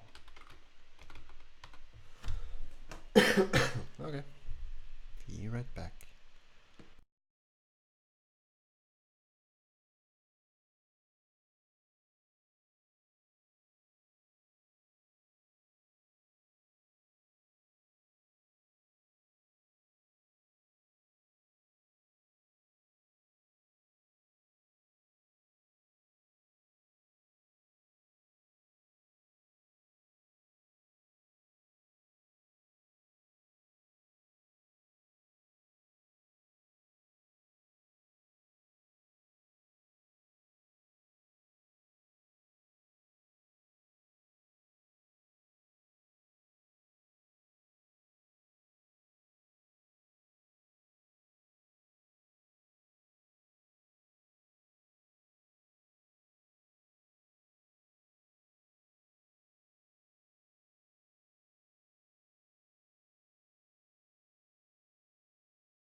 And we're back. Okay, during the break I figured out an easy way to wire this up. So any other component that wants to expose functionality to the script can just send around a bunch of external functions via an event on startup, and the code editor that is responsible for compiling the program will receive those and apply them every time the program is compiled. So, problem solved. This should be easy, right? Let's see. Let's do the asynchronous version first. My laptop's not doing so well.